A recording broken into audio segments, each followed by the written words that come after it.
We have breaking news. Last night, the U.S. conducted multiple airstrikes on ISIS targets in northwest Nigeria. On Christmas Day, yes, Trump announced a strike saying they were targeting ISIS terrorist scum who have been killing primarily Christians in Nigeria. U.S. African Command confirmed multiple terrorists were killed, although we don't know an exact number yet. Was this done in coordination with the Nigerian government? Yes, the Nigerian government authorized the strikes and shared intelligence with the U.S., although it was the U.S. who executed the strikes. So we're on the same page with their government. In terms of the strikes themselves, yes, but in terms of messaging, no. Nigerian officials are framing this as targeting terrorists who have been killing people of all faiths. They say it's not necessarily a religious conflict going on in their country, rather a good versus evil one that affects people of all faiths, while the U.S. is framing this as they are protecting against the slaughter of Christians. Who's right? Well, Lenny and Cal did a video weeks ago exploring the arguments on both sides of that claim. Nigeria is pretty much 50% Muslim, 50% Christian, and conflicts certainly extend beyond religion. For instance, there was a bombing at a mosque 2 days ago that was likely linked to radical Islamists. But Christians have been targeted too, right? Yeah, we've certainly seen similar stories of radical Islamists attacking churches. In terms of numbers, it's hard to get a reliable number on how many from either side have been killed. In complicated situations like this, there's probably a little truth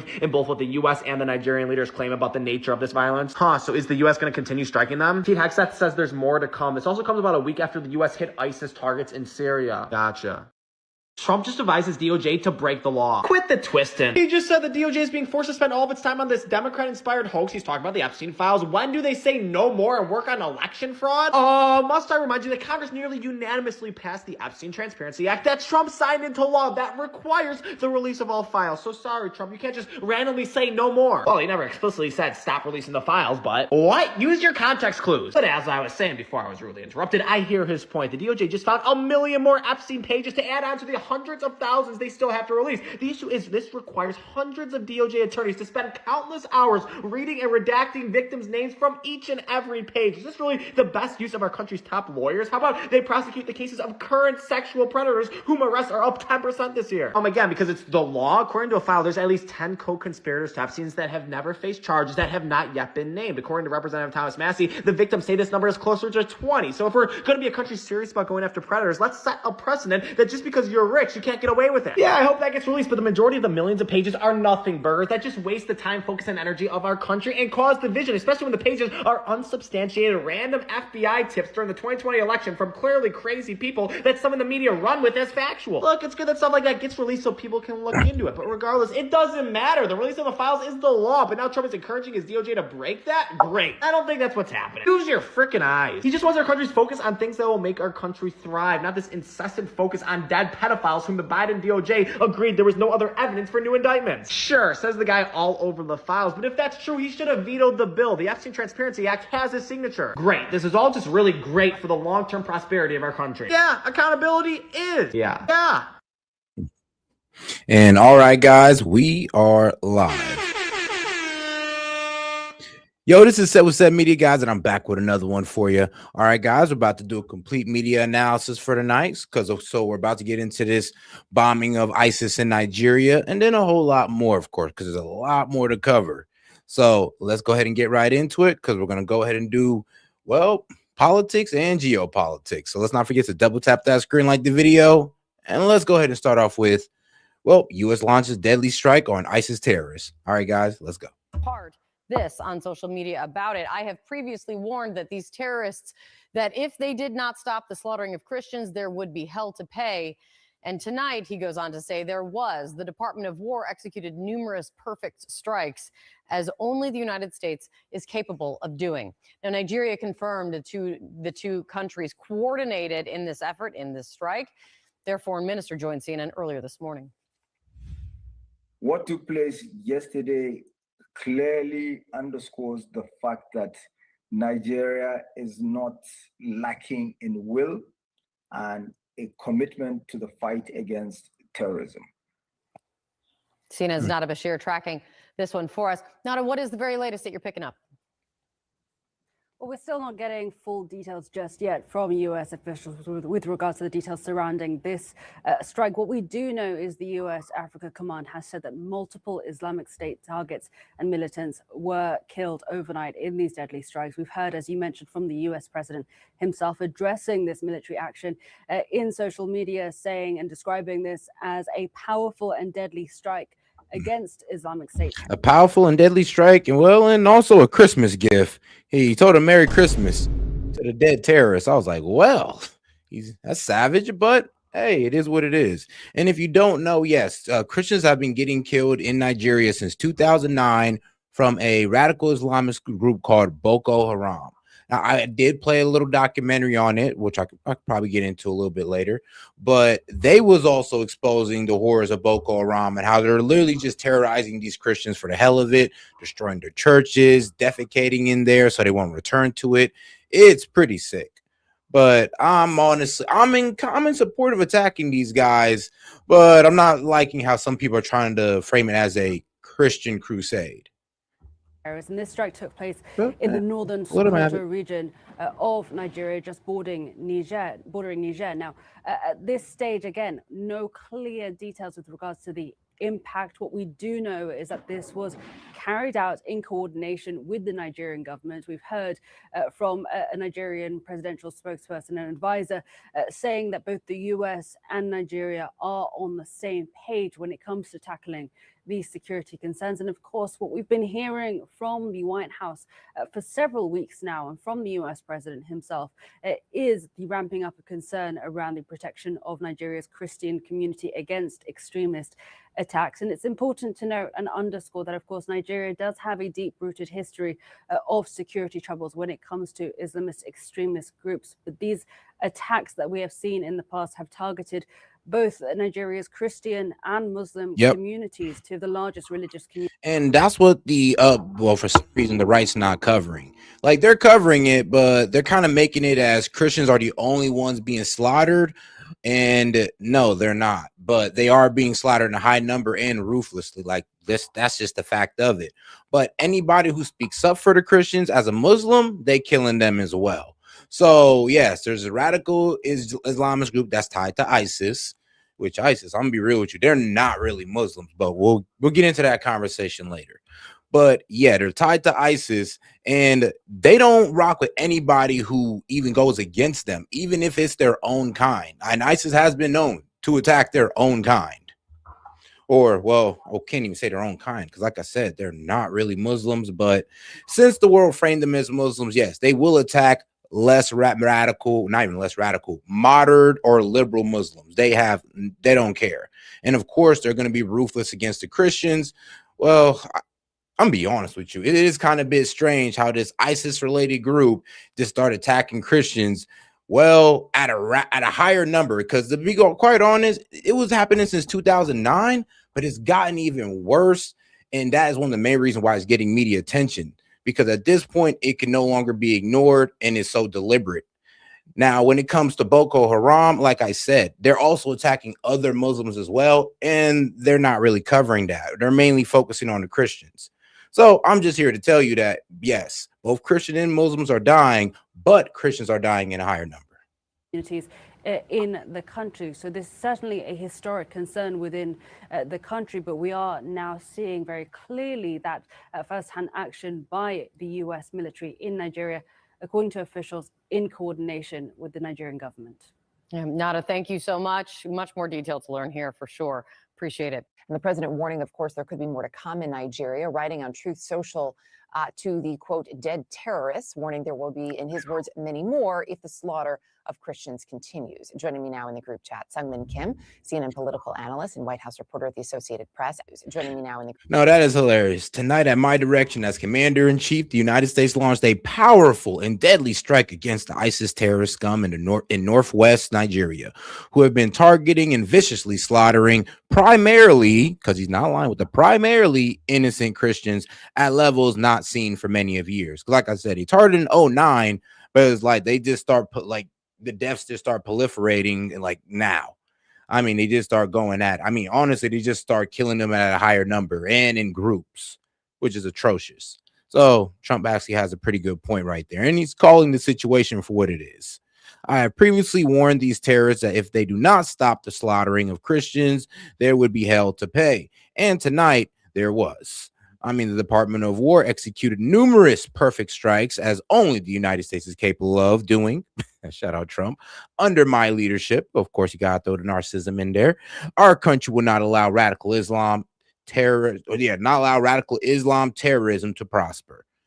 And I can get down with that one. Hey, shout out to Trump. I'll give him that. mean, damn, can you believe that Nicki Minaj damn near pretty much got canceled over speaking about this? Group chat. Sungmin Kim, CNN political analyst and White House reporter at the Associated Press. Ashley Davis, former George W. Bush White House official, and Eugene Scott, contributing columnist at the Boston Globe and visiting fellow at the Johns Hopkins University Agora Institute. It's nice to see all of you this morning. Sungmin, when we look at where things stand, the fact that the president really has cast himself as this peacemaker, often talks about the wars that he says that he has ended, and yet we are seeing this approach not just in Nigeria, but in other pockets around the world. How do we square what we hear from the president and what we see on the ground? Well, how the administration squares it is that this is all part of President Trump's strategy, his foreign policy doctrine of peace through strength, obviously. However, you have, on the one hand, you have, him touting all the conflicts that he has helped resolve abroad, but then you see a lot of offensive military action abroad. And his aides don't see that necessarily as a contradiction. They say that part of keeping broader peace is making sure that these targets abroad know that the U.S. is willing to strike if necessary. But I also think that this is a contradiction that you're going to be hearing on Capitol Hill, particularly as it relates to these strikes and Yeah, and what they're honestly what CNN or the Dems are calling us on, well, is that we kind of voted for Trump not to get involved in any conflict outside of the USA. Like if it's not if it's not for our benefit, then why are we doing it? And I'm gonna be quite honest with you, bombing terrorists in Nigeria, well, it isn't really in our benefit. But I mean, it's a moral good. It feels good. It feels good to do right, does it not? But we did also vote for Trump not to get involved with other countries or get pulled into foreign wars. Now, is Nigeria going to pull us into a foreign war? No, I doubt it. It's like we're not going to put boots on the ground just to take care of Boko Haram. If Nigeria can't take care of that, I don't know what to tell them. All we can do is weaken them with our strikes, and Nigeria got to handle the rest on that one. And if they can't do that, then there's only so much America can do. And if they're not willing to, then, I mean, good luck to the Christians in Nigeria. And the strikes that we've been seeing elsewhere, elsewhere in the country. You have, you had the Pentagon saying yesterday that, they did this in coordination with Nigeria's government. However, you're already starting to hear from, Capitol Hill. What about coordination with us? Is this something that, lawmakers should have authorized? And I think that tension, that conflict is also what we're going to be hearing in the next coming weeks. Yeah, one would anticipate that, especially we'll likely hear a little bit of it today, but certainly once lawmakers return from their recess. It's also interesting. The president this is not the first time he has called out what he says are targeted attacks on Christians. It's important to note the country itself is about split between Christian and Muslim faith. Yep. And the data doesn't necessarily support the president's claim that Christians are being disproportionately targeted. Ashley, this has been, though, religious persecution has been a really animating subject matter, if you will, for many conservatives. I'll give Does her it that. matter to them that the data doesn't line up? Because that is a significant issue.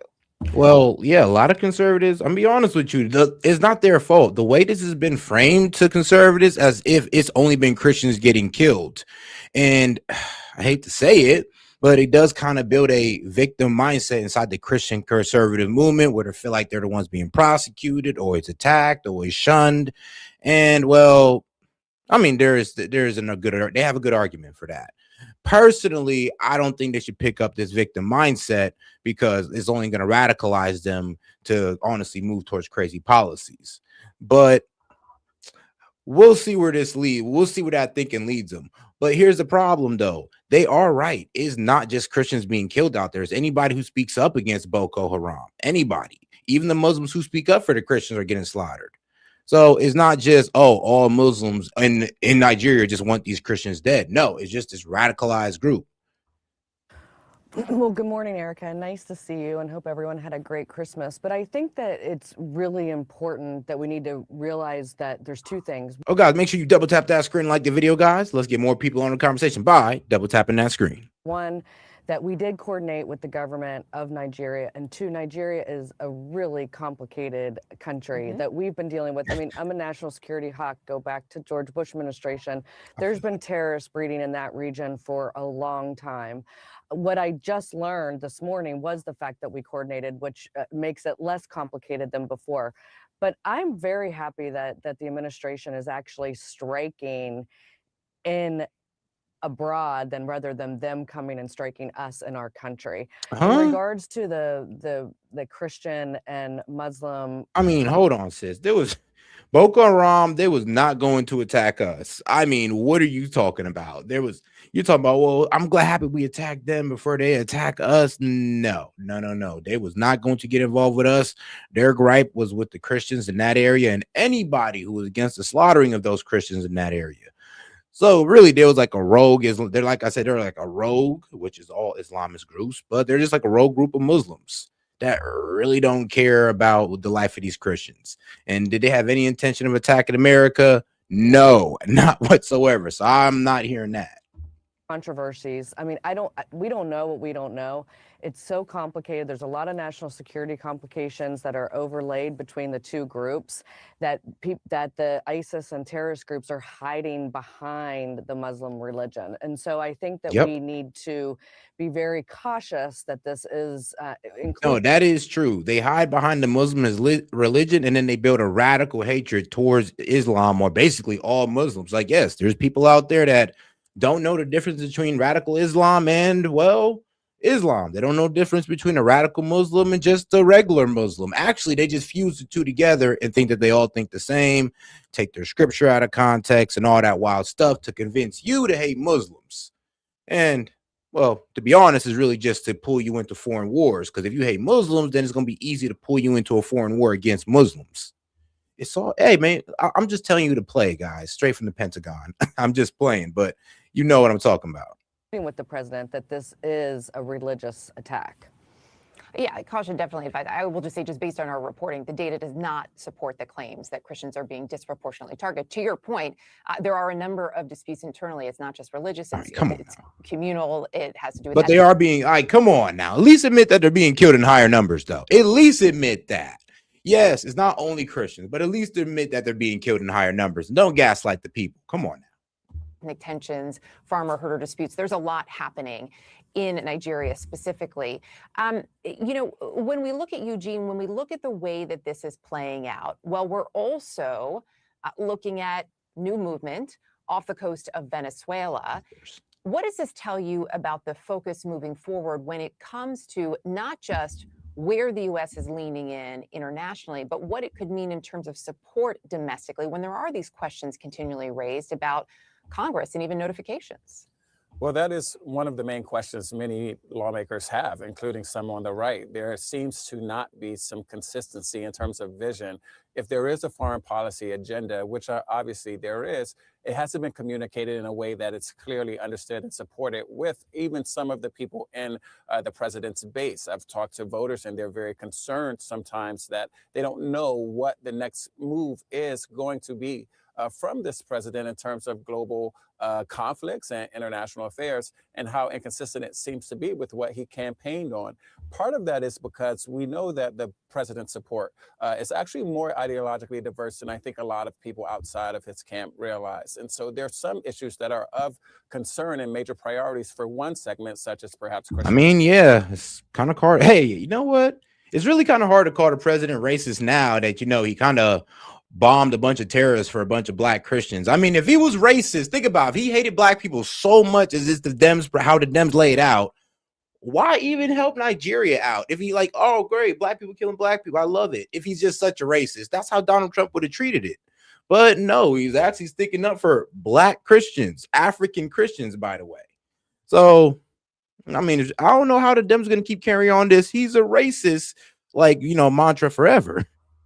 Conservatives and not others, which might be some of the individuals who want to see America pull back from some of these types of interactions. And so I think what will be really interesting moving forward when the new year begins is seeing what is laid out, what type of vision is communicated, and how the president. And guys, let's not make sure to double tap that screen, like the video, guys. Let's get more people on the conversation by double tapping that screen. Now let's go here to, all right, let's go ahead and get into the right side of media, and then we'll make our way back over to the left. Migrant truckers sue over canceled licenses. Yeah, it's getting like that. I mean, it is kind of funny how they're suing over canceled licenses like migrants. I mean, if you don't know English, then it is what it is. But we'll see how deep this is. All right. Well, it's a busy holiday travel season, as you know, alongside getting gifts from your family. And something that the Trump administration has been laser focused on when it comes to roads, something that impacts everybody, is cracking down on illegal immigrants who receive commercial driver's licenses and then wind up driving these big rigs and tractor trailers when they can't even speak English or read road signs. There have been a series of accidents and fatal crashes that have taken place across the country as a result of this. And Transportation Secretary Sean Duffy has been spearheading the issue of getting these driver's licenses to be revoked and making our roads safer, and has threatened to withhold federal funding from several states because of this. California has actually responded to Secretary Duffy's request and said, okay, we are going to revoke 21,000 driver's license from migrants who have received them.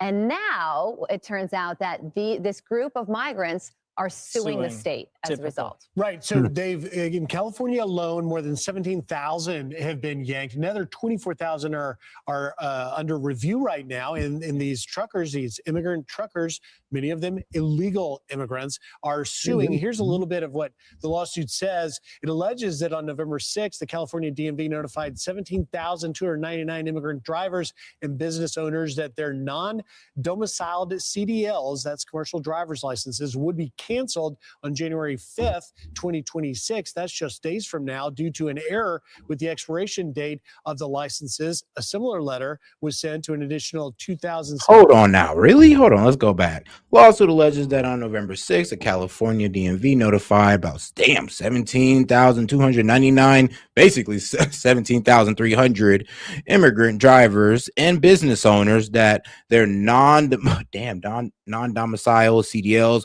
will be canceled on January 5th, 2016. Immigrant drive. Hold on now. Like legal immigrant or illegal immigrant? And then how are they just canceling it for what? Didn't properly validate it? Like, how is that even possible? All right, well, let's hear. CDLs, that's commercial driver's licenses, would be canceled on January 5th, 2026. That's just days from now due to an error with the expiration date of the licenses. A similar letter was sent to an additional 2,700 drivers in December, informing them that their licenses would be canceled in mid-February. For all nearly 20,000 immigrants, the DMV intends to cancel their commercial licenses without any affording opportunity to obtain a corrected license or to contest the cancellation, the lawsuit reads. But let's remember the deadly results of allowing illegal immigrants not only to cross the border and be released in the dang. Came right after the licenses. Like, look, we ain't gonna cut it off now, but y'all got till February to figure it out. Because, we're canceling y'all licenses. You weren't supposed to get them in the first place. They are becoming a danger on the road. And also, they take those jobs away from American citizens because those guys get paid less. So really, we're just helping out these trucking companies cut on labor costs or delivering their freight. And we're undermining American citizens by allowing this to happen. So, Dems, let's be honest, it's actually a good thing. I'm not sure how they're going to flip it and complain about it. But these guys shouldn't even have license in the first place if they were just undocumented. Like, how is that even going through? But, California, man, they make it work for the illegals, man. Hey, if you're an illegal in California, they'll do backflips for you.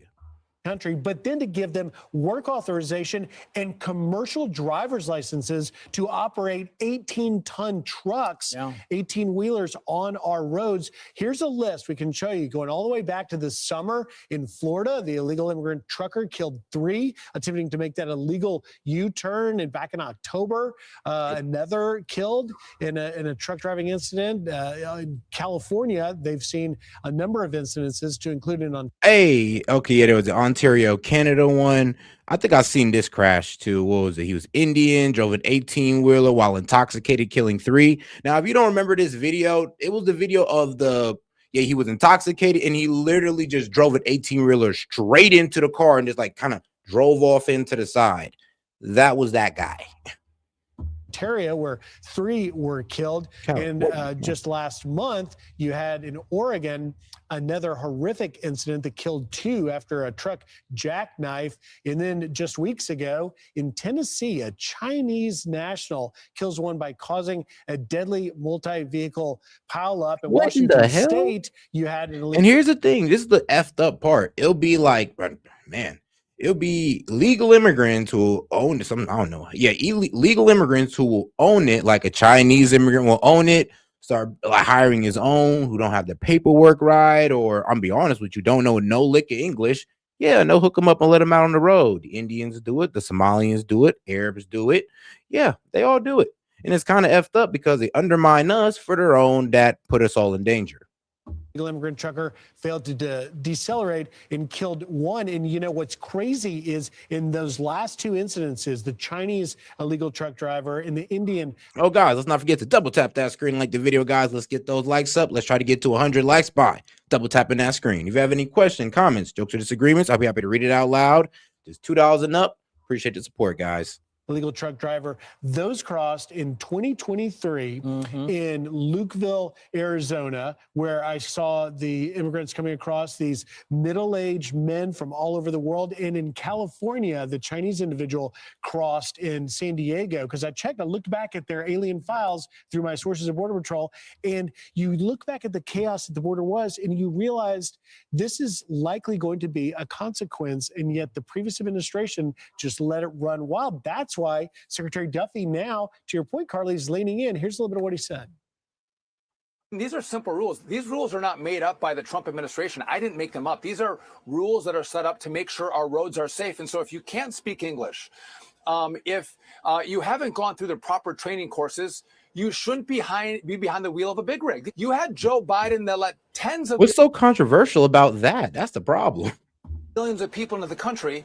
And then you have liberal governors who said, well, they got to work, so let's give them commercial driver's licenses and put them on the American roads, endangering the safety of the American people. So I can't go in across the states and do these checks. I have to rely on this. Well, here's the thing. Putting these guys on the farm was one thing. Putting them in factories, effed up. But putting these guys on the road, though, and these are like low-key high-paying jobs that could be for Americans, so it's really more effed up. It's like we don't even agree with these guys being on the farm, picking fruits on the farm. We want even those guys gone. Like, what makes you think that we're gonna accept that these guys having CDLs? Like, that just seems all the way off. And considering that these are high-paying jobs, it's even more upsetting. And let's be real, like I said, I don't agree with them taking factory jobs, construction jobs, or even picking the fruits on the farm. I think those should be for the younger generation. Get them off the iPads and shit. But having these guys out on the road and the fact that they were just out there just getting it at it, like, bro, I'm gonna be honest with you, the way they was picking up these licenses, like they were buying Yu-Gi-Oh cards. Like, it's downright treacherous. States law enforcement to help me out. But what I can do, Brian, is I can pull their money. That's the leverage that I do have. I guarantee you that the federal taxpayer is not going to fund their roads and bridges and their systems when they're putting illegals on the roads and endangering the lives of the American people.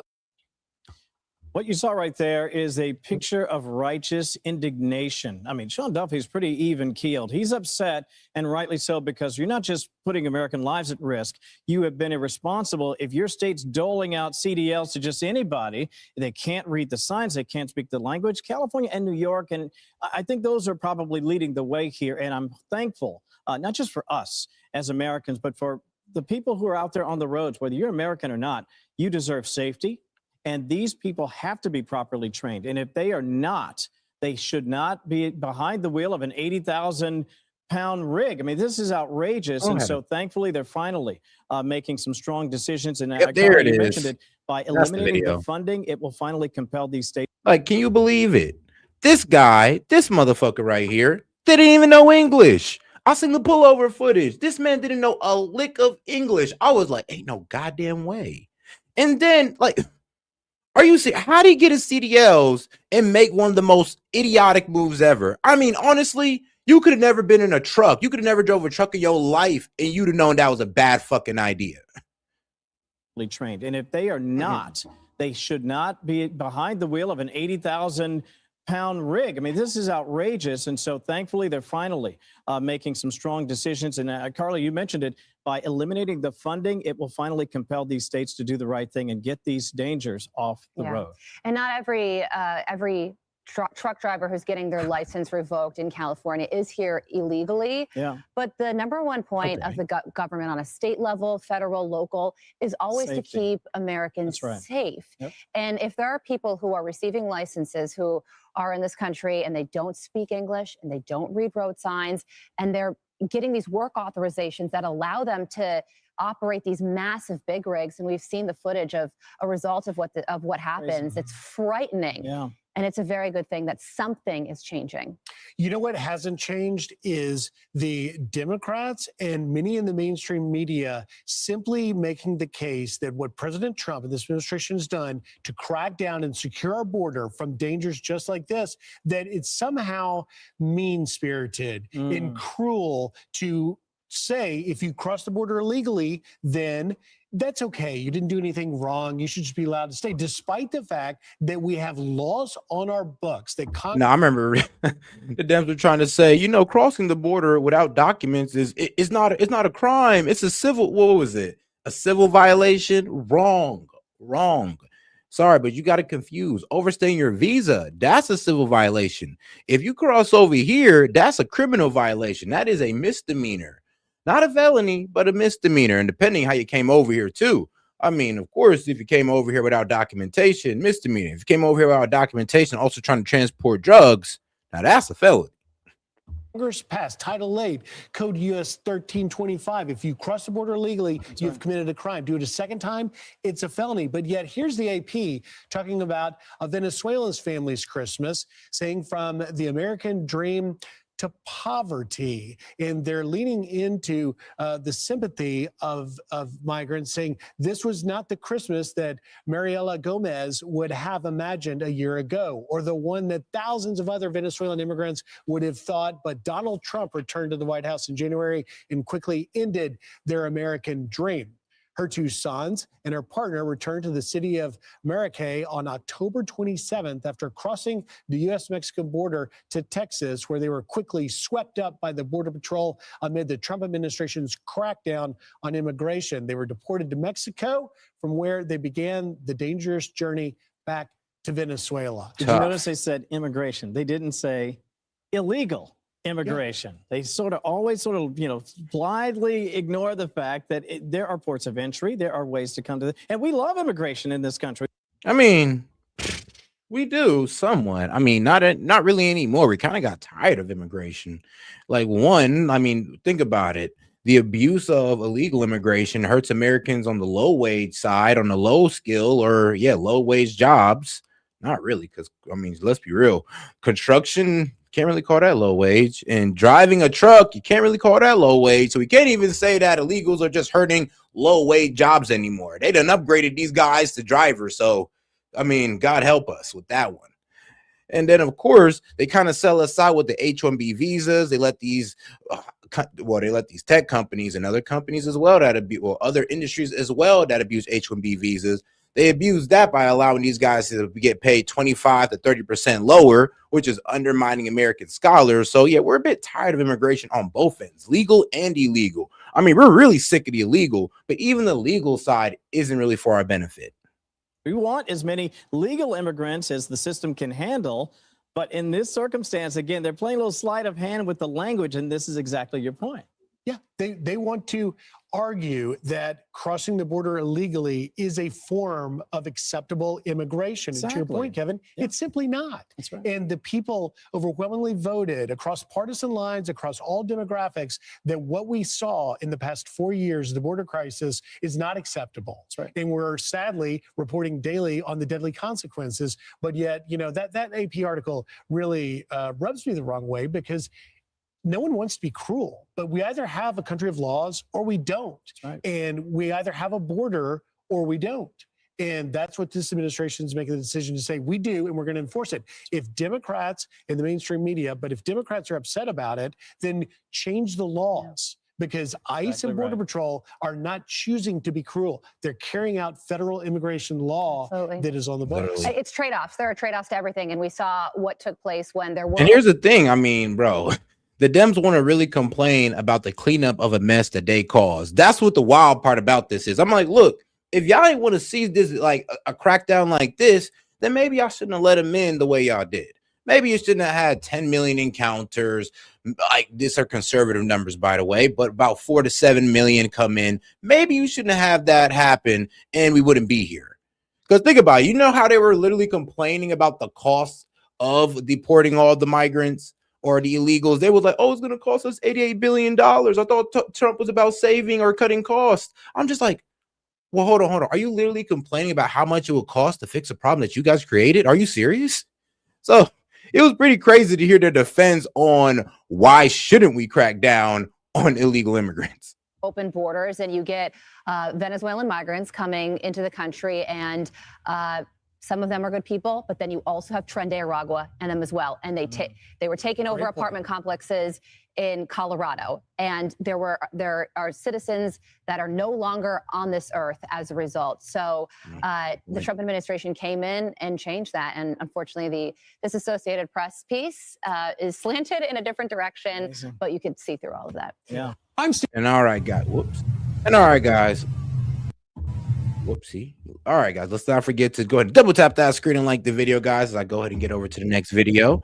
We're going to go ahead and touch on the topic of Epstein. And then before we go ahead and touch on this topic of Epstein, make sure to double tap that screen, like the video, guys. Make sure to subscribe to the channel while you're at it. But let's get more people in on this conversation by double tapping that screen. And like I said, any question, comments, jokes, or disagreements, send a super chat, $2 or up. Or if you just want to support the show, just send a gift, guys. Appreciate the support. Check out this little clip real quick. So when you really start digging into Jeffrey Epstein, there's one person that you really want to pay attention to the work that they're doing, and he goes by the name of Mike Benz, at Mike Benz Cyber over on X. Check this out.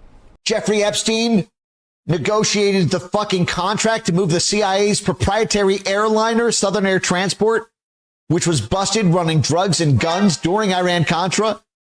He personally was the authorized signatory on the deal with Southern Air Transport to move it to a military base in Columbus, Ohio to service the limited. Hey, any of you guys got any bright ideas about how you would go about in 1994 convincing the Central Intelligence Agency to move its proprietary CIA airline used for covert operations based in Miami to fucking up and move its entire operation to fucking Columbus, Ohio, just to service your personal company? Yep. Instead of the CIA? What do you think, he cold called the CIA? You think he just schmoozed the CIA? Or is it because he was handling out on Khashoggi's money during Iran-Contra that purchased the guns that Southern Air Transport a decade earlier was moving? Starting to pay attention yet? And he's starting to see the level of corruption deeply entrenched and embedded inside the United States government.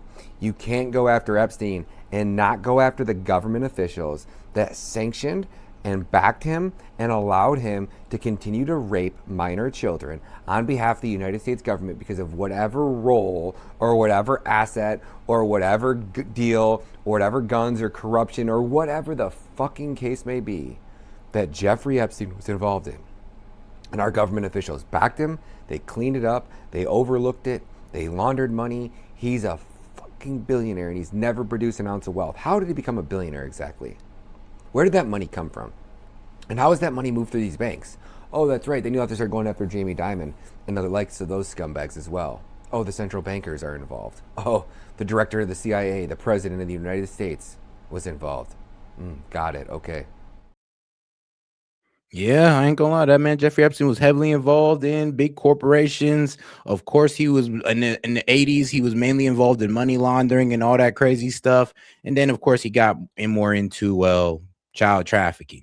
I guess somewhere more into the 90s. But yeah, he started off with the Midas touch, somehow getting in positions that he had no qualifications for. But all right, guys, let's go ahead and get right into it. Trump's mind. The fallout from the Jeffrey Epstein file release was on President Trump's mind over Christmas. He used one of his dozens of holiday posts to wish, quote, Merry Christmas to all, including the many sleazebags who loved Epstein. It comes as the Justice Department now says it has uncovered more than 1 million additional documents potentially related to the case, and that it may need a few more weeks to review and release them to the public. Under the law signed by President Trump in November, all the DOJ And here's the thing, it's sus. I'm gonna be honest with you, this is extremely sus because the Transparency Act said, give us everything you got. And they're slow rolling it, and they weren't supposed to slow roll it. And it's like they're kind of giving themselves time to do more redactions to make sure, they can protect national security. But here's the thing, the people don't give a damn about national security. We care about the truth. And I mean, be quite honest with you, when they redact pages upon pages, it really makes you think. It's like, bro, if this was about protecting victims' name, like, why are we redacting whole ass pages? Like, what is that? Like, how is that protecting victims? Or are we just picking and choosing who we calling victims? And are we talking about Epstein victims who were trafficked? Or are we framing victims as the guys whose names would pretty much get slandered within these documents? And hey, it is what it is. Let them defend themselves because, hey, we need the truth. But all right, let's keep going. And let's not forget to double tap that screen. Documents were supposed to be released last Friday. Joining me now is Nick Ackerman. He was an assistant special Watergate prosecutor and a former assistant U.S. attorney for the Southern District of New York. All right, so these Epstein files, they go back decades, right? Correct. How can something like this happen where the DOJ on Christmas Eve, mind you, suddenly says, hey, we're now become aware of more than 1 million more files potentially related to Epstein that it's going to take us weeks now to send out to the public? Total nonsense. They had to know that these files existed right from the get-go. First of all, we know that prior to May of this year, Pam Bondi had lots of FBI agents going through all of these files to determine whether President Trump... And here's the thing, though. The fact that these guys literally tried to do a cover-up. Kash Patel literally tried to do a cover-up. He came out on Fox News, him and Dan Bongino, both looking, well, Dan Bongino looking shook, but Kash Patel looking, well, cold and ready to lie, pretty much told us that, one, Epstein killed himself, and two, there's nothing in the files, guys. Basically, he trafficked women to himself. There was no crazy, sex trafficking ring. It was all conspiracy, even though Kash Patel is one of the main guys pushing the so-called conspiracy. But yeah, all of a sudden, this man's FBI director, and now, well, Epstein hung himself. It is what it is. Everybody get over it. And here's the thing. I don't think it was actually Trump. Trump was not trying to stop the Epstein files. It was the Kash Patel and Pam Bondi, because he just came out and literally told America and told Trump as well that, yeah, nothing's in these files. They're tripping over nothing. You ain't got to worry about it. And we all knew that was bullshit. And shout out to guys like Thomas Massie and Rohana that went out there and pushed for this Epstein Transparency Act. And now we're figuring out that, yes, Kash Patel and Pam Bondi engaged in a cover-up. And I know I'm MAGA, but like it or not, we got to call out the bad apples, and they are the bad apples. They participated in the cover-up. They lied to us at first, saying there was nothing more. We're figuring out, oh, God, there's 1 million more documents. So what the F are y'all talking about by nothing more? Like, what do you mean? But all right, let's keep going. Trump's name was in these documents. So she knew where the documents were. But on top of that, even more glaring is the fact that all of these documents, they had to know were in the Southern District of New York that prosecuted the Maxwell and Epstein criminal cases. Why is that? Because when you're a prosecutor, you are obliged, you're commanded to return over to the defense exculpatory evidence under a Supreme Court decision known as Brady. And in order to do that, you have to get... Hey, and shout out Toe for starting us off. She said, also, why are they... Yeah, true. She said, also, why are we able to only undo the redaction spots with Trump's name in them? That is true. Some pages are able to be unredacted and some aren't. Sus as fuck. Yeah, here's the thing. I know, for all you know, Pam Bondi might have... I'd highly doubt this. I'm just playing when I say this, but she might have actually been looking out. She might have been like, look, we can't actually, show them it like without no redactions, but let's just be lazy with the redactions and hopefully somebody figures it out and we'll just take it from there. You never know. Or this could just be complete slop work, lazy work, and thank God it was lazy work because we were able to find out a whole lot more that they wasn't trying to tell us or they wasn't willing to let us know. So thank God for that. Every file that's in the federal government, whether it's in the FAA or some other I mean, agency, thank God or stupidity, either one. I'm thanking him. they have to be under your control so you can comply with your Brady obligations. And certainly Todd Blanche, who was in charge of this whole matter, was a former assistant U.S. attorney in the Southern District of New York. He should have known that. So they had to know that these were there. There's no excuse for it. All right. Todd Blanche is sus as well, because here's the thing I didn't like about Todd Blanche. First off, he let Ghislaine Maxwell tell this. I mean, let her pretty much tell her story, right? Like uninterrupted, no challenging, no nothing. If you're, and I listened to the entire recording, all recordings of everything she said. I mean, and trust me, she was trying to deny everything. And that's how it's usually supposed to work with the first interview. You let them tell their lies, let them talk themselves, let them hang themselves, basically. And then you come back once you did a proper investigation and you pretty much let them know, like, yeah, you were lying about this. We have evidence to corroborate this, that, and the third that goes against what you were saying. So what's really the truth? That's how it's supposed to be carried out. Yeah. That second part that I'm talking about never got carried out. We just stopped at the softball interview part. I do want to ask you about the process of going through these documents to make the redactions, which can be a tedious thing. Is it any surprise with the number of years this case has gone on, with the number of victims in this case, that it didn't meet its deadline, that the DOJ was not able to put everything out? Well, they should have been able to, because they knew who the victims were. It's a matter of just putting a black mark over people who are victims. That was it. There's certainly nothing in there for national security. There's no other really valid reason not to turn over all this information. This should have taken no time at all. They should have been able to do it in that month. They knew where the documents were. This is just a lame excuse. I do want to ask you, Agreed. You've gotten bipartisan criticism of how this Pam Bondi has handled this, how her office has handled the release of these files. What do you think it is doing as far as the way people feel towards the DOJ, the public trust? Oh, I think the public trust is completely dissolved. There is no public trust in the DOJ anymore, whether it's appearing in court before judges or whether it's just what they're doing with the public and telling the public what they have or don't have. I think she's got zero credibility at this point. And when it comes to how these were... Now, I'm being quite honest with you. Yeah, Pam Bondi, Casper Patel have lost all credibility. Well, with me personally, I don't know about y'all, but personally with me, they've lost all credibility. Out. You had all of this back and forth where a couple of times the DOJ put documents out, then they rescinded them saying there are some issues here that we need to do some redactions, and they put a hugely redacted where you couldn't see anything, just pages and pages that were darkened.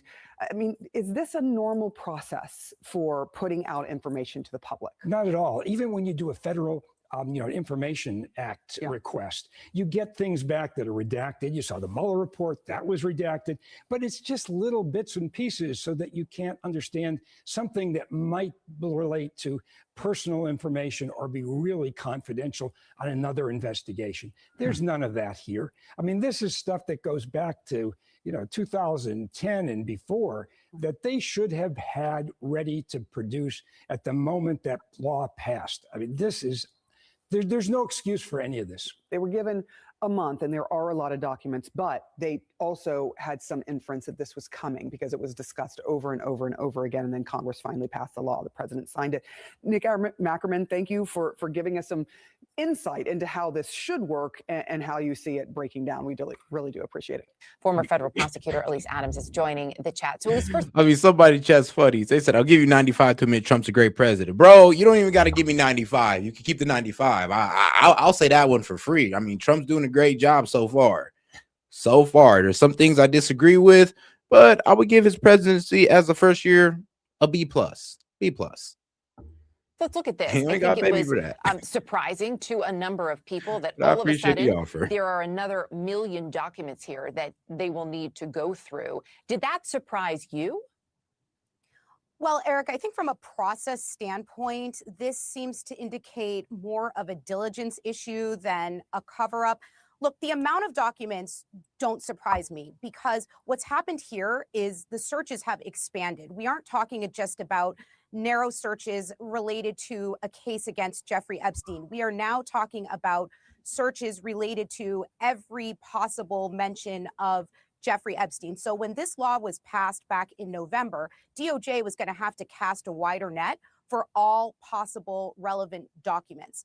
So we knew that Yeah, that all should have been released, which they refused to do for some strange reason that I do not understand. I mean, well, I do understand because they're trying to protect certain people. They're trying to protect certain billionaires. They're trying to protect certain, like, I believe the elite class who's actually heavily involved.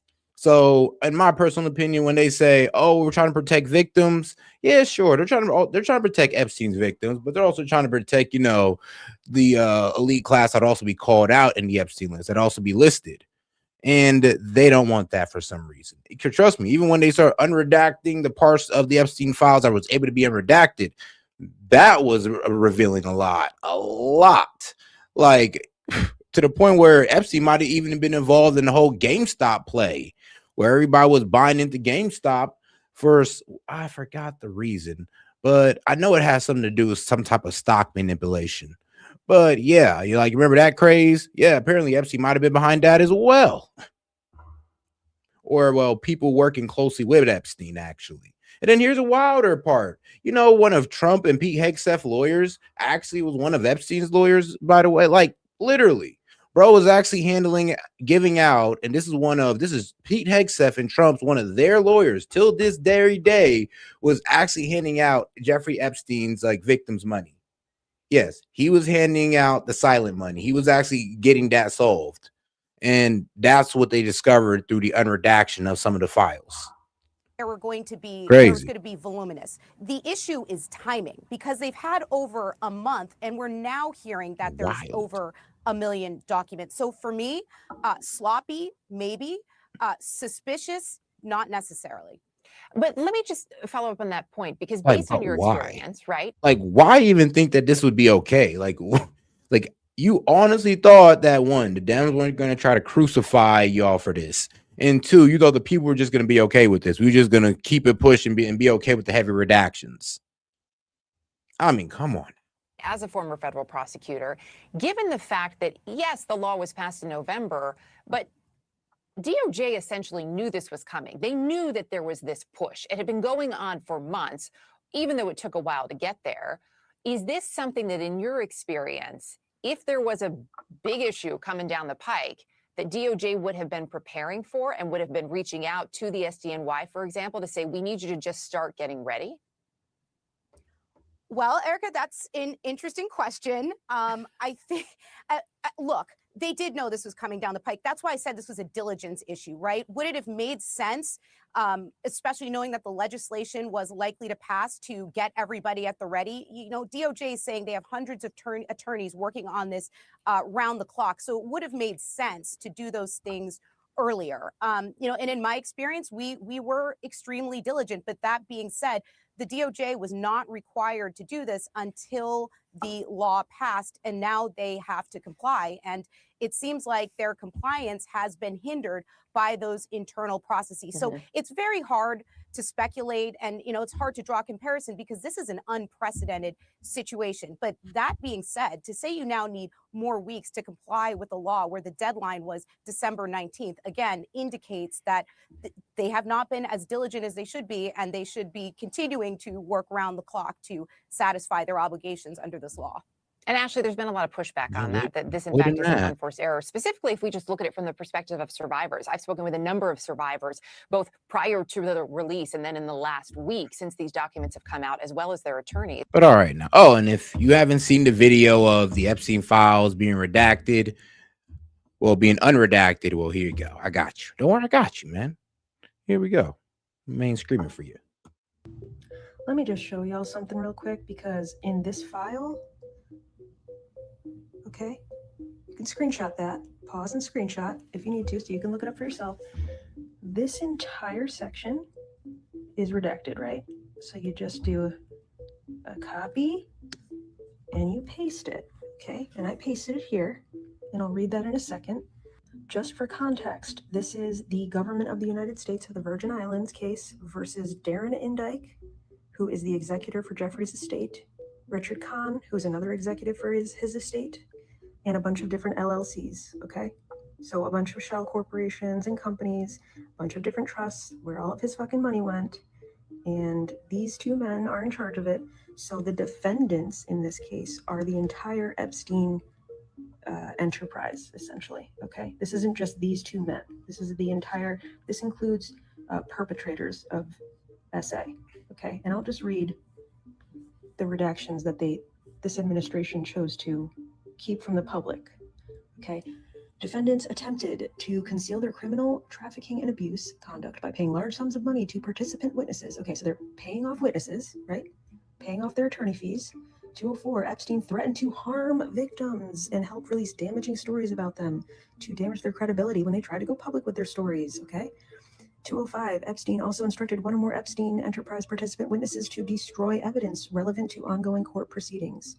Okay, so why do they not want this shown to the public? Because they're trying to cover up the fact that they were coercing the victims, and that's the reason why there's a lot more victims that we know that's actually being displayed, because a lot of these people were coerced, they were paid off.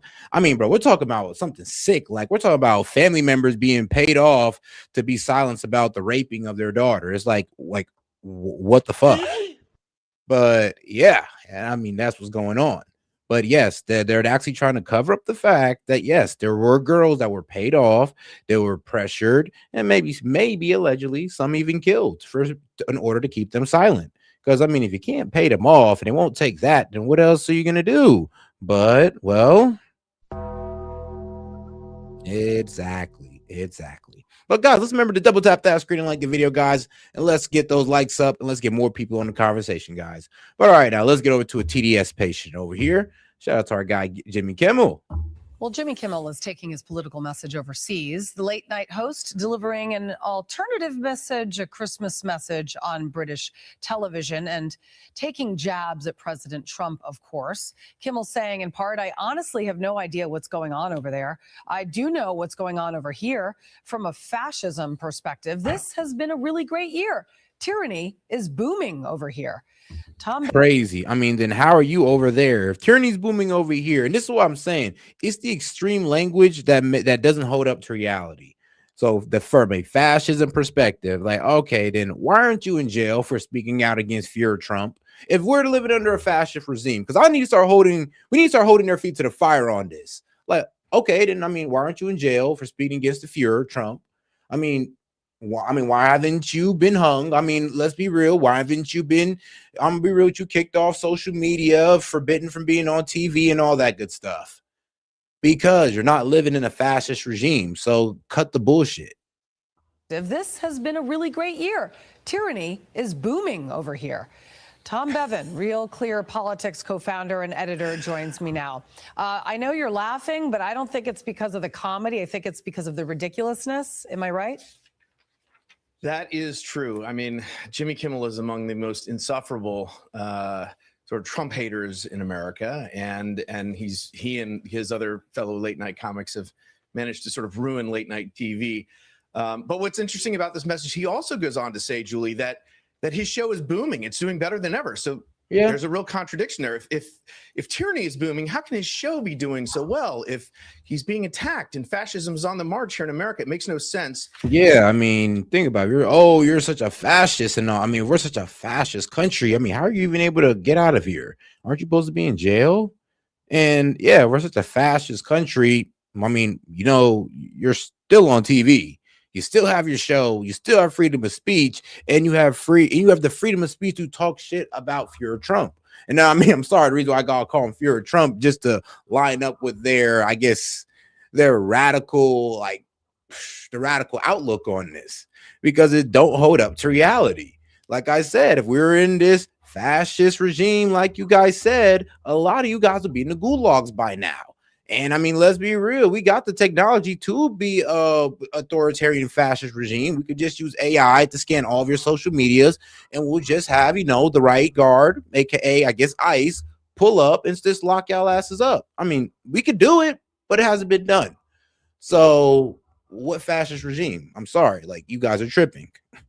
And it hasn't from the beginning. So this is the message that he wanted to send to the British people, but it doesn't make a whole lot of sense. Yeah, you know what's interesting is that he actually apologizes for once for the United States and for what we stand for. So he actually apologizes essentially for being American, but yet never actually clearly apologized for his despicable comments regarding Charlie Kirk's heinous death and assassination. That is sick. Right. That's not funny. And he also said that we're not smart as Americans. So, well, we're not, because we're tuning into Jimmy Kimmel, apparently. I mean, when you mention the fact that his ratings are up, I don't know. To me, that's rubbernecking.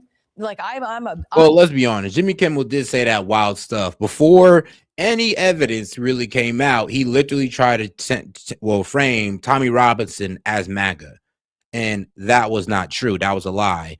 And that's why he got so much heat, because that's called news distortion. You can't go out there and just say something that's not true pertaining to news, because that's going to radicalize a group of people.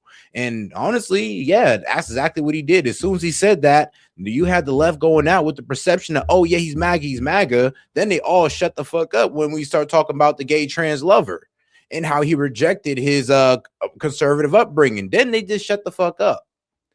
But I mean, yeah, that's what happened there. I am a diehard rubbernecker. When I see a crash, I can't help to look at it. And that's how I'm be real with you. When Dems try to call us slow, it's just a condescending way to disengage from the argument, because they have no real argument. I mean, that's all they can really do, is just try to call you slow when they can't debate you, when they can't beat your arguments. Attribute ratings to Jimmy Kimmel. Yes, and look, historically, his ratings are down. Honestly, it's kind of funny that they're calling us slow, but they low-key take the most unintelligent routes in debating, most unintelligent routes in presenting their arguments, but they call us slow. All of late night TV's ratings are down, with the exception of Greg Gutfeld, of course. But he did get a bounce after he was in the news because of this controversy over what he said about Charlie Kirk and the response from Trump and the U.S. government, and then him sort of being taken off air, coming back on air. There were a lot of people who tuned in to see what he was going to say. But overall, the trend is down. But again, to the point, if you know, tyranny is so great in the United States, why does Jimmy Kimmel get to go on the air every single night and bash the president of the United States? That seems like that seems like a free America. Yeah. And by the way, he's taking free advantage of being on the airwaves by taking advantage of making fun of Trump. In fact, let's take a look at his dig at Trump since being back on the air. Grubhub delivered 5.2 million chicken nuggets last year, and that was just to the White House. Trump was all over the map last night. His blood sugar was up. We are now 8 days away from Christmas and 3 days away from finding out if our president was naughty or nice on that list he's been hiding. Trump shouldn't be preempting the floor. He should be mopping it, okay? Wow. Again, I'm not laughing, but the crowd seems to be. I wonder if there's like a laugh sign there. Well, look, as I said, late night TV, late night. Well, no, they actually think it's. I mean, bro, look, when you hate Trump that much, any slander about Trump is just funny. Even the distasteful ones where you're just like, all right, bro. I mean, this seems a bit excessive, but go ahead. I mean, you know, there's an audience for it. And yeah, there is an audience for TDS. There's an audience, and people literally tune into people just because they hate Trump and they have an unreasonable hatred for Trump. Nothing Trump doing is right. There's literally people who won't even give Trump the border. Like, they won't even say that Trump closed the border. There's literally people who have that much TDS out here debating against Trump. It's absolutely hilarious. And it kind of lets you know, it's like, okay, so you won't give anything to this man. Here's the thing. They won't even give Trump the win that the Democrats give him. Like, when you have Democrats giving Trump the win on immigration, but you have these TDS liberals, but TDS leftists out there who won't give it to him, it kind of lets you know where their head's at. It's not a reality. And I mean, they're just not being reasonable. In particular, Stephen Colbert did it. You know, they became more and more niche, basically pandering to sort of an anti-Trump audience. And as a result, they found their ratings, decline rather precipitously.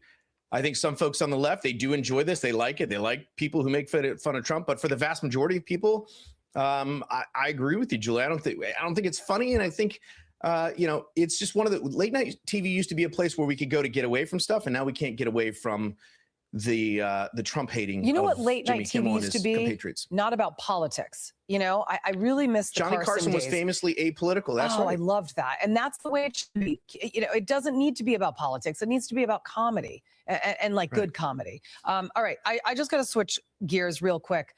There's this backlash after this jazz concert that's been held for 20 years at the Kennedy Center. And now the host is calling it off because of the name change. And here's the Chuck Red statement regarding why he's backing out. When I saw the name change on the Kennedy Center website, and then hours later on the building, I chose to cancel our concert. So it's just like, you know, entertainment and politics just don't mix. And why not go on with the I mean, ain't that the truth? According to how Nicki Minaj got treated, yeah, they ain't lying. Apparently, music and politics do not mix. And for some reason, here's the thing: it's kind of like, I'm gonna be honest with you. This is why I said the black community kind of got like a cultish mindset, because like I said, as soon as you go outside that leftist thinking, they're going to ostracize you. And then the thing is, if your money's tied to it, even if you truly have conservative values, you are held hostage pretty much by your own people. And if you even speak, here's the thing, on the benefit for your people, if it's considered a conservative value, they'll ostracize you for it. It's kind of crazy how, you know, black liberals work like that. They kind of believe in all the policies that hurt our community. Why? It's hilarious, but they claim that, you know, we're the ones who really care for the black community. Yeah, well, okay, cool. You run all the black cities, and these are the worst ran cities in America with the highest crime. So what are you really doing for us? Exactly. But all right, though, let's get over to what's going on in my home state, Ohio. And I'm actually in Columbus, Ohio. So I'm right in the capital, guys. And I appreciate the crackdowns, man. If you're a Columbus police officer, I stand with you. Keep on doing what you're doing. President Trump's immigration crackdown now targeting Ohio. ICE arresting illegal immigrants in the capital, Columbus, and across the state in what's being dubbed Operation Buckeye. Agents nabbing criminal aliens from places like India and Somalia, some convicted of violent crimes, sex offenses, felony robbery, and drug possession. Let's bring in ICE Deputy Director Madison Sheehan. She is in Ohio for Operation Buckeye. Madison, good morning. Oh, guys, you got any questions, comments, jokes, or disagreements? I'll be happy to read it out loud and engage with it. Just $2 and up. And you can also double tap that screen and like the video. Appreciate the support, by the way. Let's go ahead and get right into it. Good morning. Thank you for having me. Oh, and shout out Tove, because she said, even better than, oh, yeah, okay, so even better. They take the fake it till you make it approach to debating that even when they are losing horribly. They say they are winning. Actually, bro, TikTok debaters, bro, are the worst. Here's the problem. Think about it. And this is why I say when they call us dumb, I laugh. Because I just be like, oh, well, I know MAGA's slow. And I sit there and I'll be like, bro, don't you understand how slow it is to use the mute button, mute somebody, and actually think you're having an intelligent conversation with them? Don't you think it's kind of slow to sit there and talk over somebody, read out support while they're trying to make a point, and you think you're having an intelligent conversation? That's kind of slow. I mean, bro, do you really think you're having a mature conversation, a real conversation with people like that? Like, in Dems, be honest. Is that really a real way to have a conversation? Is that really a real way to have a debate when you guys just abuse the mute button like y'all do? And here's the thing. I'm never going to sit there and abuse the mute button like some of you guys do. Y'all literally sit there and right when somebody's making a point, mute. Boom. Or right when somebody's making a point. Oh, yeah, I like to shout out the supporters and all this. Oh, thank you, Jazzy. Thank you, Banks. Thank you. I'm like, is that really an intelligent way to carry out a debate? And you're calling us slow? And you don't even realize how unintelligent that is. Or you guys just naturally have bad character. And I don't want to believe that, to be quite honest with you, because I don't demonize y'all like that. Well, what's the latest you're seeing there in the Buckeye State? Well, we were able to kick this operation off on December 16th. And with this operation, we've had a lot of success very quickly. Our officers have gone out and truly arrested the worst of the worst. We have arrested gang members, murderers, and rapists. We've arrested people with sex crime charges. We've arrested people with DWI charges. And we've been able to go after these people that have been in this country illegally. They have taken advantage of the system here in Ohio, and we're putting a stop to that, allowing us to go after the worst of the worst who have embedded themselves in these communities near Columbus, Ohio. Yep, especially in Columbus. Because, like I said, bro, we're having a construction boom right now in Columbus, Ohio. And yeah, these guys are trying to abuse it. We have a lot of factories. We have a lot of factory work out here in Columbus, Ohio. A lot. I mean, bro, the jobs are so plentiful out here in Ohio. The wages are nice. And one of the best things about it is due to the fact that people have such a plethora of jobs or a plentiful amount of jobs, especially in the factory industry or in the manufacturing industry, well, people aren't really too stressed about it. So yeah, we have that over. Here's the thing though.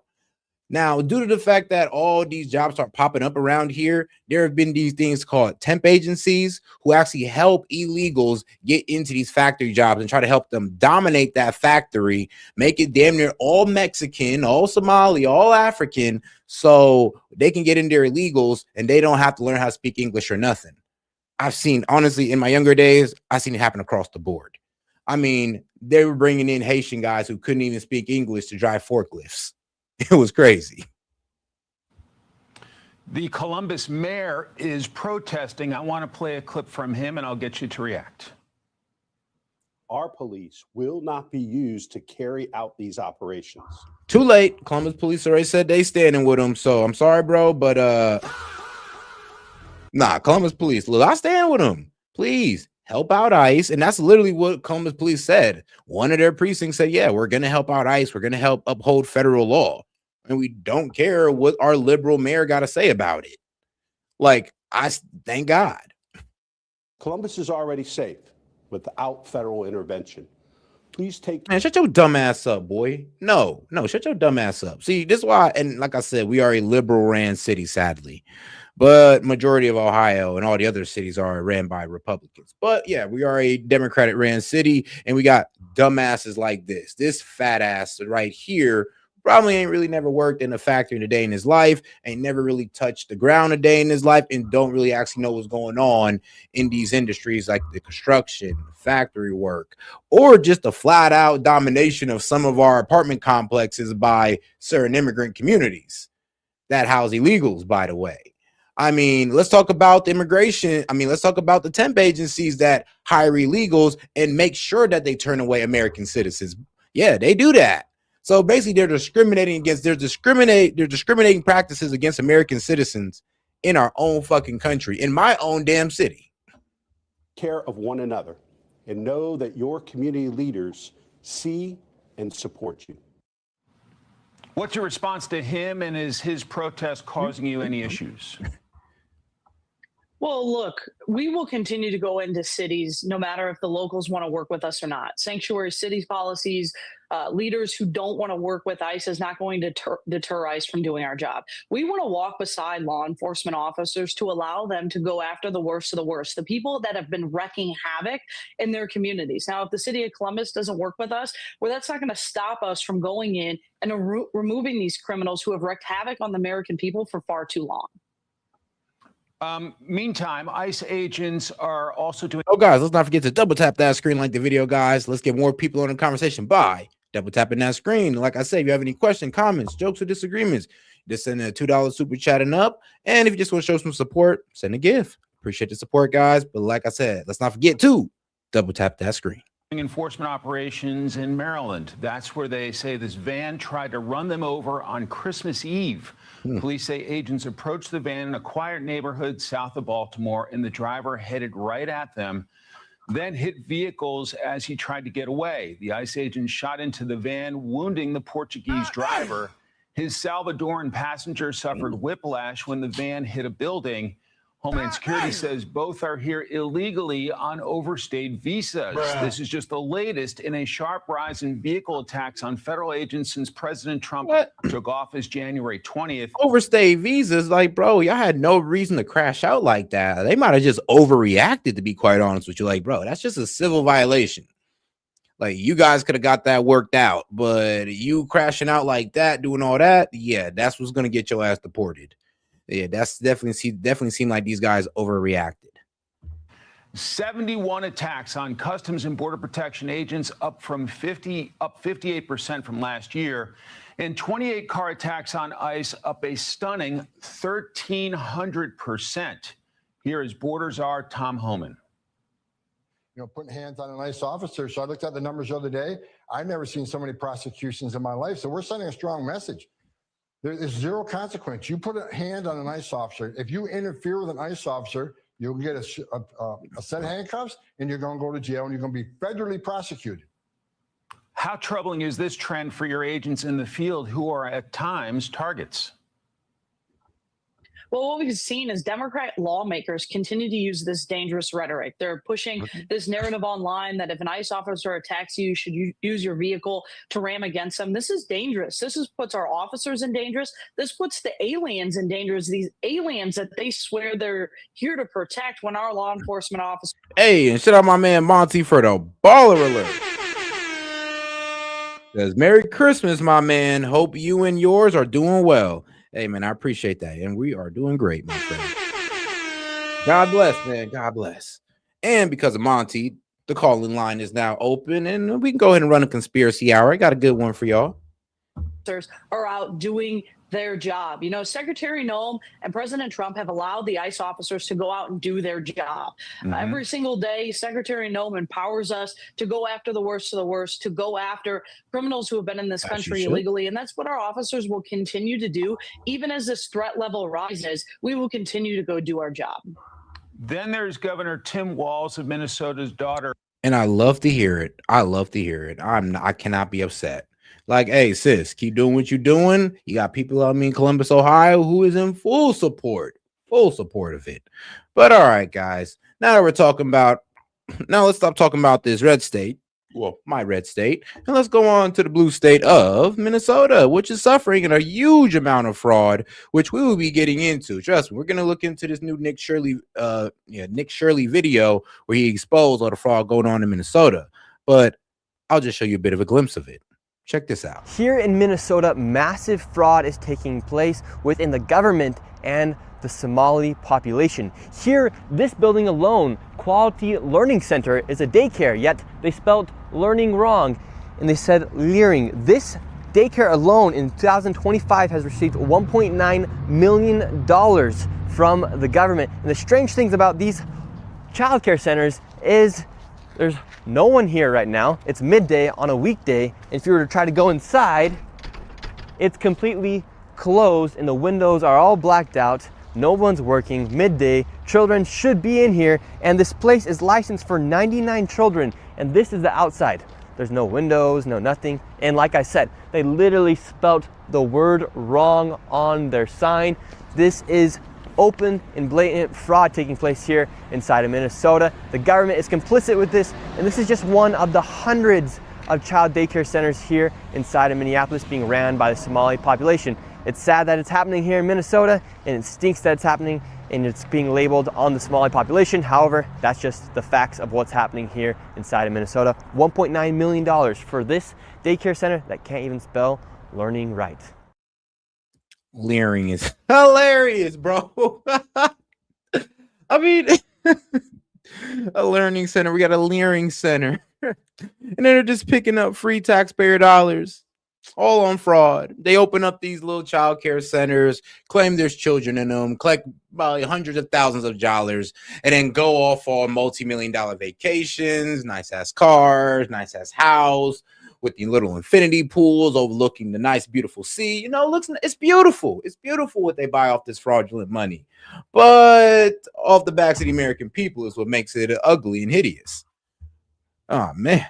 Minnesota mayors are sounding the alarm over alleged fraud in their state, writing in a letter to Governor Tim Walz, quote, fraud, unchecked spending, and inconsistent fiscal management in St. Paul have trickled down to our cities, reducing our capacity to plan responsibly, maintain infrastructure, hire and retain employees, and sustain core services without overburdening local taxpayers. Jesus.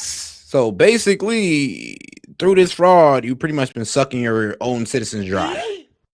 I mean, to the point where there are cities who actually say, yo, we kind of needed some of those state funds and we don't got it because you guys been shelling out money to this, to all these fraudulent agencies, all these fraudulent insurance companies, all these fraudulent daycare centers. And now we're kind of struggling to, retain employees. I mean, that gotta suck. Government employees literally quitting because they're not getting paid enough.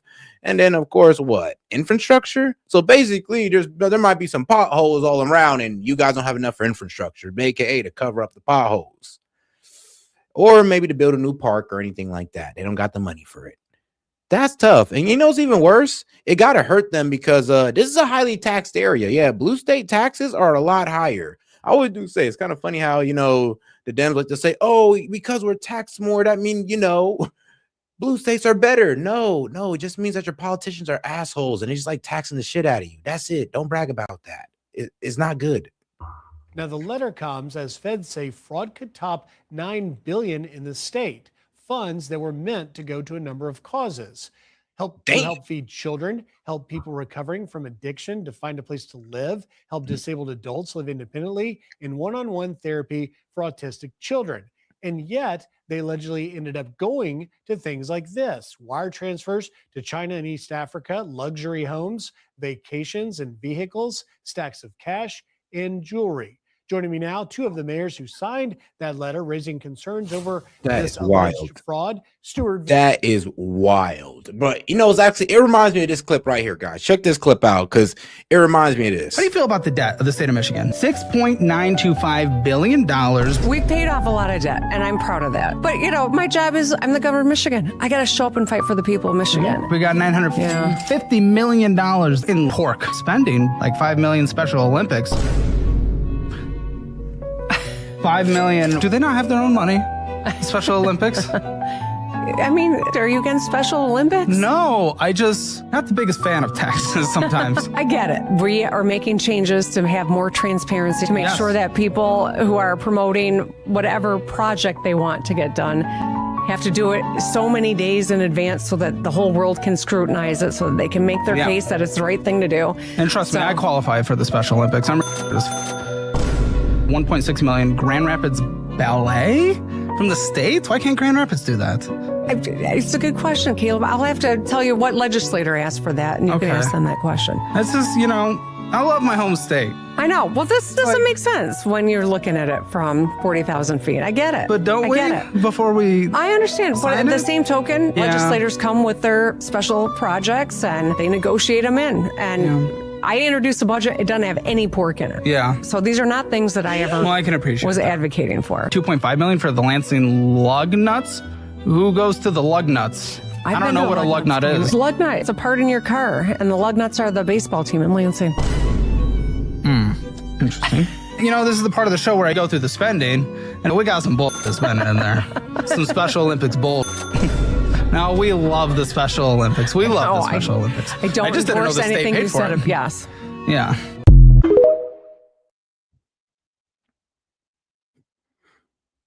Isn't it kind of funny where she just sat there and said, well, what? Do you have a problem with the Special Olympics? Like, no, I just don't think we should be funding it. Like, don't they got their own little fund? Why we got to throw millions into it? Bill Mayor. But you kind of say, look, every time you have a problem with unnecessary spending, they'll sit there and try to make an emotional argument about it. Like, what are you really against child care? Are you really against health care? Do you hate the Special Olympics? Like, no. I just think that we can, use our money in a better way. We can allocate spending elsewhere, or we can use it in a more efficient way. But they're not trying to hear that argument. Jimmy John King and Lexington Mayor Mike Murphy. Thank you for being here, gentlemen. Mayor King, let me just start with you. Why did you feel the need to sign on to this letter, and what do you hope it will accomplish? Well, the need to sign on to this letter is finally coming to light. This has been going on since 2018, 2019. And our budgets have been growing down here like anywhere else, but our state health seems to be shrinking. Now we find out why it's all disappearing. Now we're hoping it'll bring some light, help bring more light to this massive fraud that is going on in our state that affects all of us just by increased real estate property taxes. Damn. Mayor Murphy, I guess you probably feel the same as to why you say. Hey, so crazy. Like, when I say that the Dems caused their own affordability crisis, like they're the ones causing the unaffordability crisis into their own people when they were heavy taxes, the allowing of immigrants that want to take jobs away from their own citizens, and also raise housing costs. Like I said, I mean, look, if you're living in a blue state, you're most likely living in one of the most unaffordable places in America. Not all the time, but most of the time. This letter. What has been the reaction to this letter? Have you heard from Governor Walz? Has he invited you to participate in dialogue, to perhaps have a face-to-face visit? No, unfortunately, Tim Walz hasn't reached out to us at all, and I don't anticipate him doing so, because that just means it's just another level of accountability for Tim Walz. And, there's a little nickname for him going around Minnesota. He's the fraud father, and that's exactly what it is. And I'm not. The fraud father is crazy. Bruh. I know, it's like, bro, really? The fraud father. It's like, that's how notorious it is. It got to a point where it's like, I'm sorry, but we don't even believe that you don't know anything about this. Like, just put it to you this way, for all the Dems that are in there. Don't you like the Special Olympics? Every time the government spends money, inflation goes up. Any government, whether it be a government that's buying products, in your hometown, i.e. a city or a state, whether it be the federal government that's buying products, competing on the global marketplace with us. Anytime government spending gets out of control, and in this sense, it's not even spending, because you could make the argument that if I spent millions and millions of dollars, I could at least spell learning correctly. So what you have going on is fraud. There's a difference between wasteful spending and fraud. The difference is wasteful spending is, we really need to do this thing and we're trillions of dollars in debt. Fraud is, we really need to do this thing. Don't you like the Special Olympics? And the money doesn't even go to the Special Olympics. No, here's the wild part. Like, the Special Olympics works on volunteers. So what are they paying for? Literally. And volunteers and donations. Here's the wild part. Here's the wild part about what's going on in Minnesota with the whole autism part thing. It's like, one, that's effed up to be taking advantage of autistic kids like that. And two, if you try to speak on it, I could only imagine the gaslighting. Like, how dare you be against autistic kids? They need counselors too. You sick bastard. Like, bro, what? I'm just calling out, like, it's just looking at the financial report and things are just looking weird. You're against autistic kids. It's a clever way of masking their fraud. It's not waste. It's not, it is fraud. And the definition of fraud has a very specific definition: obtaining property by false pretenses. You are saying one thing and guilt tripping and gaslighting an entire people that argue against it. Meanwhile, it's not even going to what you're gaslighting. That is fraud. That is fraud. Man. Fraud is a crime. It's not, we need to vote them out. No, you need to go to jail. If you commit fraud, if you say, hey, I'll to anybody that buys my channel, it's a $1 million channel. You can have my channel for $1 million. And someone goes and wires you $1 million for that channel, and you say, nah, it ain't like that. I'm gonna keep it. That's fraud. That's theft. Yep, you're right. It's like, and I'm keeping your money too, by the way. Like, whoa. Exactly. And then it's like, don't you want me to make good videos? Are you against YouTube? Yeah, so like, bro, I got a report. Like, come on, bro. Like, what? Did you hate black people? Did you hate black businesses? That's what's like, going on here. That's exactly what's going on here. Not you gonna try to hold me emotional. Not trying to use emotional blackmail. Good God. Oh my goodness. Let's hear the Leering Center. At the end of the day, if you look at Democrat-ran cities, this is exactly the policies that they support, and this is the reason why cities like mine and Jimmy's here are suffering, because of these unfunded mandates. And at the end of the day, Griff, we're the ones fixing the roads, and we're the ones picking up the phone when you call 911, and we're offering essential services to our communities. And these unfunded mandates, this fraud, and the shrinking government assistance to the cities, it's killing us. It's killing our taxpayers. Mayor Murphy, it's also killing the economic reputation and standing of your state. We did a little research here. We want to show you how much Minnesota is slipping in national economic rankings. You see GDP growth 18th, 2007 to 2019, to 33rd, 2019 to 2024. Job growth 20th to 39th. Labor force growth 22nd to 40th per capita income growth, 25th to 33rd, and the list goes on. Like, they're smart about what they're doing, because think about this. If you go to all these blue states, if you notice, prices haven't really come down a whole lot. They have not come down relative to what and your red counterpart states. Like, you live in Ohio, you live in a red state. I bet you've seen prices come down, right? Yep. What was just I'm gonna pick something random. What was the price of gas when Trump got elected on on January 25th or 21st, whatever inauguration day was? What was the price of gas? 350 to 370. Yeah. Guess what my price of gas was? It was about $4.25. And guess what? Before you say yours, I'm gonna say mine. Mine was $4. Mine is now still $4.25. What's yours? I damn near feel bad saying it. Like, go ahead. I don't buy gas. Like 270. 270. Exactly. So all of the liberals in the chat that are like, prices aren't going down. Try living somewhere where, they don't waste the money and inflation doesn't go wild and taxes don't go wild. All of this is government engineered, by your left-leaning mayors and your left-leaning governors. Oh yeah, where they don't raise taxes, by the way, either. That'd be nice too. Right. Yeah, our gas tax is like 65, 70 cents a gallon.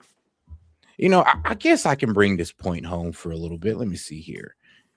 Shout out to this website right here. So we're going to go ahead and compare cost of living in Ohio to Minnesota. And yeah, Minnesota is 10% more expensive than Ohio. You're going to pay about 10% more when you're going out to eat in Minnesota. You're paying 15% more in groceries. But I mean, hey, you pay less in transportation. But when it comes to housing, you're paying 7.3% more, childcare 14% more. Now, mind you, this is on average. This is on average. Average across the board. I mean, you can even go down here, they'll even break it down for you even more. Like in Ohio, basic meal with drinks at an inexpensive restaurant, 16, Minnesota, 18. Like, yeah, every single time. Even a bottle of Coca-Cola, like what? Y'all shiesty. Y'all could have just at least paid the same as us, but. And they'll do sketchy things. You think when they say, "Oh, we're comparing cost to cost," you think they're comparing like, a 3-bedroom, 2-bathroom, 1,800 square foot single family home. No, they're comparing an apartment to your 1,800 square foot 3-bedroom, 2-bathroom single family home. Now, actually, it's crazy. When I'm looking at bread, this is actually kind of off. It's actually at like around $2.50. So I would say we could probably say they're paying like $3. Jesus. So, God forbid this is right. Y'all paying 20% more in just bread alone. Actually, the only thing that's actually cheap over there is the cheese, and that's not by much. It's ridiculous. It's completely ridiculous.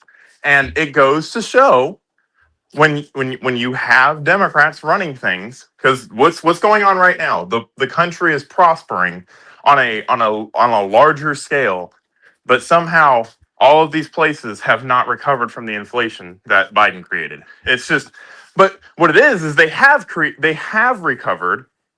Things are cheaper, but you're just doused in regulation. So all that's happening is the government in these areas are getting more money. So now what is the government doing with this extra money that they're getting? Because it's all funneling through their regulation, through their taxes. Washington State's thinking about creating an income tax.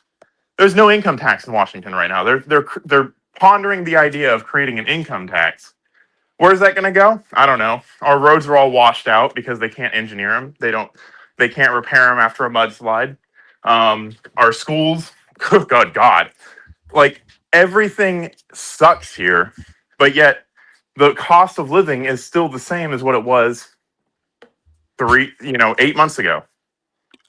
But I'm not gonna lie. As you've been talking, I've just been lining up many different blue states, and all of them are more expensive to live in.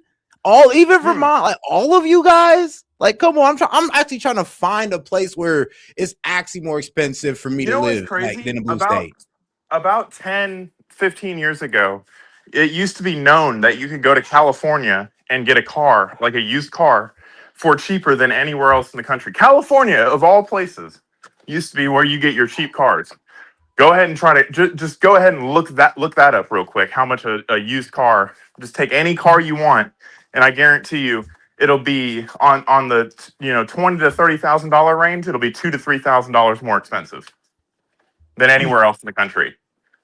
And what is driving that? What causes that problem? Well, it's government spending. It is always government. You can always trace it back, and I can always make the argument back to government spending and waste and fraud. And this is what you're getting. It's not like, the taxes are already gone. It's not a big deal. I can't do anything about it. No, they're actively making shit more expensive for you while stealing your money. And man, here these guys are trying to say, oh, blue states pay for y'all. No, y'all don't. No, y'all you don't. You can't even pay for yourself. Bro, barely can pay for yourselves right now. What are you talking about? I'm sorry, but how are you paying for everybody else, but you have billions of dollars in debt? Huh? Yeah, that's true. They are running. What a concept. Literally. But a lot of them don't understand that. But here's the facts. I mean, this is kind of crazy though. Minnesota's slipping in national economic ranking. So y'all went from 18 to 33. That's a drop. You went from the top 50th percentile to the bottom 50th percentile. Bro, top 20 to top in job growth. 40th percentile? Yeah. Bro, it's even worse when it comes to job growth. They dropped significantly. Labor force growth, 22 to 40th. That's disgusting. I mean, I don't know.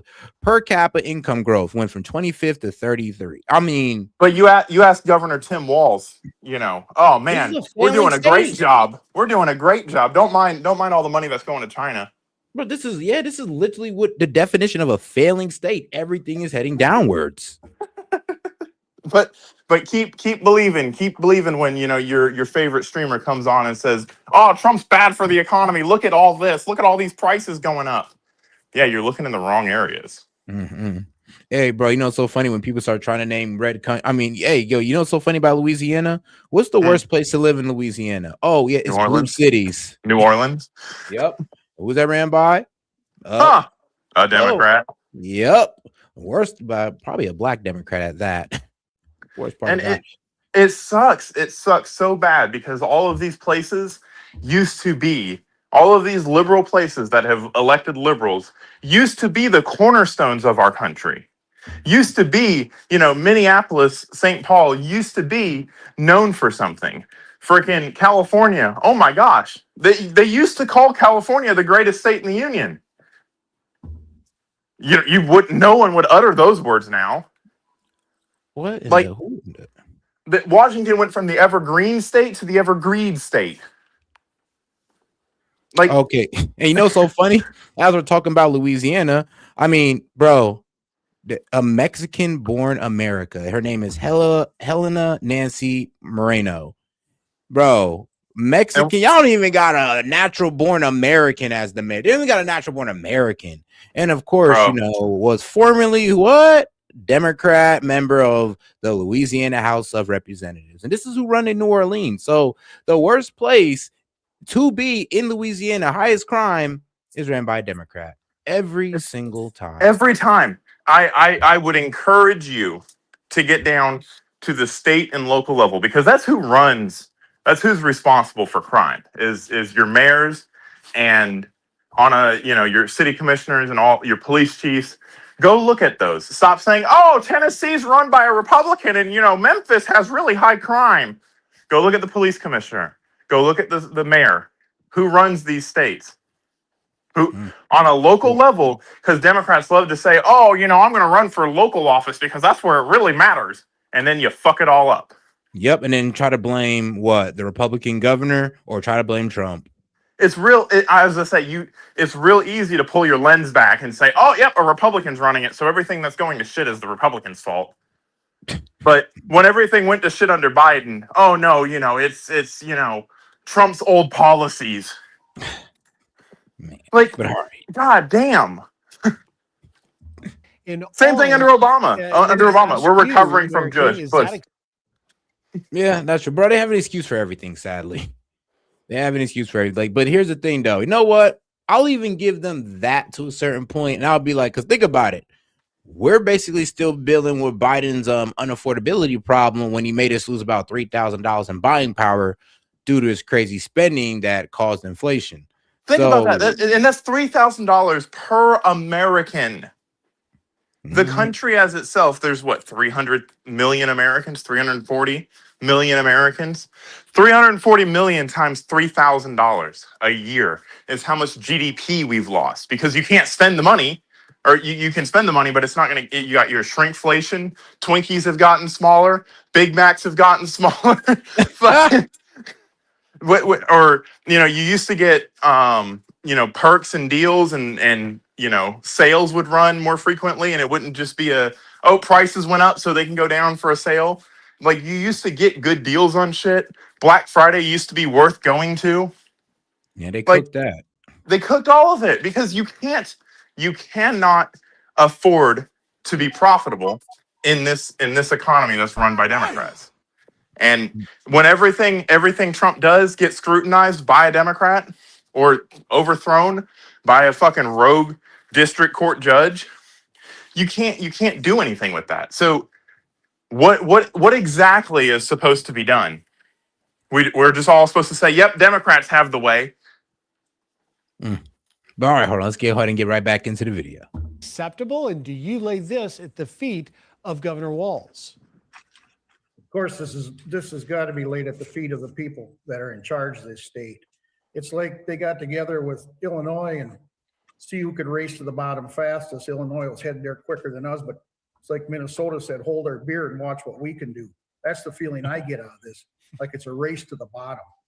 Oh my God. Yeah, but bro, you know, and people buy this shit too. Look at the chat. Look at the chat. People actually buy this shit.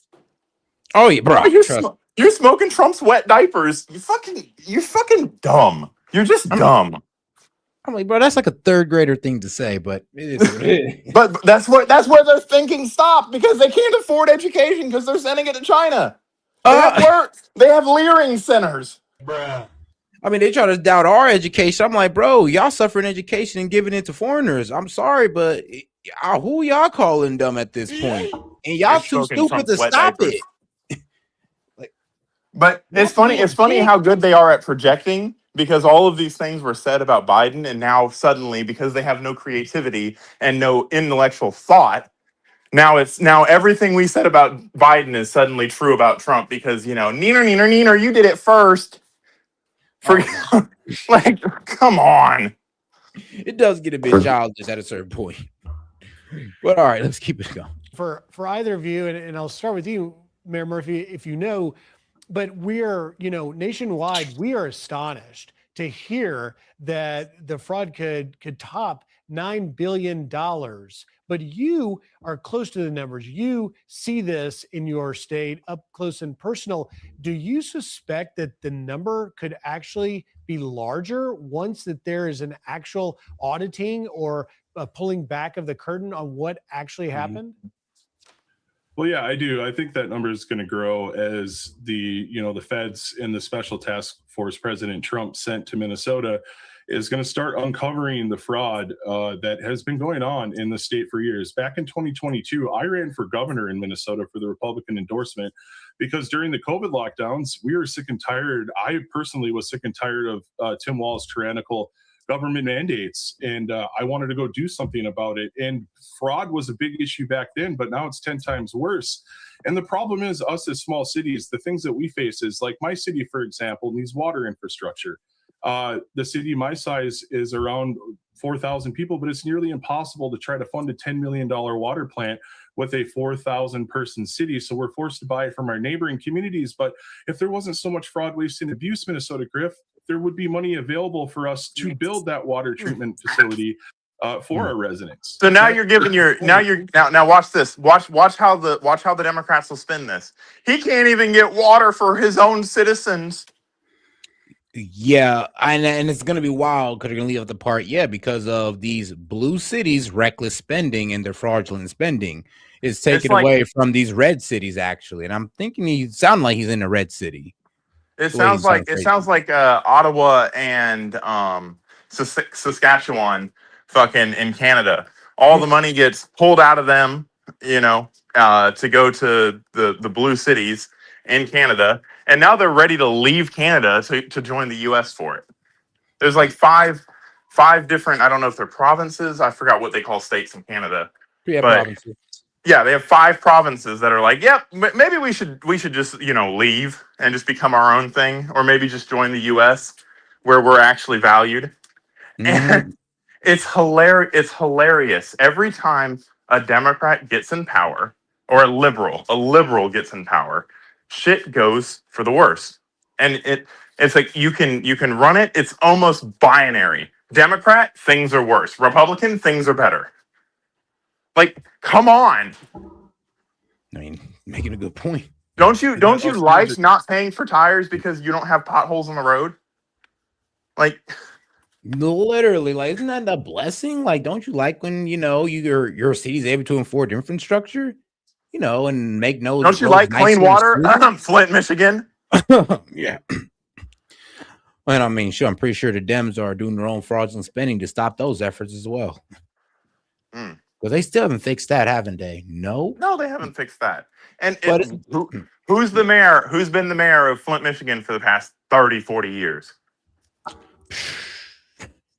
That is a good point. It is most likely a Democrat. Actually, maybe I do need to look that up. Like, who's been running the state of Michigan? What party's been running the state of Michigan for the past, I don't know, 15, 20 years?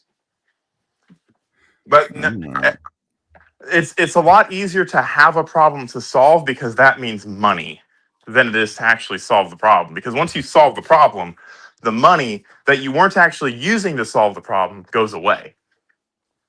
Well, I found him. Let's see. Is he considered a Democrat? No party affiliation just means Democrat.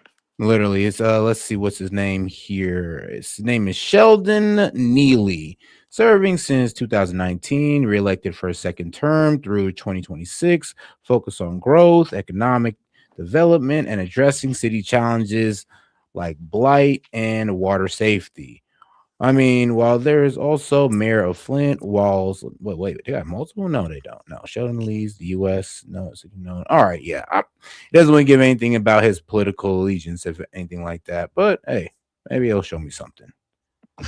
It's a Democrat. Actually, they do got a list of the Democrats here. Let me see if I go all the way down the list and find him.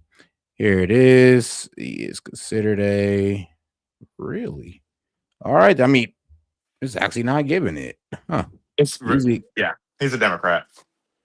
He'll claim to be an independent, but he's a Democrat. Let's see here. Ain't giving it to me. Even the Karen Weaver girl versus him, he won. Yeah, I guess we can assume he's a Democrat, a black Democrat at that. Let me see here. You know what? I can even get it, but see, I'm literally looking up this guy and I'm trying to find his political affiliation. You can't find it? Oh, here it is. Neely is a registered Democrat and a former state representative in Michigan's third. And this is the guy who's the mayor of Flint, Michigan. And is this guy right here. This guy. Every single time, it's the black liberals that failed their own community the most. Still ain't fixed that water problem. Oh, shoot, I didn't even see my man Gaming. Yo, Gaming, how's it going? What up, man? What up? Oh, it's all good, man. But yeah, I was pretty much just proving the point how Dems don't fix none of the problems in their city, especially my man Sheldon over here. Yeah, you just not figured that out? I mean, look at the mayor of Chicago. Oh, come on, man. Brandon Johnson. Oh, man, we already know. I will give $100 to anybody in the chat that can find a Republican where arguable metrics have gotten worse under their leadership. Good point. Yeah, any city in America.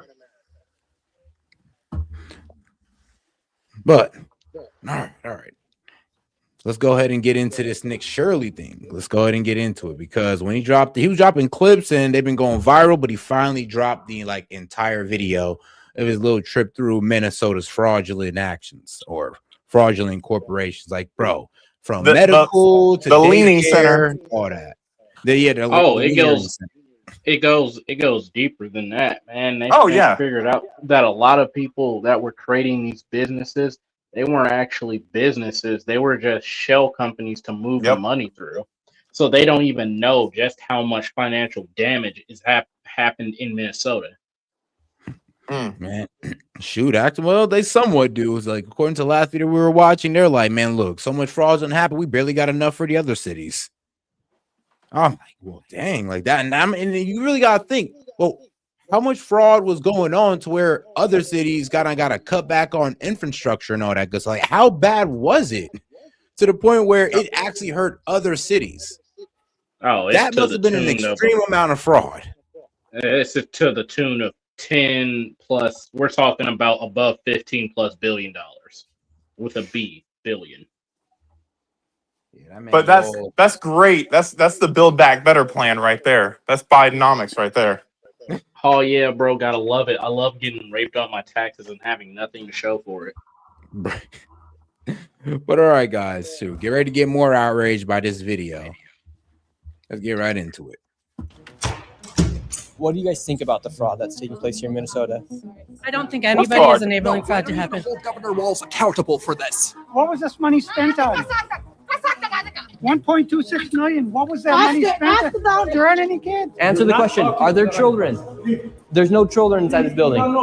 Potentially the largest fraud scandal in U.S. history is taking place in Minnesota, as literally billions of dollars have been funneled through Somali-ran fraudulent businesses. No, hold up. So much fraud, it could actually almost replace the entire GDP of Somalia. These fraudsters have worked hand in hand with the Minnesota government. You know, so crazy. Hey, guys, you know, Somaliland has now been recognized as a state, as its own sovereign state and country now. Where? Oh, and they're actually holding elections now. Yeah, like Somali Bangladesh holds first direct elections in nearly 60 years.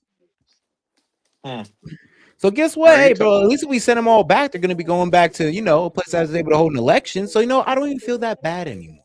We fixed it. Here's the crazy part. Everybody's talking about how Trump should be impeached for this, that, and the other. He should be impeached for this because this happened under his watch and he's seen all of it happening.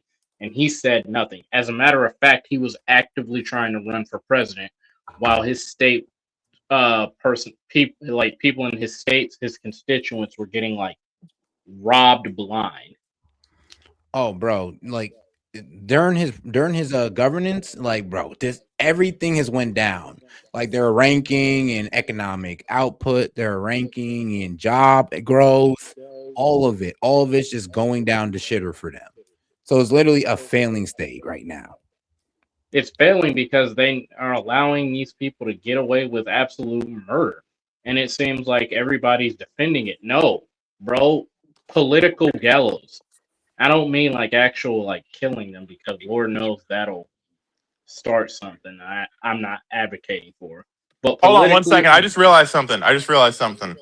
So all the Somalis that have left Somalia have started draining on Minnesota, and Minnesota's going down to the shitter, and now Somalia is better. Yeah. So all you have to do is get rid of all the shitheads. Yeah. It's clearly a money laundering scheme. I mean, at this point, it should be obvious. Yeah, I mean, bro.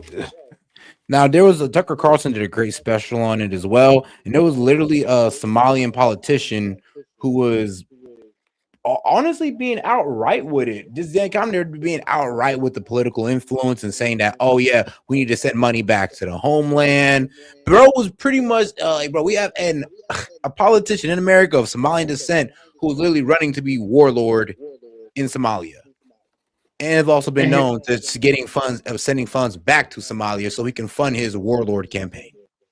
And here's the crazy part, man. Is like I like that Donald Trump is deporting some people, but this again is like, this is not enough. You need to get all of these people out of here. So whenever I say like, I don't care if they're here legally or not, this is kind of why people say they're fed up with immigrants. Minnesota is a prime example. So the quote unquote racism isn't coming from an unknown source. Dude, that's billions. No, that's true. I mean, the American people have a right to be extremely upset, especially, I'm gonna be real with you, dog.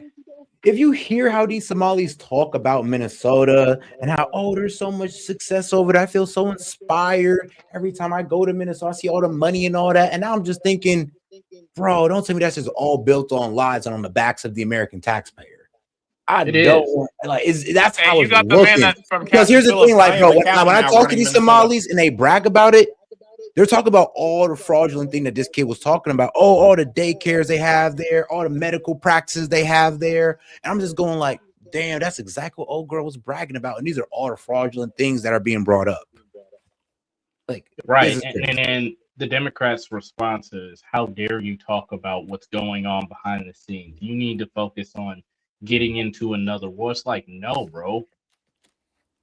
But all right, guys, we're gonna go ahead and listen to this for a good 5-10 minutes, and I'm gonna bring you guys back in. All right, let's get right into it. Hello, we'd like to ask where the money's going. What do you guys think about the fraud that's taking place here in Minnesota? I don't think anybody is enabling fraud to happen. Hold Governor Walz accountable for this. What was this money spent on? 1.26 million. What was that money spent on? There aren't any kids. Answer the question. Are there children? There's no children inside this building. Potentially the largest fraud scandal in U.S. history is taking place in Minnesota, as literally billions of dollars have been funneled through Somali-ran fraudulent businesses. So much fraud, it could actually almost replace the entire GDP of Somalia.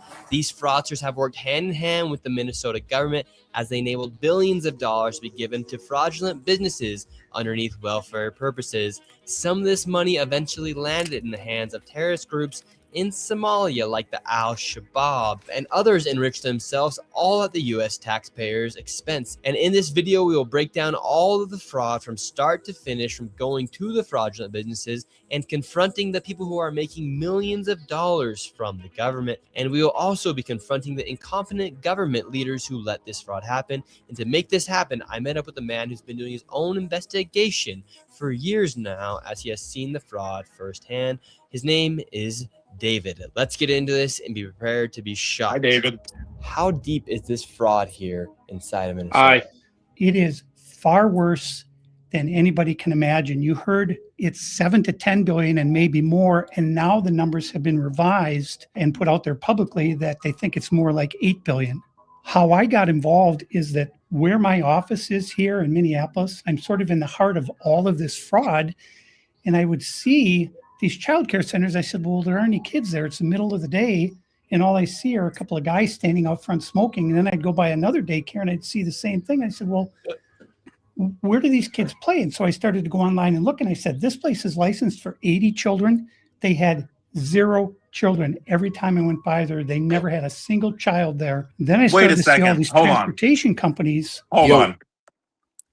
So this is so prevalent that anybody that fucking opens their eyes can see it. Yes. Yeah, literally. Bro, I'm gonna be real with you. It's kind of prevalent sometimes, bro. It's prevalent sometimes here in Columbus, like, bro, Somali security companies.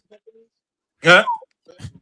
You know what I mean? Like, bro, the shady practices that happen there is crazy. Somalian trucking companies, shady activities. And I'd say, I'm gonna be real with you, it's across the board though. So I wish, like, I'm not gonna sit here and say that, oh, this is only Somalians. No, the Mexicans do it, the Asians do it, the Africans do it. They do it across the board. And so this is what I was saying. And when I was saying that, yeah, we should get rid of everybody, it's like, bro, look at this. And then you got these stupid white women that want to, I'm sorry, bro, about my white females in the chat.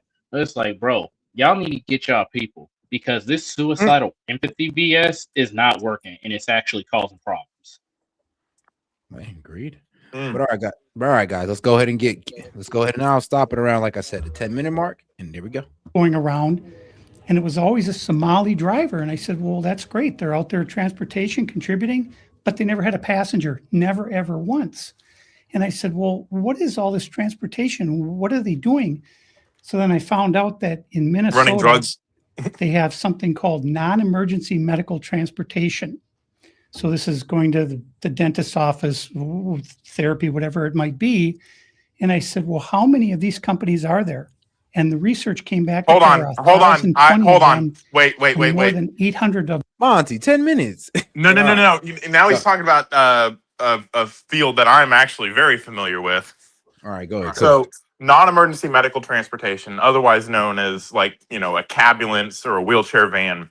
In my neck of the woods, it may be different in Minnesota. However, it is understandable, if not, to be expected, that they'd always be riding around with no passenger, or you'd see them more times than not without a passenger, because what that is used for, that's instead of getting an ambulance and an ambulance taking you from point A to point B, like your senior citizens and whatnot, you'll have a cabulance. You get it? Cab, ambulance, kind of. It's a play on words. And that's what's going to go and pick up Meemaw. She doesn't exactly qualify for an ambulance because there's very specific considerations that have to be made. Like you have to be considered bed confined by Medicare, and that means you're unable to stand up, you're unable to ambulate, and you're unable to maintain your core for a transport. So people that are able to do all that stuff, but maybe need some help getting into their home or don't have a ride, instead of sending them an Uber or whatever, you need a little bit more help, or they're just in a wheelchair, and it'll go to the hospital, pick them up, and take them home. Now it's not what he's talking about. It can be used for that. Like you can use it to take someone to dialysis or stuff like that. But it is usually one person in the back of that thing in a wheelchair that's strapped down to the back of it. That's what a non-emergency medical transport is. Okay. So it's not like, a bus full of people. That you can do that with the city bus. This is more one-on-one specific care. So you're providing clarification. Yeah, exactly. And so he was wrong about what he was saying. Not totally wrong about what he was saying, but the vast majority of what it's used for, he was wrong about what he was saying. Okay. All right, then. Shout out Monty for clearing that up. Them are Somali owned.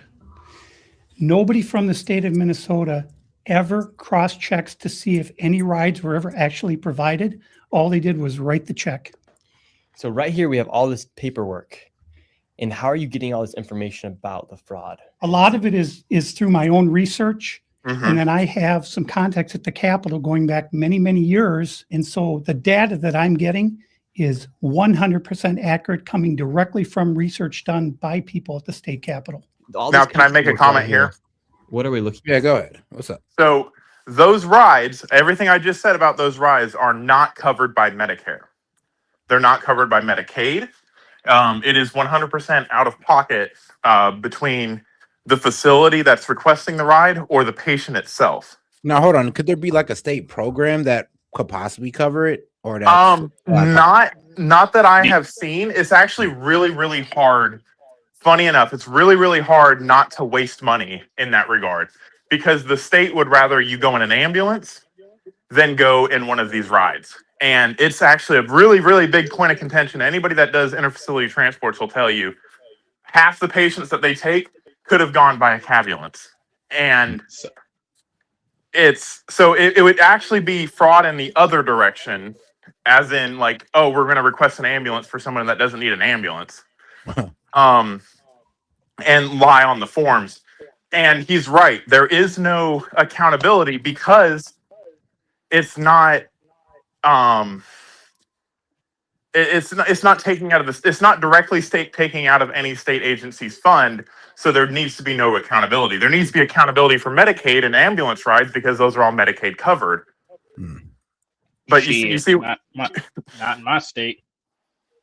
An ambulance ride has to be. So we're talking about interfacility transports, not pick you up on the side of the road and take you to the hospital.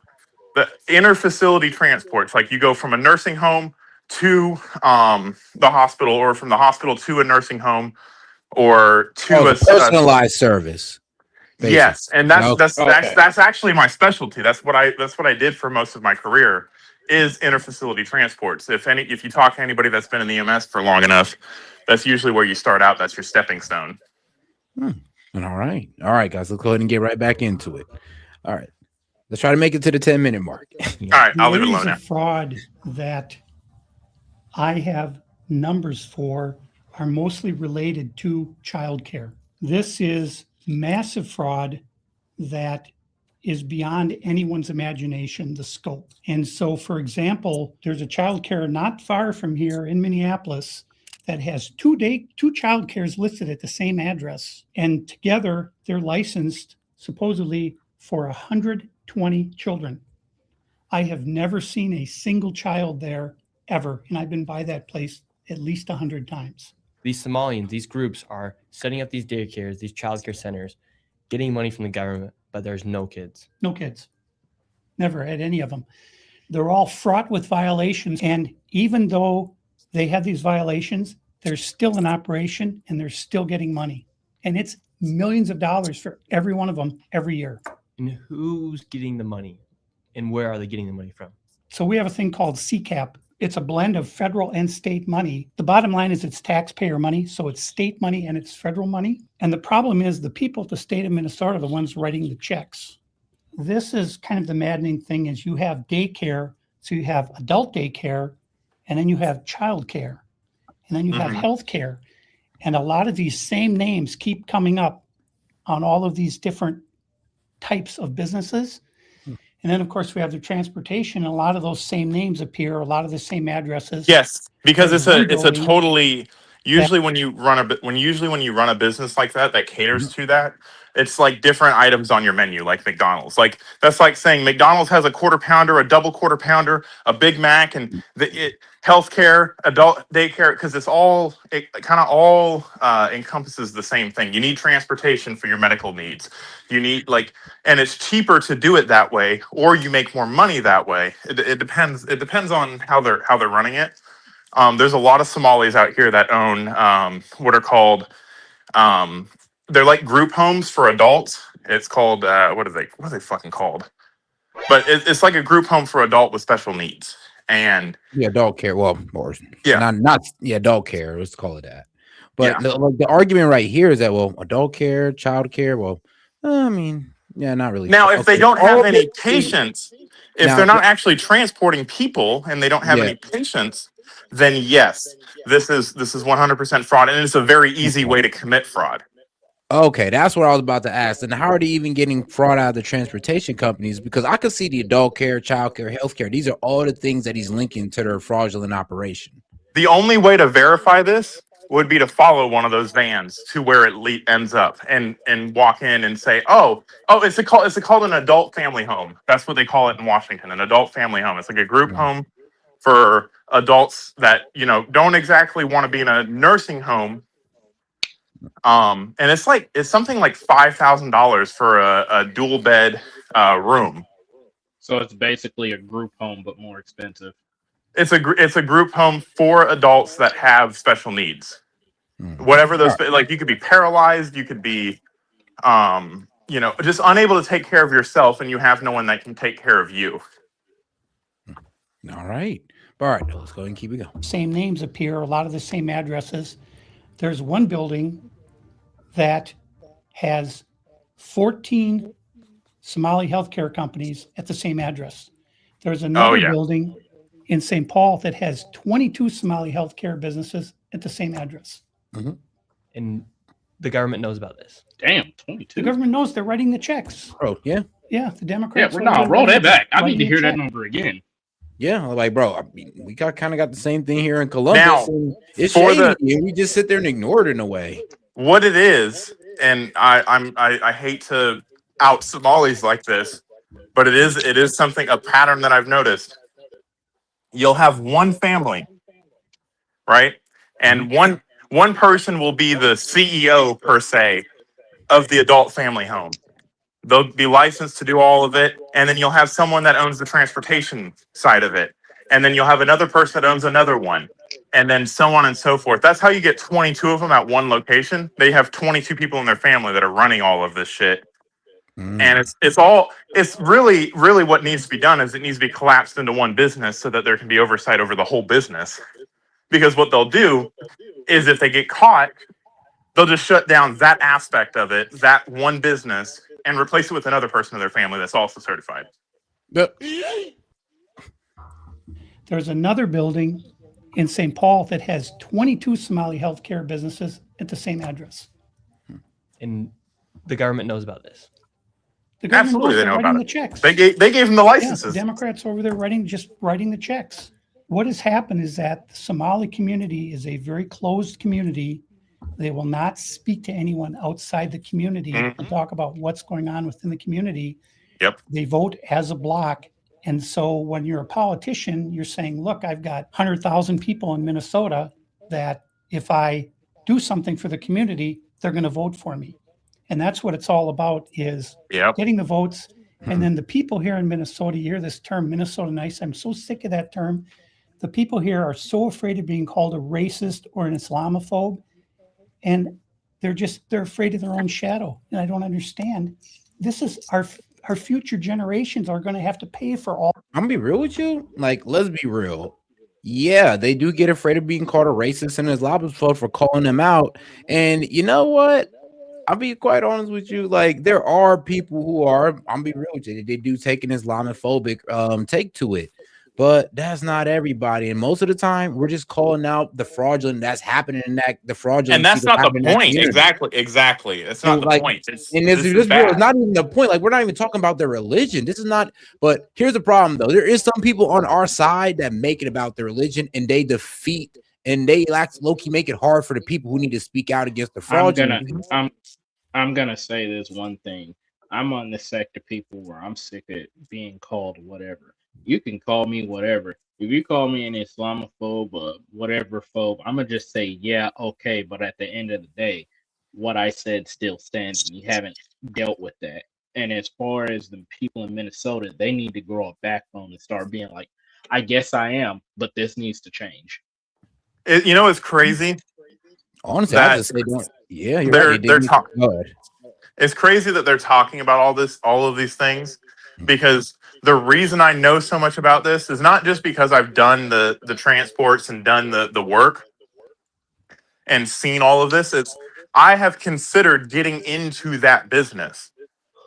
So I know some of the ins and outs of how you have to run it and what you have to do. And I also understand some of the ways in which you can commit fraud within the business. And you can upcharge people. You can lie and say that they're bed confined and they really need more services. And there's no one that's gonna check you on it. Like it's if you really look at it, it's really easy to check and say, oh, look at the hospital records of this person. Oh, they weren't bed confined and suddenly they're bed confined and need an ambulance ride.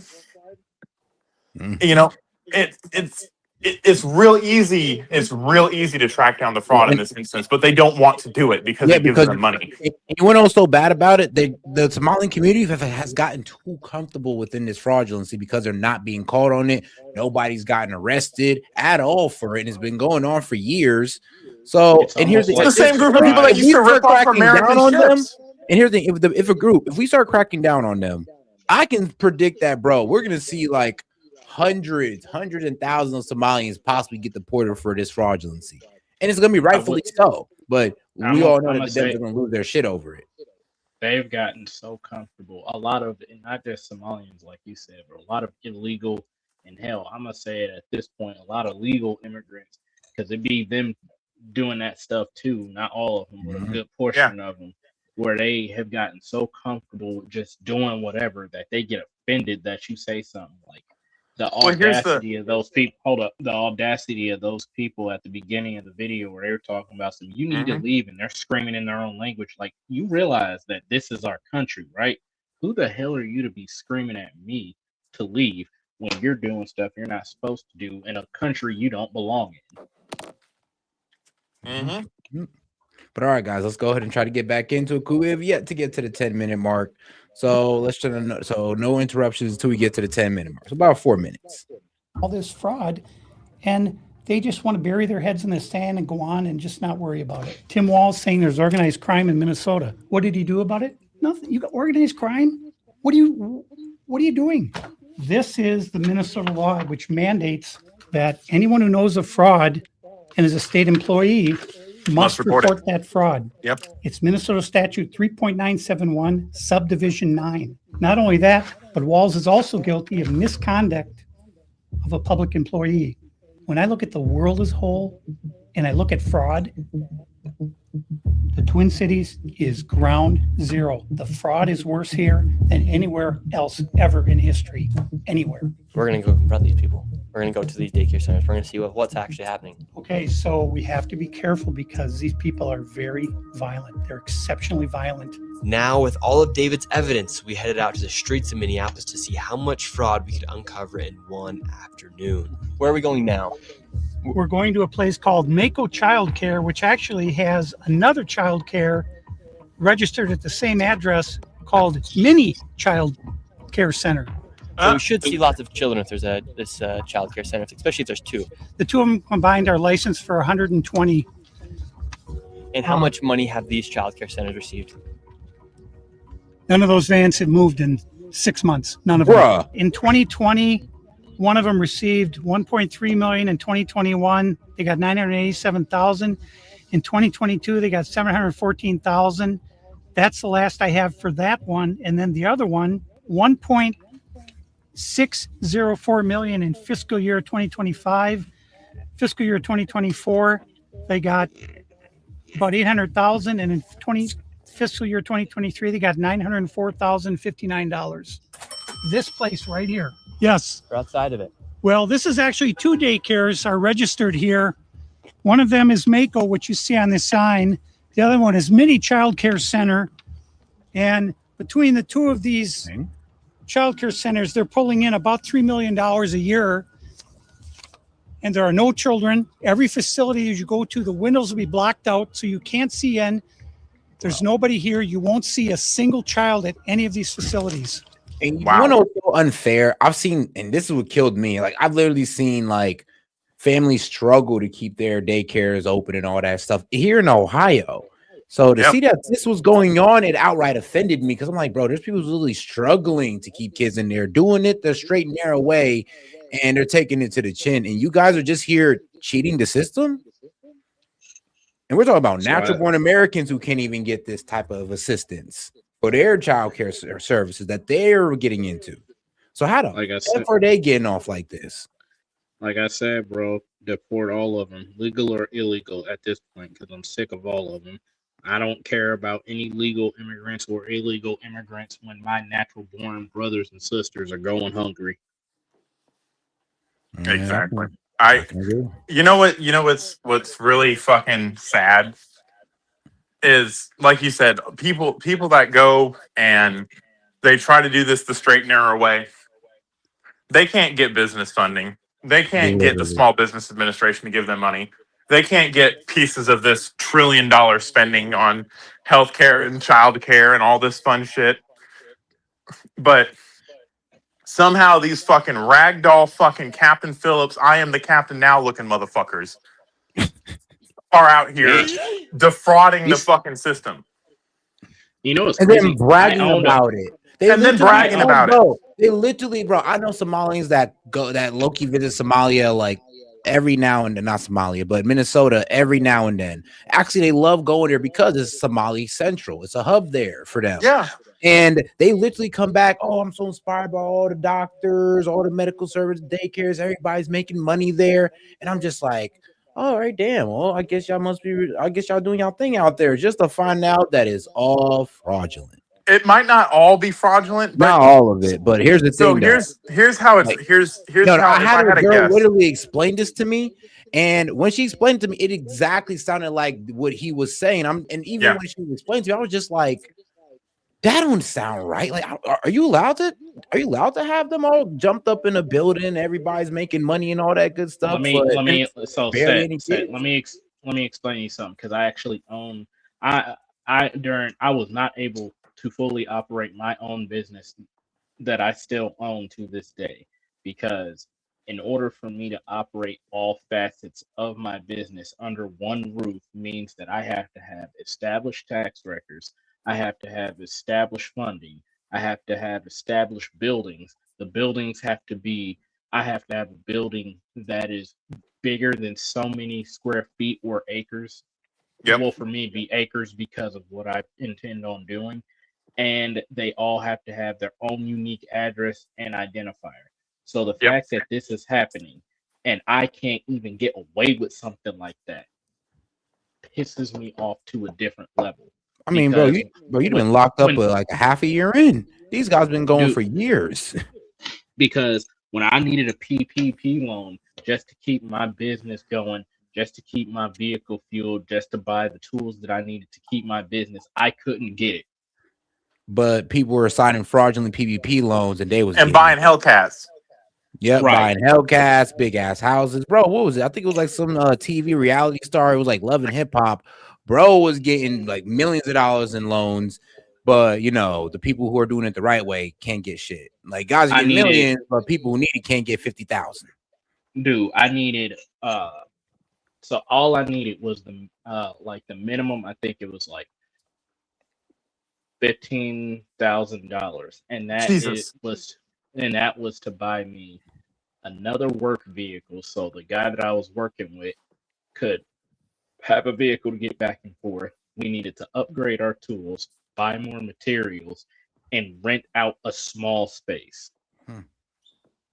Couldn't even get that.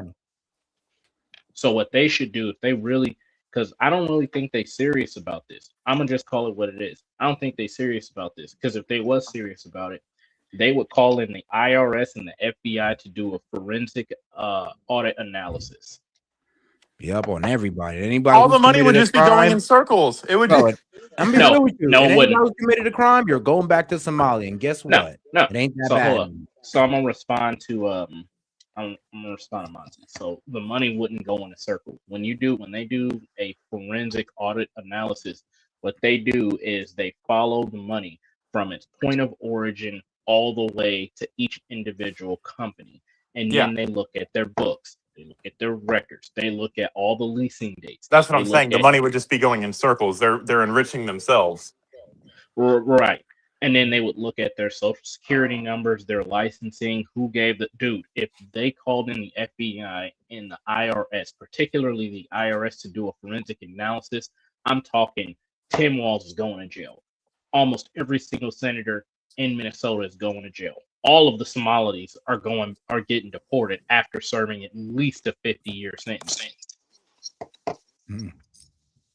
All right, guys, let's go ahead and get right back into it. There are indeed no windows. All the windows are blacked out right here. All right, let's go in. And the child care center is locked. Should we ring the doorbell? Yeah. Try to get in, rang the doorbell. Nobody showed up. They're open 7 days a week, 7 a.m. to 10 p.m. It says here on their sign, yet there's absolutely nobody here. And this building here, right here, has generated millions of dollars, and it seems like business isn't even open. Like literally generating millions of dollars. You think you see kids jumping around doing backflips in there? But right now, and it's a weekday. And if this was a daycare center, it wouldn't just be in some industrialized building. There would be maybe like a playground or something outside. Or there's no play area for the kids.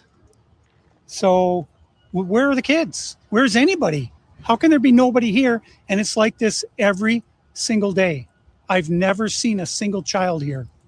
In 9 years, I've never seen a single child. 9 years? Right there. Oh, then now it looks like we already got the Somalis coming through. Yeah, they're coming. The word's out. Hello, is this your daycare? No. Can you tell us why there are no children? Have you ever seen children? But she's about to go into the daycare. Doesn't know if she's ever seen a child here. All right, let's go to the next location. Now we're going to the next daycare center. How much money has this one generated? This one, in fiscal year 2025, $1,042,059. In fiscal year 2024, $1,059,078.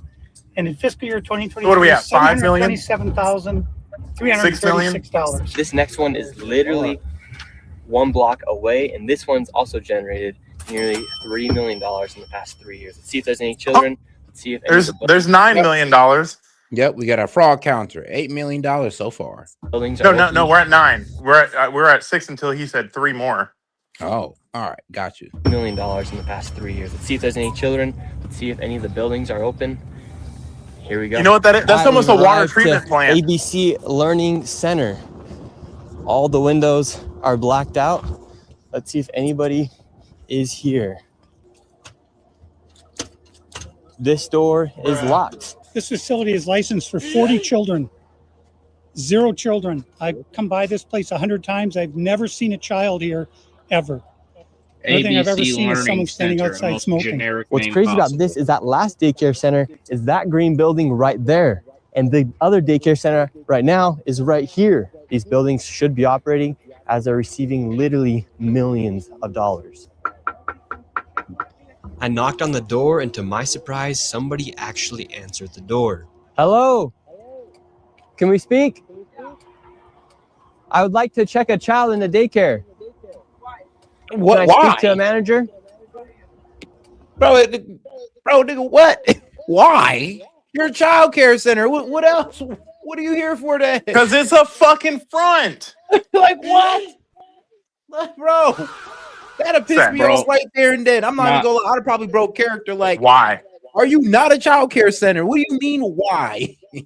Why would I want to check a child into a child care center? Like, do you hear yourself? Again, the more I watched it, and here I want people in the chat and even y'all to know something. The more I watch this type of stuff, the more I sit back, I'm looking at it from a different perspective. Went to war, not really to war, but went to conflict, came back. My people are struggling. And then we got entitled POSs like this, who, when you question them on what about using the services they provided, they claim to provide, their answer is why. And got government subsidies to provide, mind you. Right. And then you got these idiots. No, they're not idiots. They're willfully acknowledging this. They know it's happening, and they're being quiet about it because they don't want to be offensive. I ain't gonna lie. I see why some people are becoming racist. Yep, I get it too. Sometimes Why? I don't like it. Why do you want to? Why would you possibly want to check a child into a child care center? Why? Right. Why? What's wrong? I'm not What's wrong with you, saying bro? on live. I'm not saying that I support racism, even though I joke about it. I don't really support it. That'd just be my military. That'd be my military humor. But what I will say is, I understand why a lot of Americans now feel that being racist is the only option. Because when you get basically kicked in the nuts and laughed at, it becomes really hard to not see red. Very radicalizing. Yeah. Yes. Yeah, I do say, and I try to get people. I try to always say, try to watch this and not get radicalized, and not try to, have a hatred for these people because it's not all of them. I was getting ready to say, no, it's not all of them. Yeah. I've met some pretty cool. Somalis who, they come here. They open up a fish and chip shop. They got the gas station going. They doing their thing. They actually participate in the community. This isn't to those Somalis. No. That's what makes it not racist. The fact that racism is taking a race or classism would be taking a class of people and saying all of those people do this. No. If you can make that distinction, I know people that do it, and I do as well. I know people that run adult family homes that are Somali, that are Caribbean, from other places around the world, and they do work that Americans won't do. Right. It's like today I went into a beauty supply shop, and there was just to get some stuff that I needed to do my hair, and these Chinese women in there listening to gospel music, being hospitable. That store been there since I've been in middle school down in the city, and it's like, okay, them the immigrants I love to see. They're doing what they got to do. They keeping their head up. They staying out of trouble. They keeping their religious beliefs. And they, in general, are just trying to make an honest day's worth of work. And I can respect that. I cannot respect, and I will not respect this BS. But we're at, what, $9 million and what should be 500 kids? At this point, bro, apparently when you ask them to turn in when you want to register a kid, they're going to hit you with, hold on, why do you want to do that? Like really? We need someone that's willing to go break into these places and do some not okay things with the law. I'm not encouraging this, but that'd be interesting to see what they're actually doing in these buildings, because there's someone in the building, which means they're doing something. Something getting done. But like I said, though, you try to pull up and register a kid. Why?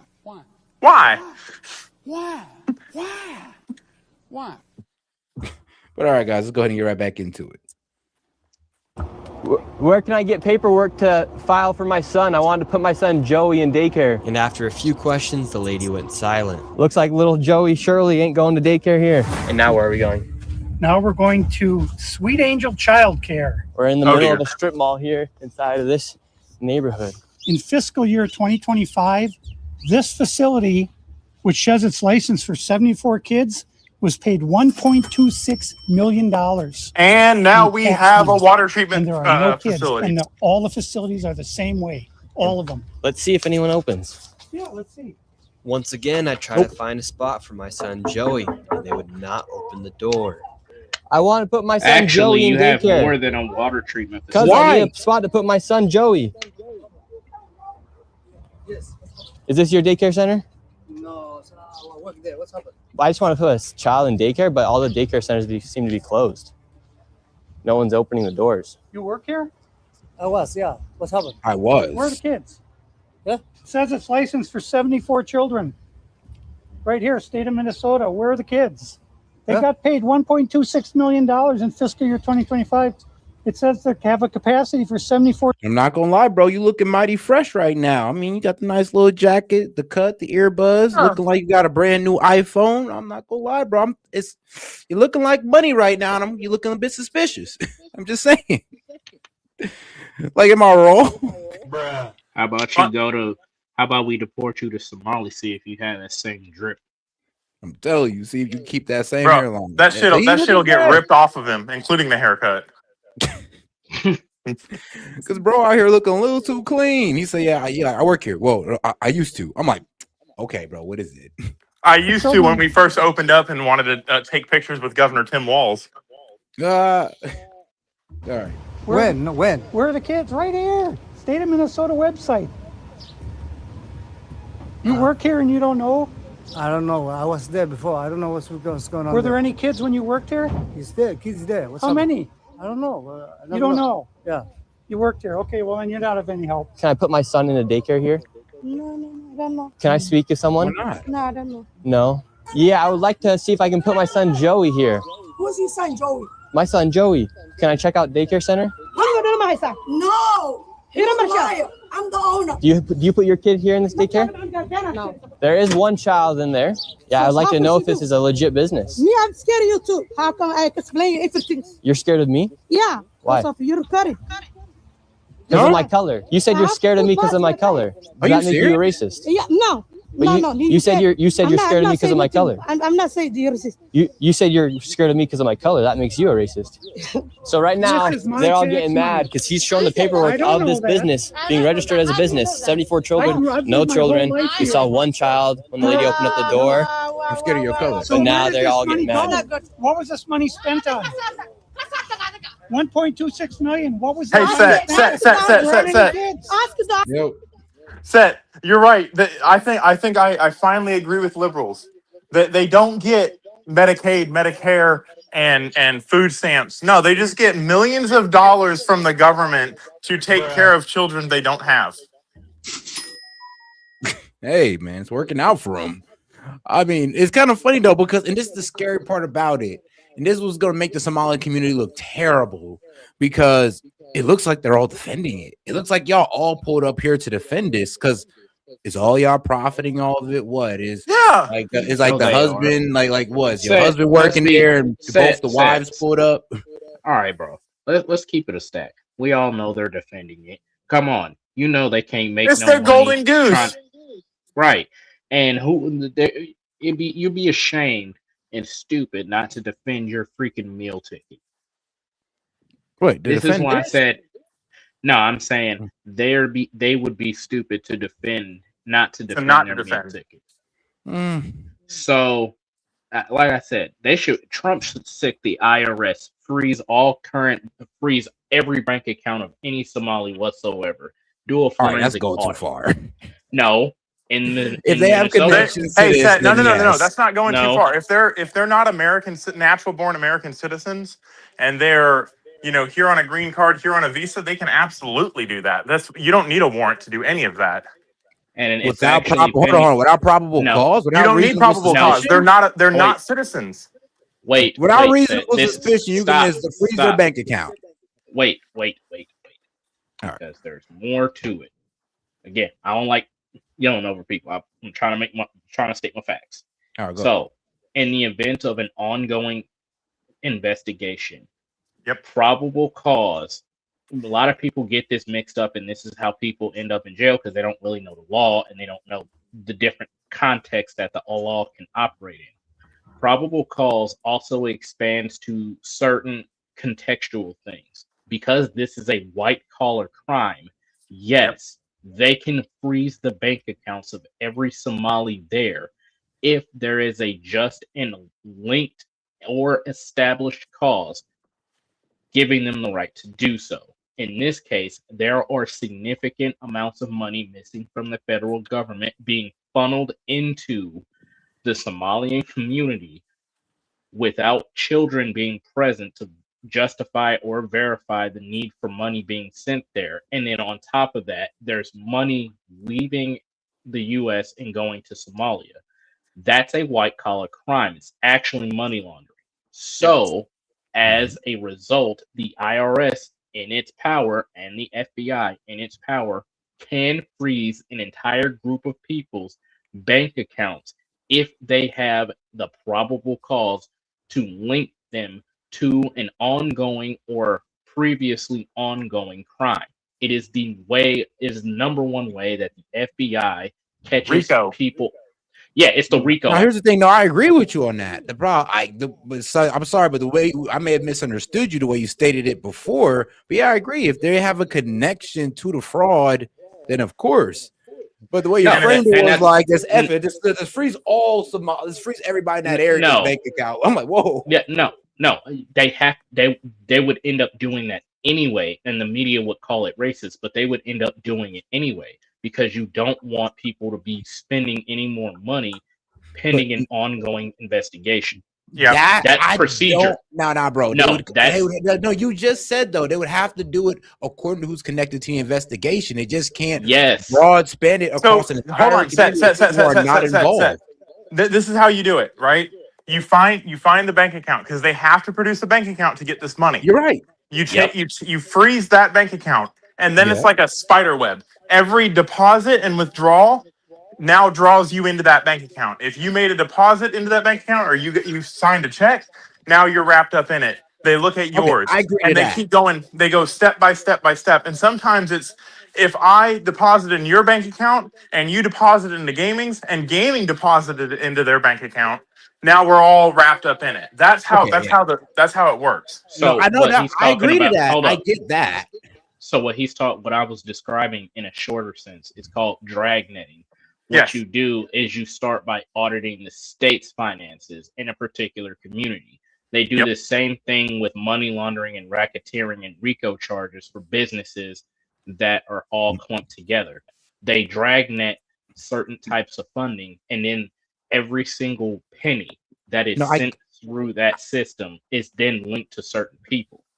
All right, now I get what you're talking about. No, trust me. I agree with any account that would be connected to it, paid, and even if it's just a penny out of that fraudulent account, I would agree to that being frozen. Mm-hmm. And that's what would not happen. The entire community, though. It would end up being the entire community. You think so? You think it would just be the entire everybody in that community got a little bit out of that pot? Think about it. He just went across 10 different people that are getting multi-million dollars. They're not doing it alone. Of course, I know that, but you really think? And I'm just asking, guys. I don't think you're wrong on this, but you actually, I'm gonna be real with you. You actually think that we would need to freeze majority of their bank accounts because most of their bank accounts are probably being paid through this fraud. If money brushed across, like here's how easy it is to do it. I am fraudster. I am original fraudster, right? Okay. And I get the $3 million and it's fucking dispersed. I go to Taco Bell and spend money at Taco Bell. Taco Bell's now getting looked at. That specific franchise is getting looked at. Yep. And it's like a contagion. It's like a virus. Everybody that I touched is now implicated until they can find, and they don't need a warrant to do this. Mind you, this is all the federal banking system does not need a warrant to look at your things. Hold up. Let me back you up on that. The specific rule, if you look at the FDIC and the SDIC, it's written in those terms and conditions. They have the right to identify you based off your race, your ethnic group, your geolocation, and your country of origin if you're a foreigner, and your spending habits. Your spending habits. Mhm. And if Somalis as a whole in this particular region of Minnesota are all possibly linked to a multi-billion-dollar fraud scheme, then all banks, as per the FDI and the FDIC and the ACID, that's the other one I was talking about. The ACID, they would have to freeze those because they match the description and the dollar amount, and they're in the epicenter of a huge white collar crime, and they unfreeze those bank accounts as the records get verified. Yep. And what they'll do is they'll go forward first, right? They might already be doing this, for example. They're looking. They're just looking. They're not interfering with anything. They're just looking and monitoring things because things have been flagged as fraud. And then FBI has a 98.8% conviction rate because they already have the paper trail. They're just putting the final pieces in place. Yep. And so once they fucking establish that spider web, no one knows they're doing this until they fucking snap their fingers and do it. Once they've established all of it and dragnet it and built their investigation up, then they're like, all right, boom, these are our people. They all simultaneously get warrants served on them. They all simultaneously get indicted. They all simultaneously get their shit frozen. And now it's the FBI's job to prove in a court of law what their shit is. And no one is going to get unfairly swept up into this because they already know. And they're watching you. They'll get warrants to watch you. They'll get warrants to fucking wiretap your shit. But they're not like pulling you in for questioning and tipping their hand. Like, think about, have you seen the documentary McMillions about the Monopoly scam? Yeah.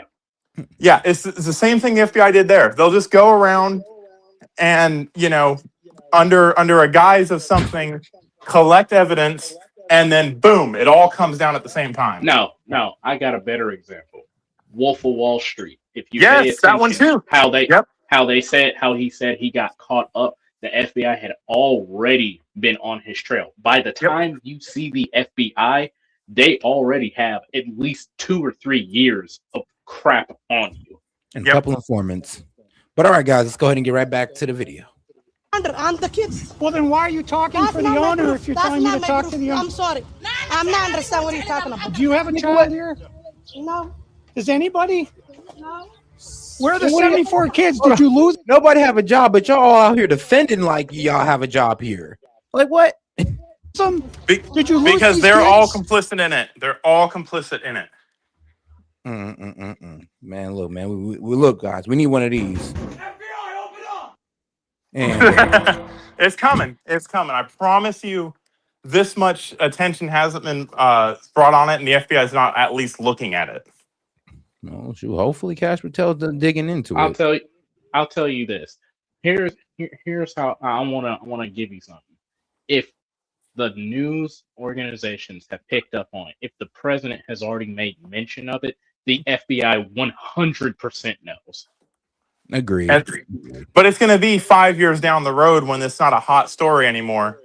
And all the fucking people that called us racist and Islamophobics fucking have all died down. That, boom, it's all going to get fucking swept up. There's going to be fucking 19, 20 fucking people that are going to be the ringleaders. And then fucking other people are going to get massive fucking fines for accepting, stolen money. Because that's what it is. This is stolen money. All right. There's going to probably be quite a few of impeachments of some politicians after this. Yeah, because they track the money pretty fucking well. All right, let's get back to. Where are the 74 kids? Did you lose them? Did you lose these kids? Do I need to call someone? Do I need to issue an Amber Alert for missing children? Are these children missing?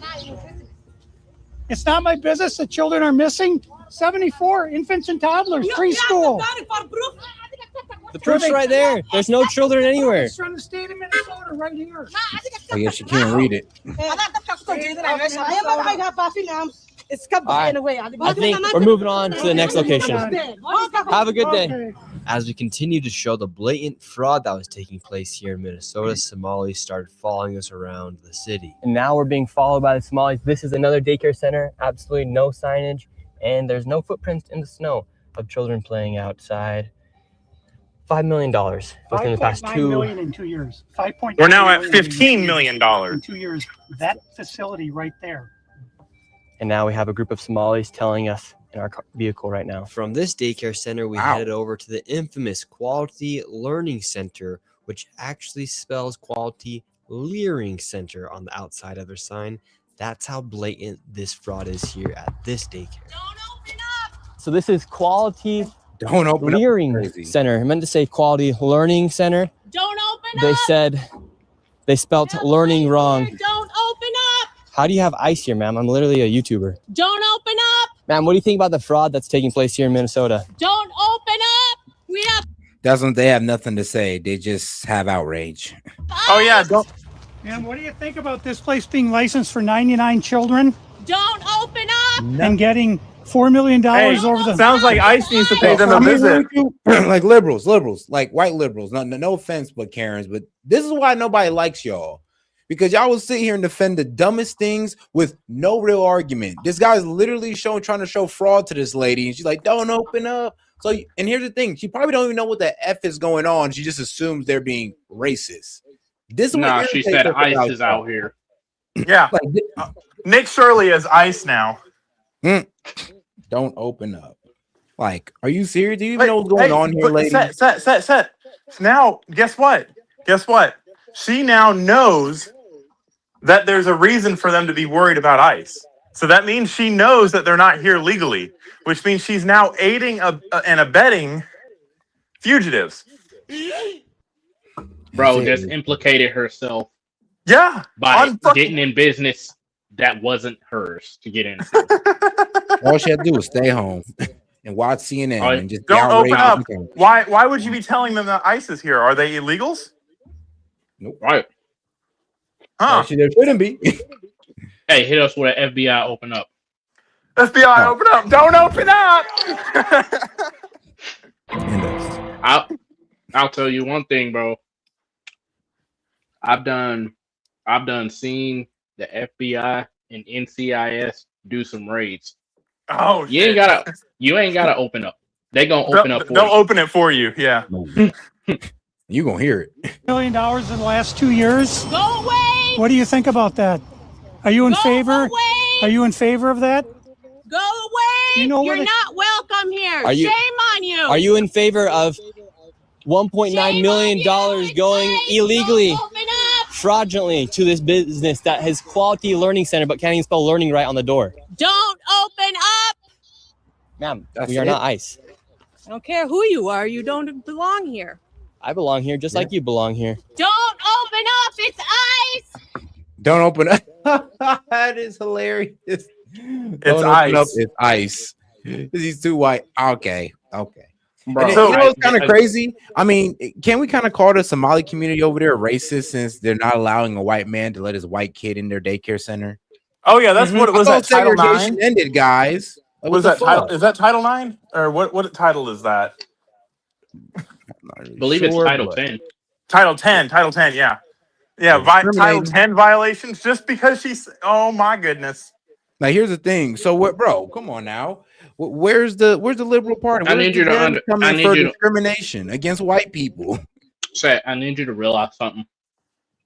That lady doing that one thing is breaking 6 federal laws. Yes. 6 felonies. You know what's crazy is the fact that she thinks that they're ICE and is saying don't open up, it's ICE, even though they're not ICE, she has implicated herself as being guilty of obstructing federal process, even though they're not ICE. So let me go down. Obstructing federal process. Falsely accusing somebody of impersonating a federal agent. Yep. Aiding and abetting a wanted fugitive. Aiding and embedding crime. Implications in crimes. Accessories to white collar. Yeah. Overt acts and accessories to white collar crime. Concealment. Deliberate and malicious concealment of potential evidence leading to justice or in law enforcement. Then we have misdemeanors. Dang, even oh yeah, look at her. Oh yeah. I mean, let's keep it a stack. We have what is it when you're being too loud outside? Disturbing the peace. Disturbing the peace, that's a misdemeanor. Technically, you're trespassing because they haven't opened up to you. You're also harassing people. Yep.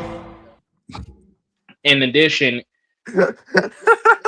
what else is she doing that's wrong besides being an idiot? We'll give that that's a crime. We'll make that a crime too. Protesting without a permit. Yeah. Oh yeah, you need a permit. You do need a permit. Really? Oh yeah, you do that. Well, for big protest. Well, actually, for really any demonstration. So true. Right. And we also have to go down the attempting charges because hold on. No, conspiracy. Those are we still gotta get back to the video, bro. She's already got 300 years in prison. Hold on. Let's get back to. You realize that liberal white women, y'all better do something about y'all here people at this building, but there's no one here. This is a child daycare center. 99 children. Paid $1.9 million this year in CCAP funding. Do you know where the children are? Were they kidnapped? They run away? Where are the children? This is state of Minnesota. Right here. You don't care about children? My name's Nick Shirley, ma'am. And who are you with? Nick Shirley. Nick Shirley on YouTube. Yeah, so who are you with here? Oh, he's just been doing some research investigating the fraud that's taking place here in Minnesota. Yeah, I'm with Nick Shirley. This lady, she's calling us ICE. We're just trying to put law and order back in the streets of the United States. Intimidation. Get rid of all the fraud. Have you ever seen children at that daycare center right there? Where? Yeah, it's right there. It says the child. You've never seen daycare. I haven't seen anybody here. We're going to educate you on something. So what do you think about this daycare center? They spelled learning wrong. They've received over $1.9 million. I'm not gonna lie. For women like that, I suggest you guys get like a butch female security guard. So she, for tough situations like that. This year alone, and they're supposed to have 99 children here. I don't see it. 99 children. Have you ever seen any children here? None at all. None. This year they got 1.9 million. Last year they got 1.5 million of your tax money for 99 children. We just want to know, where are the kids? Right. Where are the children? I don't see them. I've been here since 2017. I haven't seen anybody like Never that here. seen a child here. No, not at all. And so you've never seen a child here for 8 years? Nope, not at all. Damn. And how does that make you feel knowing that this place is receiving $1.9 million? Disgusting. I mean, what the hell? They stealing the money. That's a federal grant too. That's if they get caught for that's a federal offense. I know. I studied law. Even this guy knows. Do you think Tim Walz should go to jail for all the fraud that he's enabled here in his state? That's him doing this? Heck yeah. He's got to be held accountable for this. I mean, there's no rhyme or reason what's going on here. It's simple. It's nothing there. It's a parking lot. And look, they even spelled learning wrong on their sign for a place that's supposed to be educating children. That's crazy. All you can do is laugh. Who runs it? Who supposedly runs it? Somalians. Oh my god. Bro, they graduated from robbing cargo ships. I've never seen to nobody here robbing at all. us on a homeland. Bro, They're just taking America hostage. Hey man, I remember that joke I used to say during the election. Man, looking at us like, look at me, look at me. I am the captain now. No, I'm a citizen now. Even You worse. know, I'm surprised the Somalis managed to use soap. Oh. So how long have you been living here? Since 2017. You've never seen a single child walk in that building? No, not at all. So this daycare center is literally just a place to traffic money. $1.9 million just this year alone. And this guy's been living here for 8 years. and has never seen a single child walk through those doors. There's no windows either. No. And the only window they do have, the door, is blacked out. Yep, see that. I've never seen anybody go in there.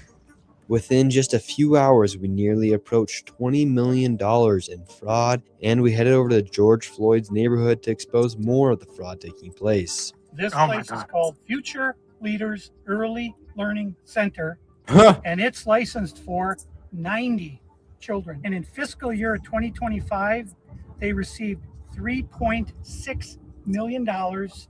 In fiscal year 2024, Bruh. they received So remember, $3 million. people, So in 2 years, remember, they got audience, chat. $6.67 million, claiming they have 90 children every day of the week, 5 days a week.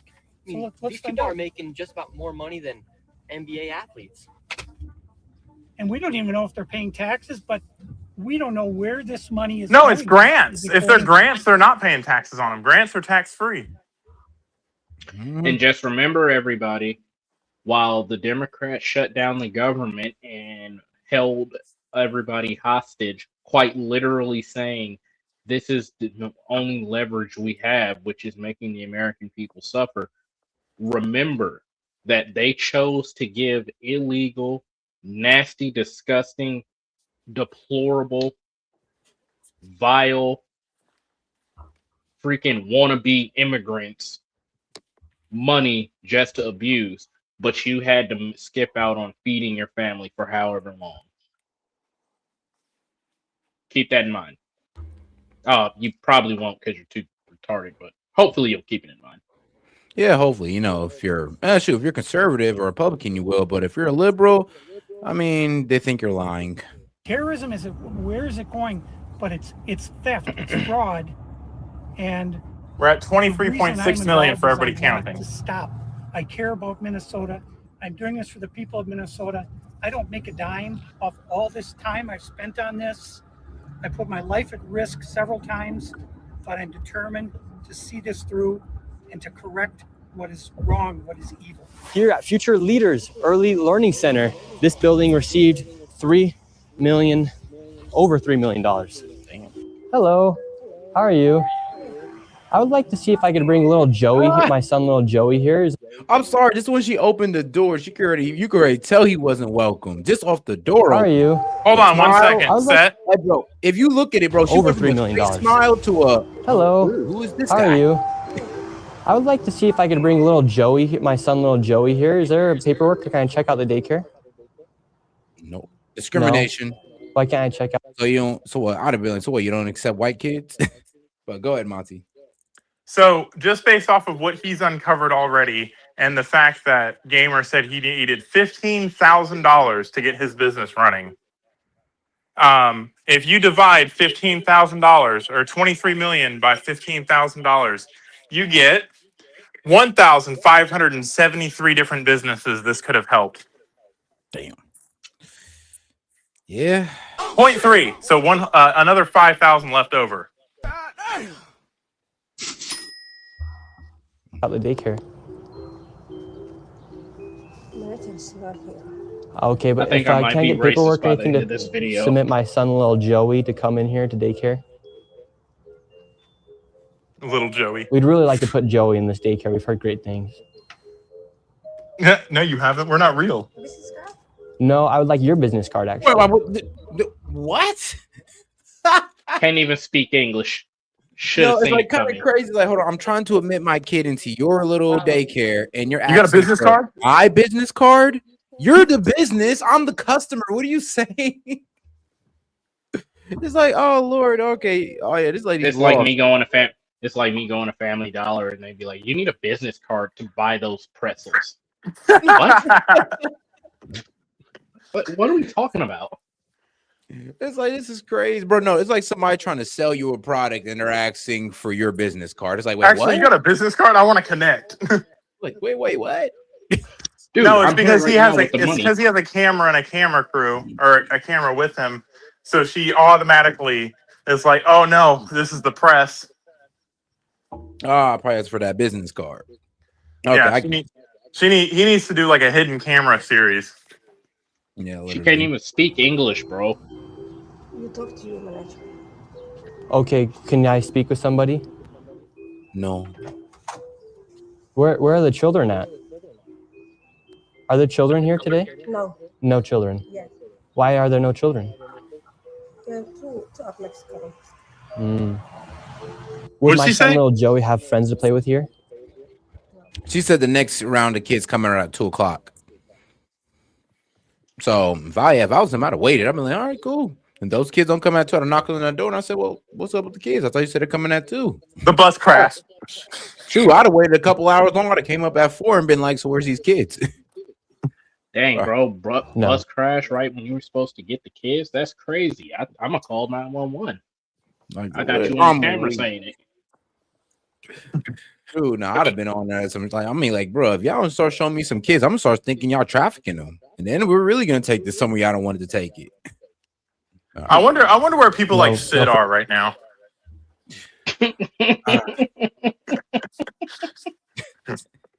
He trying to summon Sid, bro. But don't you like field trips? Oh my god.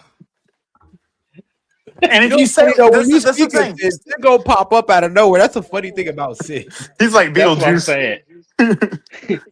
He's like, but here's the thing. If you were to do this with the governor of Minnesota, i.e., Tim Walz, and ask him the same question, what do you not support childcare?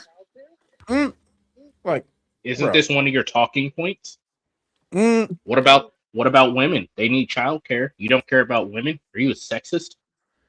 I think we're at like 600 or 700 kids, almost a whole elementary school, unaccounted for. Unaccounted for. Little Joey have friends to play with here? No. No friends for little Joey. Yes. Dang it. Well, have a great rest of your day. So, little Joey would not be accepted to that daycare. Joey's still homeless. Joey's still looking for daycare. And because little Joey couldn't get into a daycare, we went to an autism center, as they have been popping up everywhere as a rise of autism. So help me God, if they're doing this. Because of the government funds that they're receiving, I tried to check my son. Ooh, yep, autism Medicaid payments. Yeah. So help me fucking God. Now this is a fucking this is a big deal to me. Like, that's praying on people, man.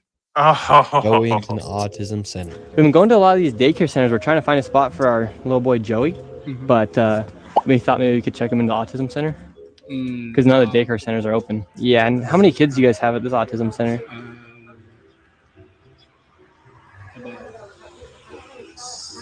I can't give you a number now. Like more than 5? Probably. Probably, so you don't really know? Yeah. What probably? What do you guys think about like, the fraud that's been labeled on? Like, probably, bro. You know how much you got reported on paper?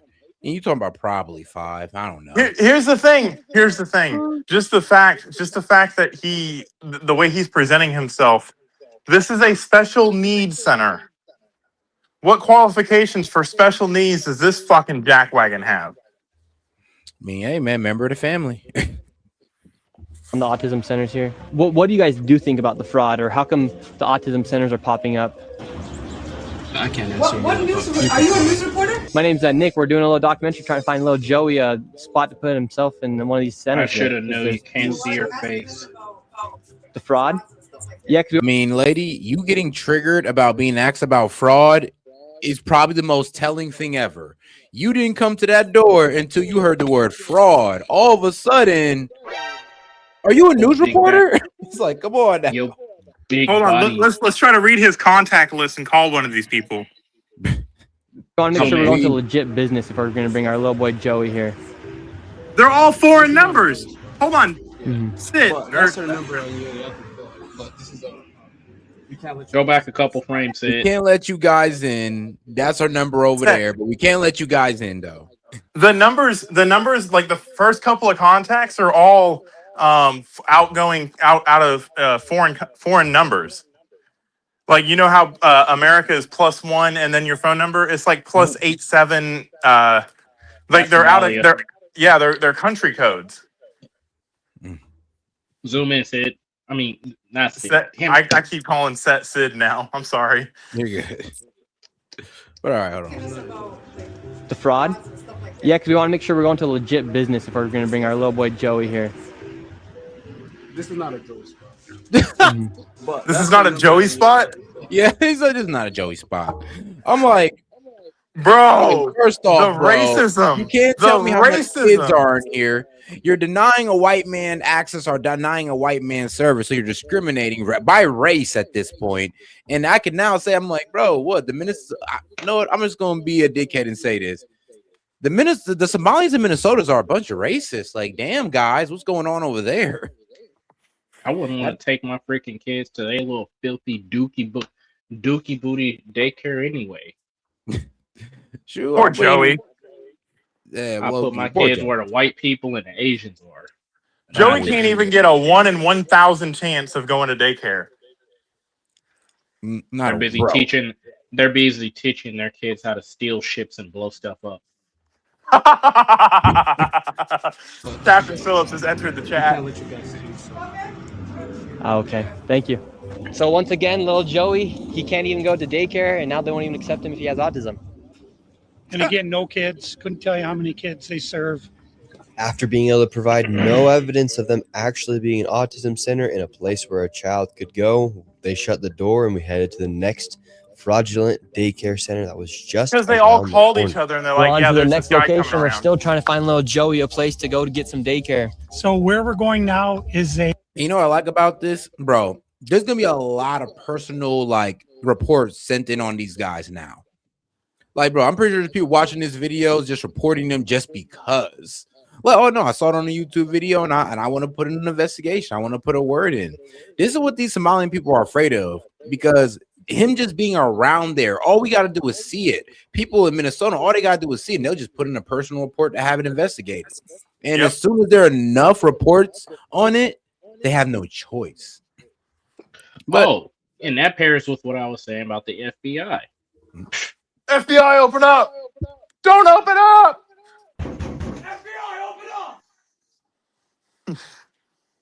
You're gonna be Go ahead, bent Gamer. over in that shower.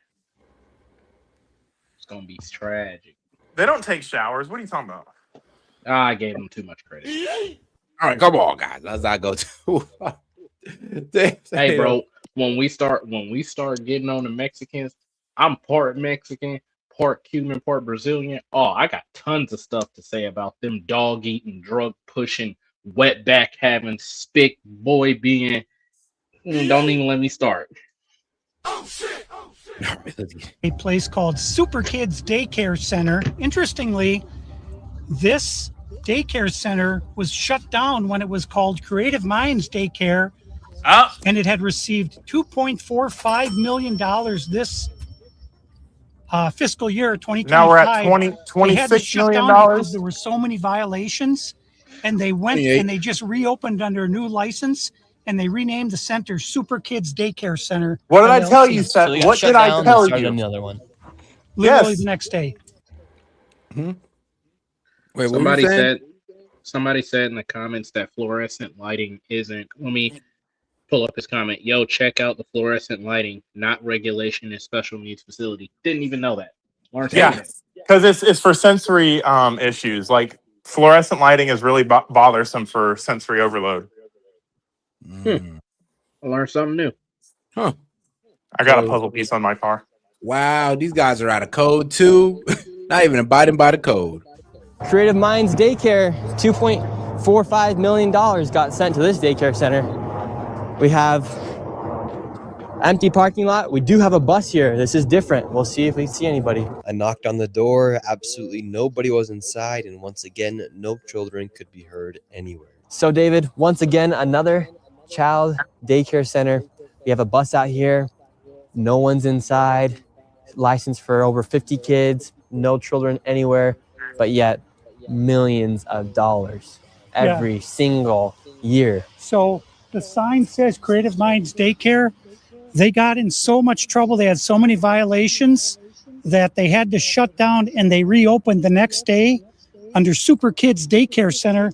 You see 3801 Portland, 3801 Portland, which is where we are. So that's fraud That's right there kind of alone. messed up. They called them Millions and they millions of called them dollars. And super again, kids. the kids are missing. Where are the kids? You know, so So while No, Wait a here's the sec- wildest part. This second. was so lazy. They didn't even change the effing sign. They didn't even change the effing So sign, that's bro. set. So what that tells me is at some point there were kids in here. Otherwise, they wouldn't have gotten violations. Good point. Where are the kids? Exactly. I guess when they shut it down to reopen, they said, "Bro, F the kids. We just here for the money, the grants." All right. You'd think That's if how they you had don't the get same violations. You address, just don't have that kids. whoever's inside working at the Capitol here inside I'm of weak. Minnesota would say, "Oh, maybe that's a red flag." They just write the check. Human Services, they got to clean out the whole bunch. They're the ones who enabled this fraud. How can you not look and say, wait a minute, these two are registered at the same address? On top of all of the childcare centers, that's just only a small piece of the fraud. What other fraud are they committing here in Minnesota? So another major piece of the fraud is the home health care industry. Where we're going now is a building that has 14 Somali-owned home health care companies in the same building. 14 of the same healthcare companies in one building. 14 home health care companies with different names in the same building. How bad has Tim Walz managed the budget here inside of Minnesota? So the last biennium, we had an $18 billion surplus. This biennium, we have a $6 billion deficit. That's a $24 billion swing in one biennium. How in the world can you burn through $24 billion in 2 years? This is how, right here. This is a huge part of it. And so would you say a lot of that is fraud that's taking place here in Minnesota? Absolutely. I would say better than 90% of it is absolute outright fraud. And a large percentage of this fraud is from these healthcare companies that are charging the state millions of dollars while they actually aren't providing anything. In fact, the FBI just did a raid a few days ago on a building similar to the one we are about to enter. Inside of this building, there were 14 of nearly the exact same businesses offering the exact same services. Right here, you have a list of all of the healthcare companies. Loads of them right here. We want healthcare. Yes, we'd like to speak about getting healthcare here. Why can't I get healthcare here? Warning, you are under video surveillance. No trespassing, security armed. This is the strangest place I've ever been to get healthcare. And notice they being followed. Just a bunch of different places. Healthcare here, healthcare right here. Another healthcare company right here. There are 3 healthcare companies inside of this building right here in this room of 7C. Now we have another Helping Hands, Home Care LLC, another healthcare company. Present Help right here. We're looking for the best rates of healthcare here inside this building because we have so many options. Who can we talk about getting the best healthcare? I don't know. No? Sorry. All right. We will not get any healthcare here. David, this is one of the stranger places I've ever been. Literally, healthcare every door you go to, yet nobody will give you a rate. Bro, How you much notice money you think's people been been funneled through this following building? them the whole time, right? Yeah, bro. Trust me, bro. They descended from the shadows since they came in there. It's like as soon as they came in, they just crawled about the shadows and start following their ass. It's kind of weird how they do it. Like, actually, I feel bad for them. It's almost like they're hiding something. Oh, literally, it's almost like they're trying to keep them out. I don't know, away from something. But hey, man, you know what's so crazy about it though? Like I say, you walked up to that lady and asked for rates, and I mean, you're the what? The secretary? So how do you not know anything about rates or what's going on here? Actually, who the hell are you even on the phone with then? I ain't gonna lie. I hate to say this, but Americans just do fraud better. Good point. I'm sorry, but like white people, It's sloppy. black people, You're right. Look at what P. Diddy did. The baby oil got him caught up, but you know, look at what P. Diddy did. Look at what who was the biggest fraud? White Michael fraud. Cox. Like that was the guy that was running the fraud scam during before the bubble pop, for the housing bubble popped in 08. Yeah, no, Michael, Fannie Mae and Freddie Mac. Who was running those? Like that guy. But see, look, bro. These are white collar crimes that were so good and well executed that we didn't even know it was happening until it was too late. Literally. I'm not I mean, condoning. that's not a good thing. That's not a good That's thing. not a good thing at all. But That's what I'm saying. it's I'm not impressive though. I'll give it to them. Right, it's creativity, and they was able to bury their trash. They just leased one building, put a whole bunch of offices in it, don't do shit. But yeah, They just here's the thing, it's just so lazy. I'm like, come on now, y'all couldn't have found at least like 10 kids and just say, oh, the other 80s coming in later. Like, no, none at all. This is lazy. That's why I feel kind of disrespected on a level, because it's like, bro, you think you think that we're as stupid as you idiots coming from that piece of shit war-torn country, that you think you can just throw whatever it is together and like. But here's the thing. But Seth, but here's the thing. They're getting away with it, so we must be.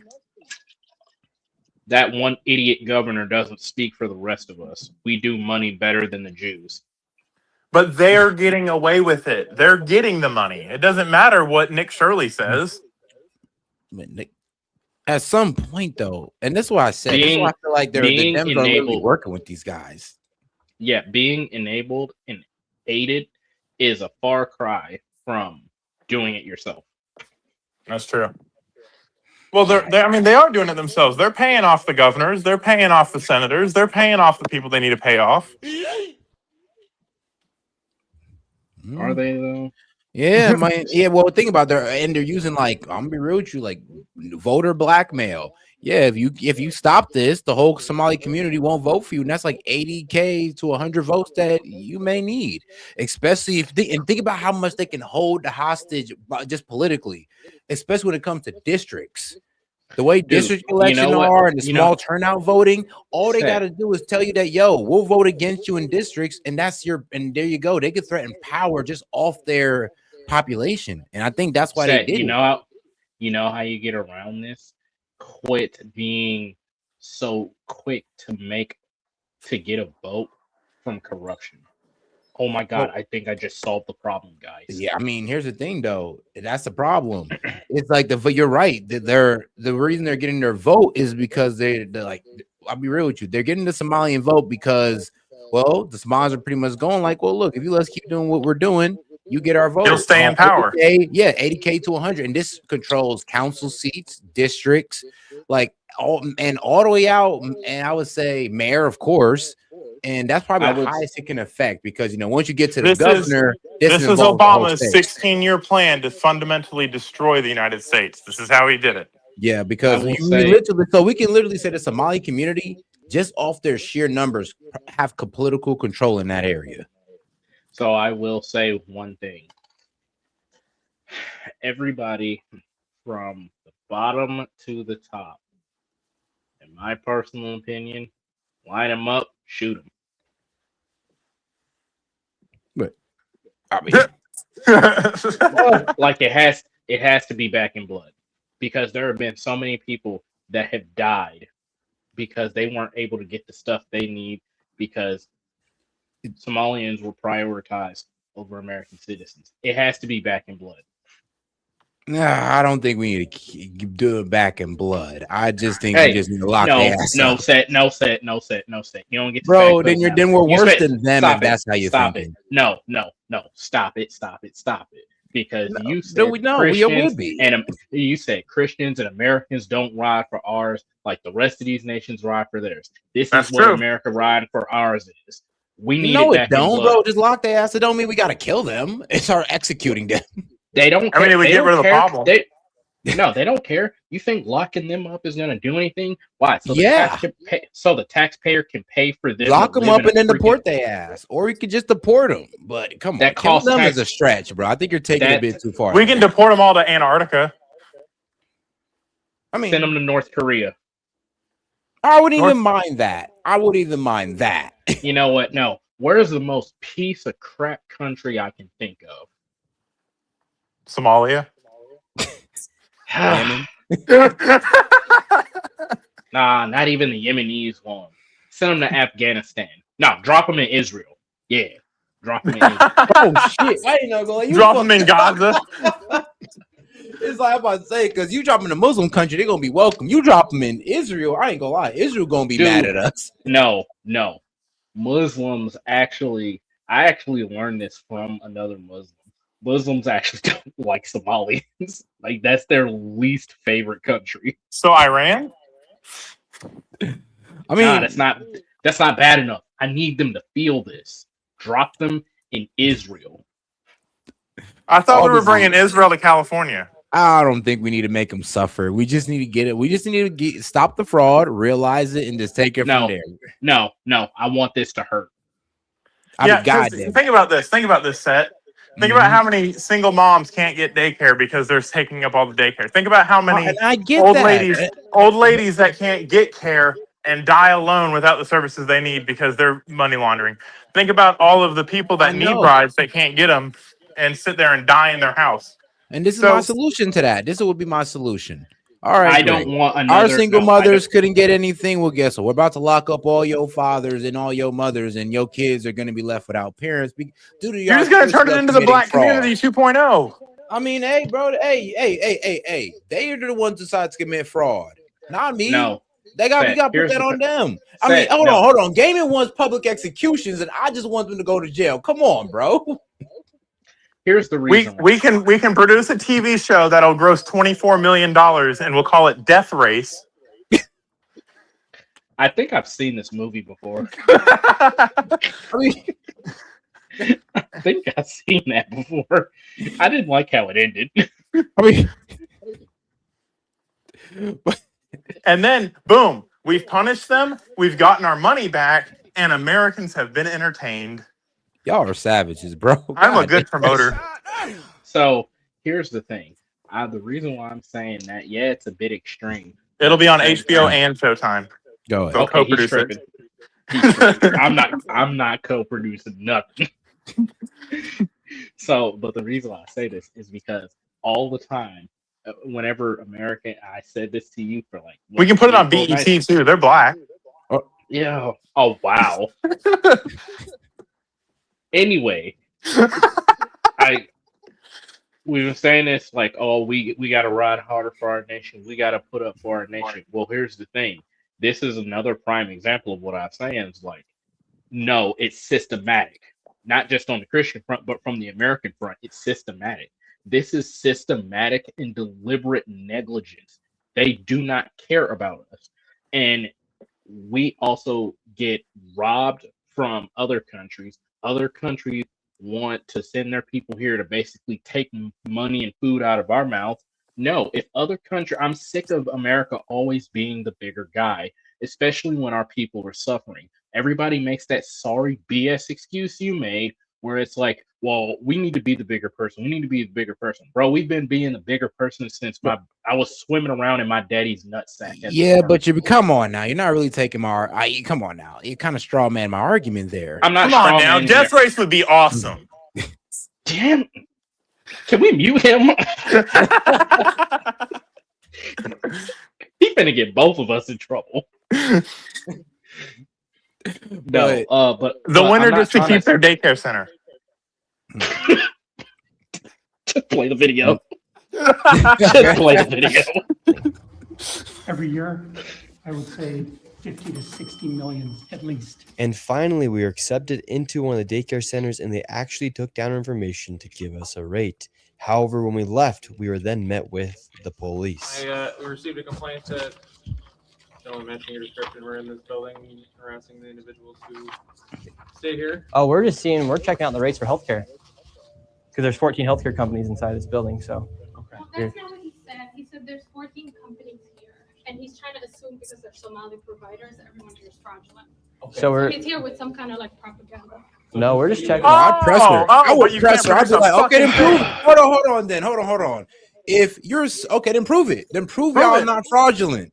Because I say straight to her face, yeah, I think you guys are all fraudulent. I think this is all one big fraudulent ring. So please prove me wrong. And if you can't prove me wrong, then sis, shut the fuck up and let me do my work. It's like I'm not. See how she phrased that? You see how she phrased that? She made an emotional argument and then backed it up with mean man is harassing everybody in here and assuming that they're fraudulent because they're Somali. No. And what's your name? Oh no, it's the white man coming in there assuming that Somalians are committing fraud, and it's because he's white. Let me guess. It's a white woman, isn't it? I can't see his shadow. Oh, she's black. No, she's a Somalian. Yeah, all of them are. Oh, Set. Yeah. So, I was gonna say if that was a liberal white woman, I was gonna be like, yeah, I think for this one we can make a special exception for Monte's death race thing. She can be a cheerleader. No, she's got to be in the race. I'm done. In the lead car, no weapons. Like one of the first ones to go. I'm telling you, we could host it in that building right there. Look how big that thing is. We just give them a bunch of spears and loincloths. Let them run free like their natural habitat back in Africa. No, we have to stage it on a big fucking Maersk cargo ship. Why? Why? Tom Hanks can be the officiant. Michael Bay for the special effects. Y'all are wild right now. Brought to you in part by the U.S. Navy. All right, back to you. So we're He's here with some kind of like propaganda. no, we're just checking. No, this is a area that we're allowed to enforce trespassing ordinance. Is there any other reason that you guys are here? Well, we were checking Shit. rates. Shit. We were checking rates. We asked for rates. No, you're not. Okay. I'm gonna have, if you guys are all good, we're gonna step outside and we can continue the conversation. All right, let's leave. So, all right, we're getting escorted out right now. The police have arrived. We're checking out the rates, Protecting the seeing what was criminals. happening inside this building. No one Literally. really speak with us. We did go inside the one daycare center, and she actually did give us rates for childcare. Much respect to that lady. What's the problem, officer? Well, so again, we've been getting reports from multiple individuals that you guys were harassing individuals who work here.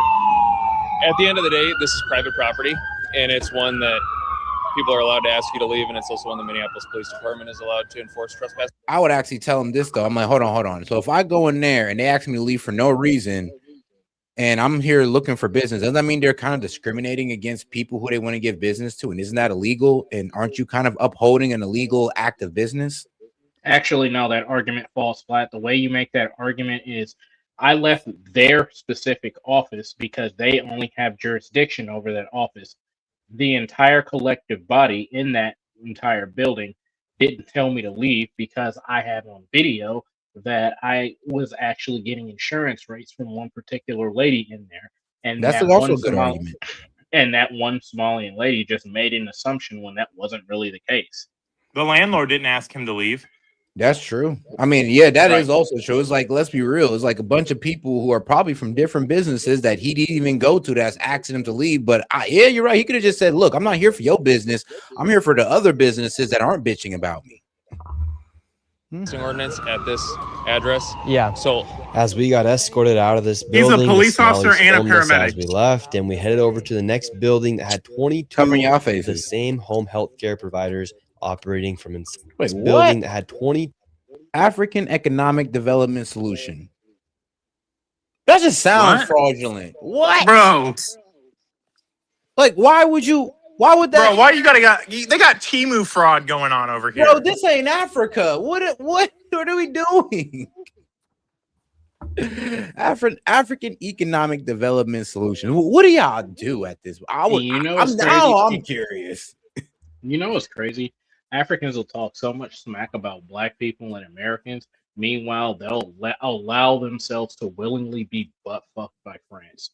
Tell that to the French who are still making your people, by the way, dig cobalt out of a mine by hand and not feed you anything and beat you from sun up to sundown. Oh, you have nothing? How about you be a little less disrespectful and quit speaking to me in peasantry and can't wash your own ass with fresh water and try to actually earn your keep around here. AKA, man, hey, don't talk shit if you ain't trying to get you trying to get those African children out the lithium mines. They are basically slaves, by the way. Not basically, they are. Yeah. France and Italy did a joint ownership, and when they were asked, like, hey, how are you going to get the manpower from this? On paper, they said they would hire legally but the company that's mining lithium and cobalt and stuff, they're basically going into these villages and paying these children. We're talking like they'd be lucky if they got $3 a day, maybe even two. So don't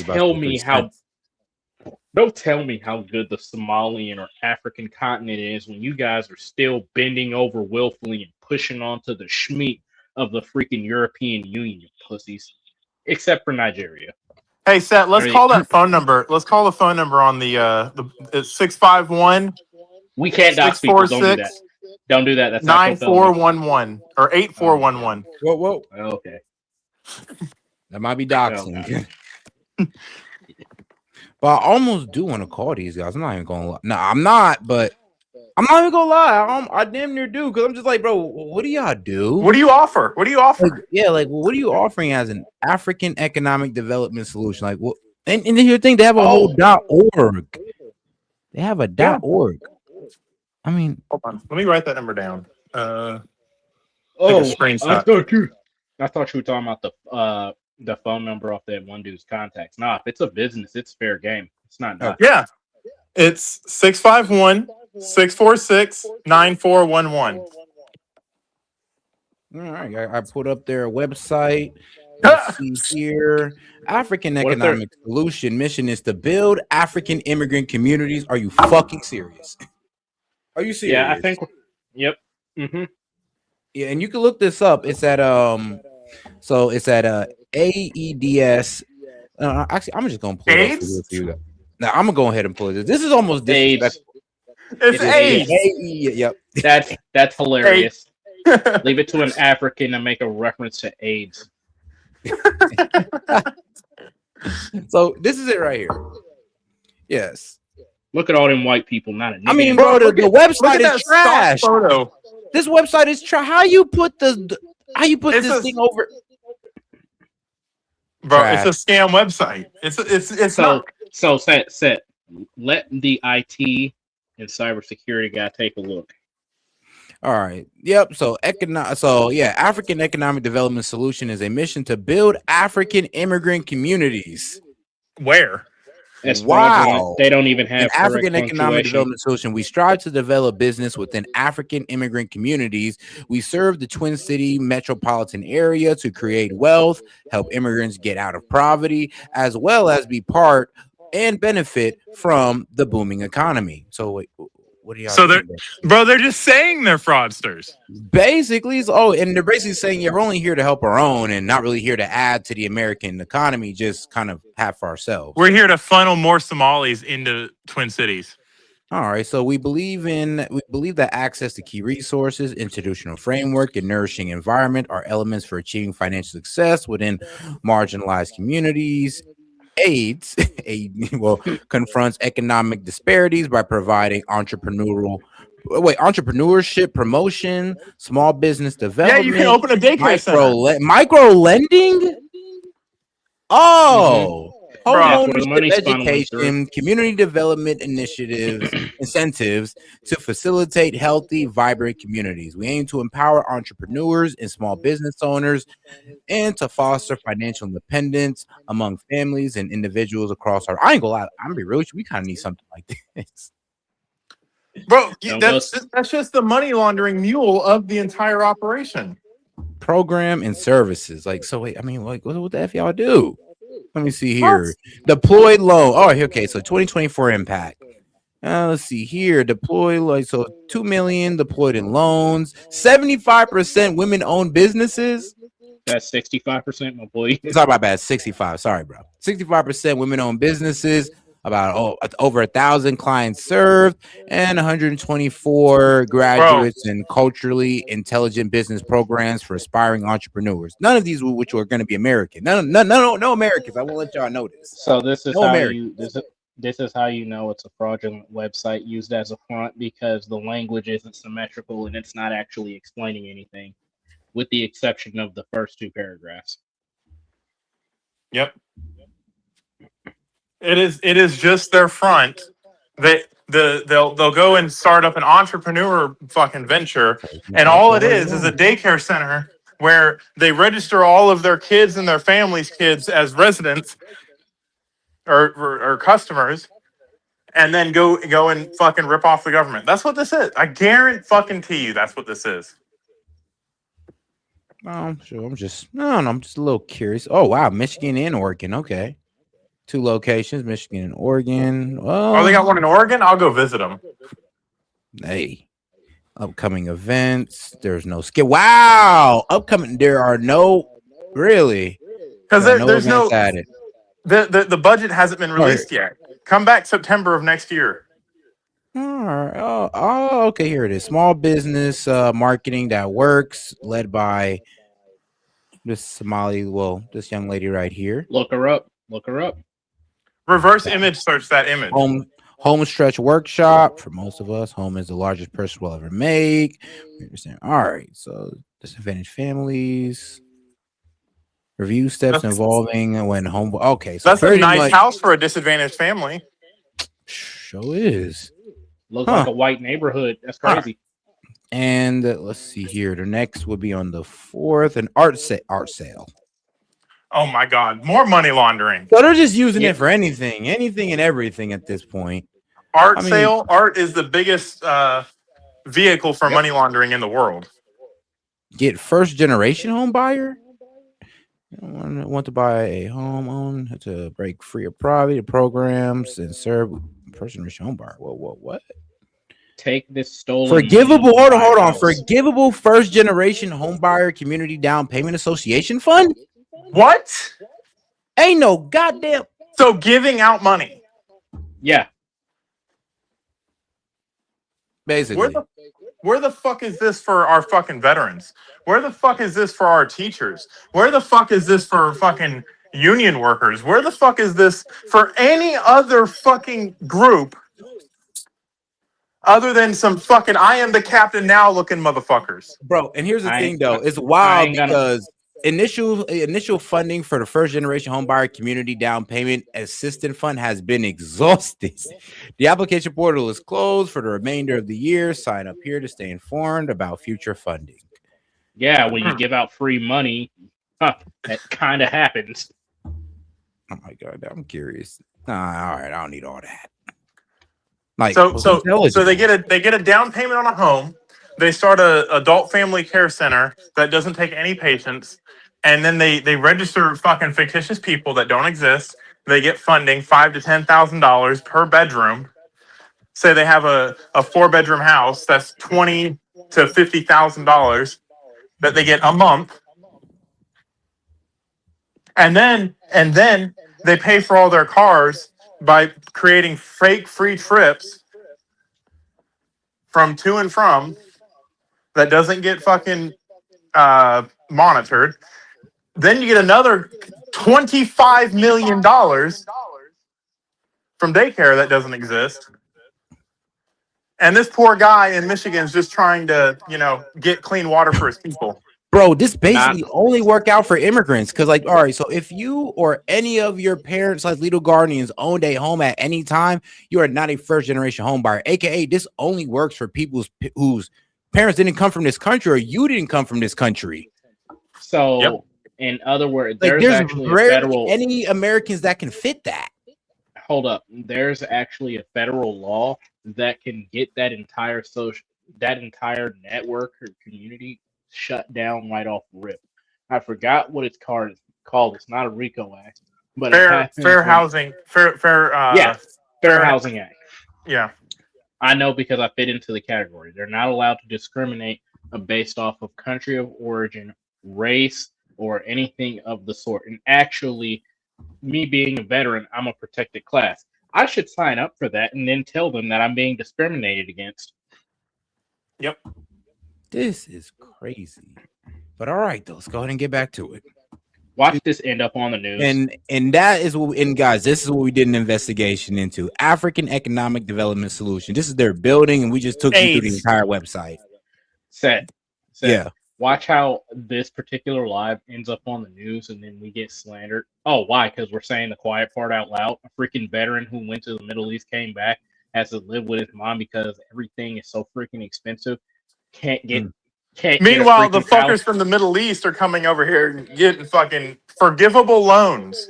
First generation. That's crazy.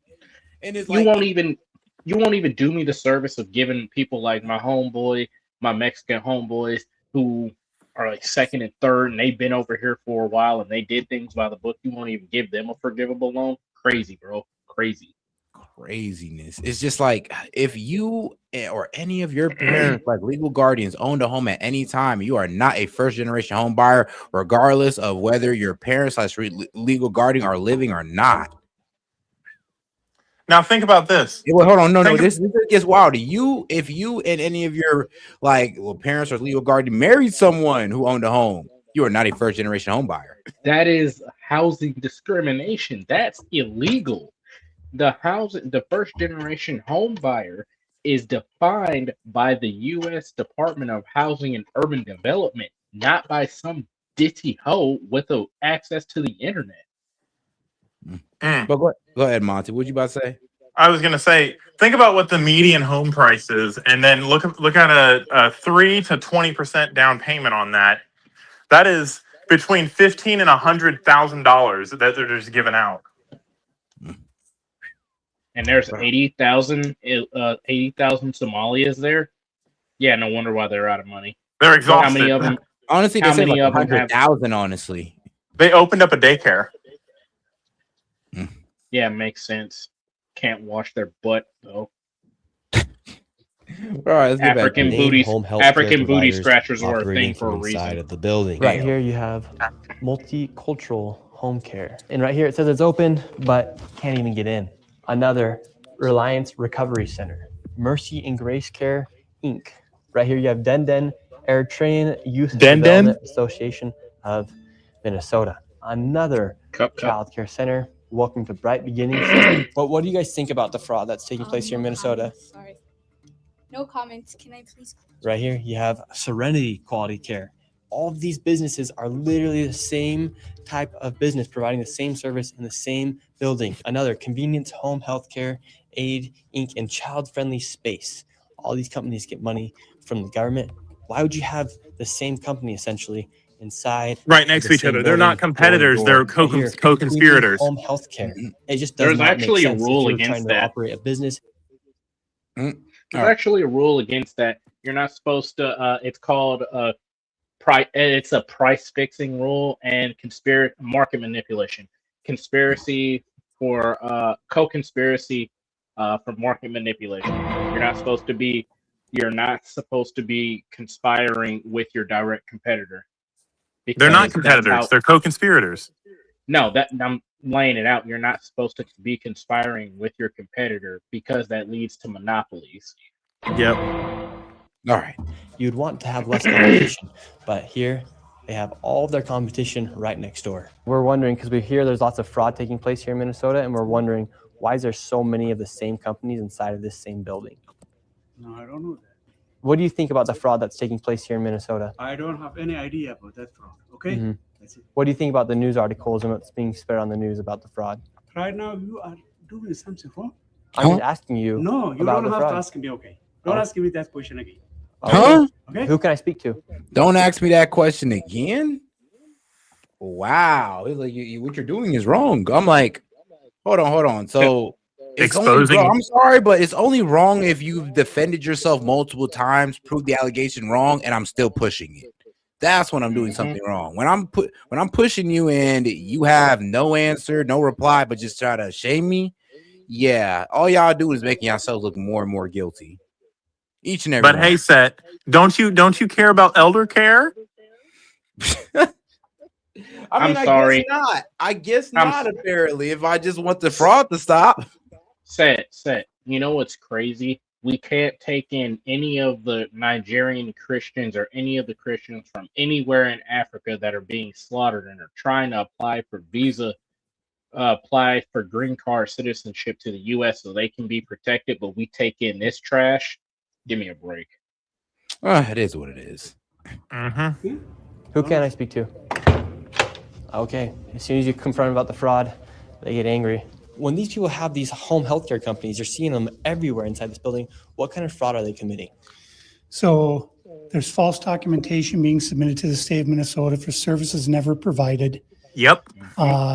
They're having forms signed in advance for services that were then never rendered. As far as a year or 2 years in advance, they'll have someone sign these forms at one sitting, and then they just file those with the state of Minnesota, and nobody from the state of Minnesota bothers to check that those services were ever provided.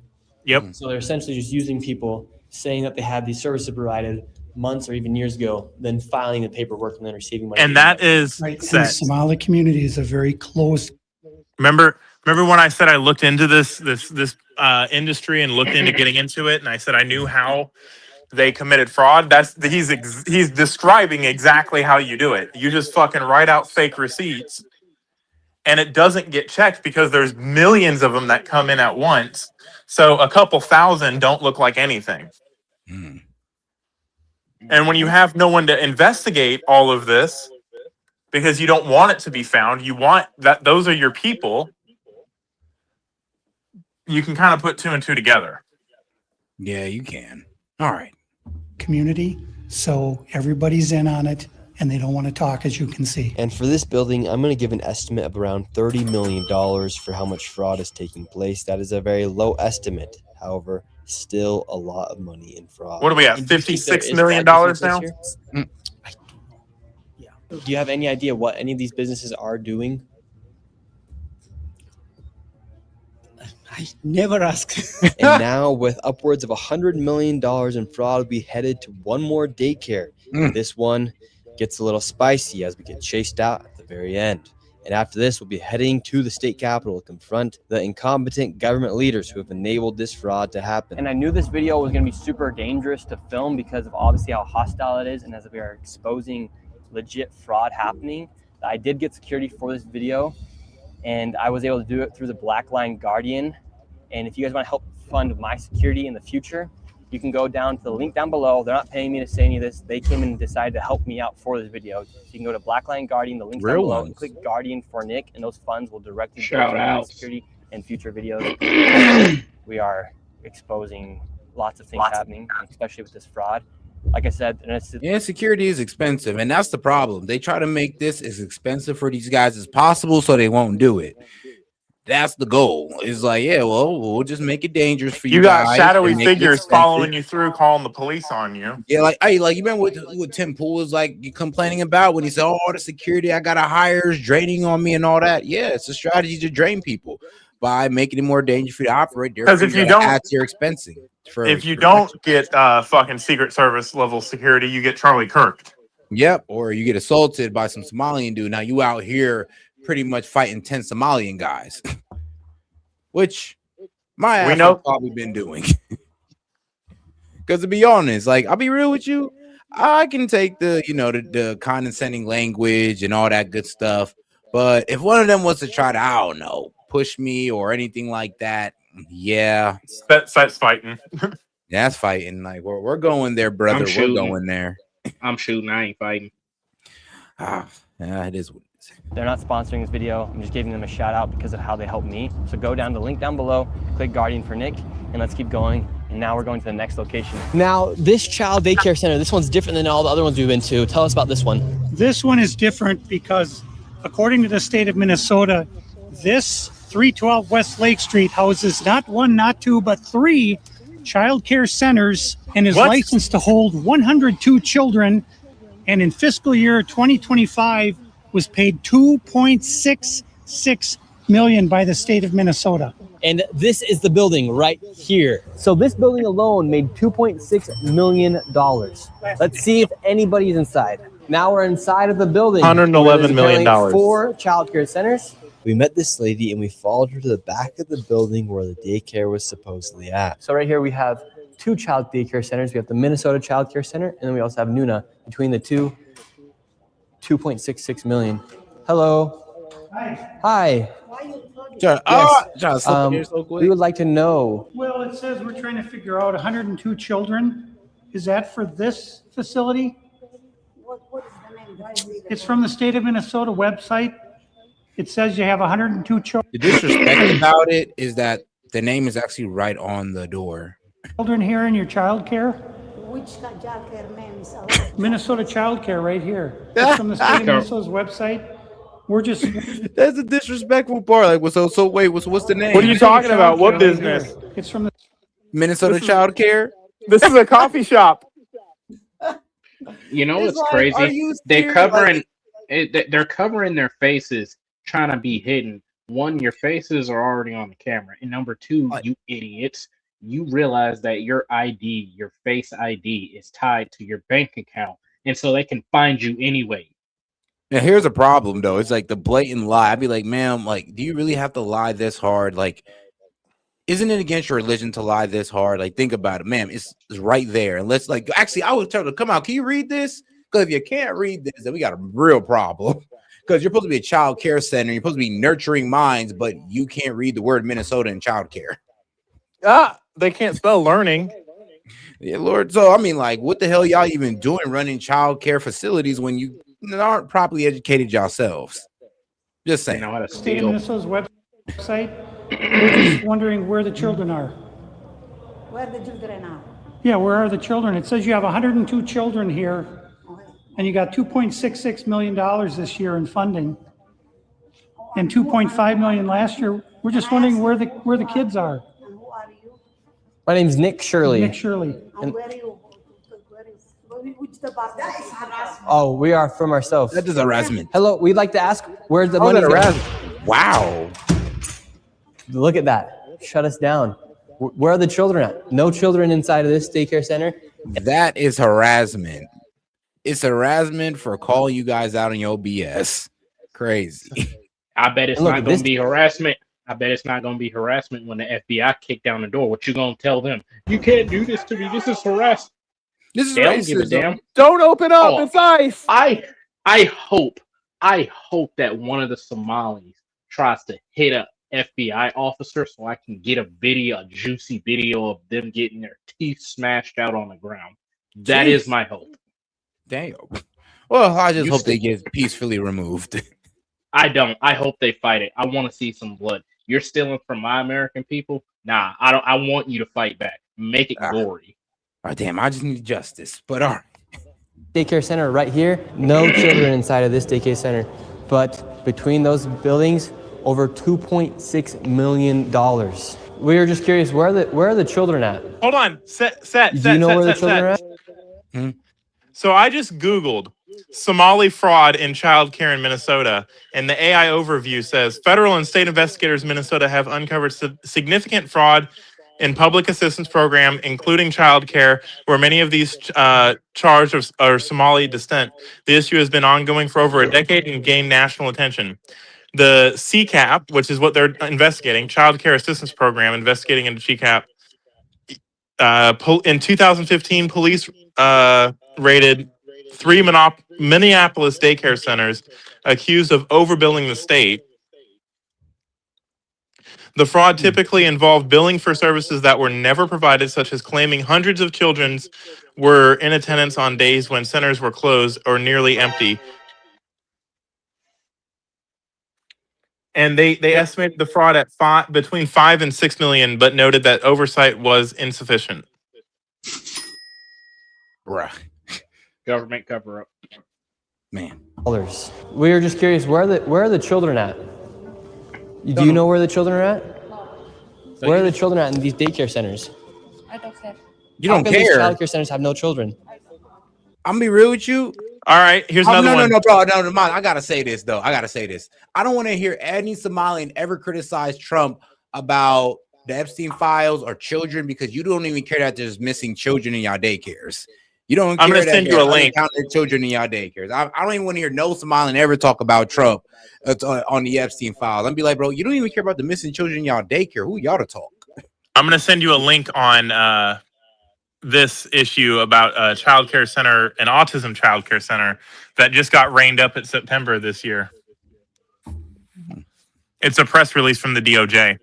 Oh, no, I see it right here. Let's see. First defendant charged in autism fraud scam. Oh, damn. Hassan defrauded autism program of 14 million, carried out feeding our future fraud, bought real estate in Kenya with taxpayer money. Oh, wow. Son. Okay. So when we say when we're talking, when you hear us talking about this, everybody in the chat, and we're saying, "Hey, this is happening," and you're like, "Oh, you're just speculating because blah blah blah." What can we say? There are people being charged with it actively as we speak and being prosecuted for it. So it's a real fucking thing. And when you see one scam and you see the same layout for the same scam across 20 different agencies, 20 different daycares, 30 different healthcare facilities, and they all don't want to talk about anything and can't give you a quote for any of their services, if it looks like a Except for duck and it one. walks like a duck. Except for one. Yeah. And then they called the police up after that. No, that was the other people. Because the one lady, she was getting them signed up and everything, took down their information, gave them quotes. And what's sad is you got that one person who's trying to do stuff by the book, and everybody else around her is messing that stuff up. Yep. And that's what gets under my skin. Genuinely gets under my skin. I'm trying to be comedic by saying some outlandish shock value stuff, but I'm really at my core.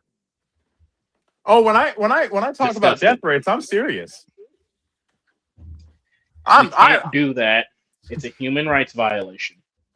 All right, so from November 2019 through December 2024, Asha Hassan and others devised and carried out a scheme to defraud the EIDBI Autism Service Program. Jesus. Huh. That's one example. I just found the first example from a reputable source, and it was not hard to find. And Google lists out several other different examples of it.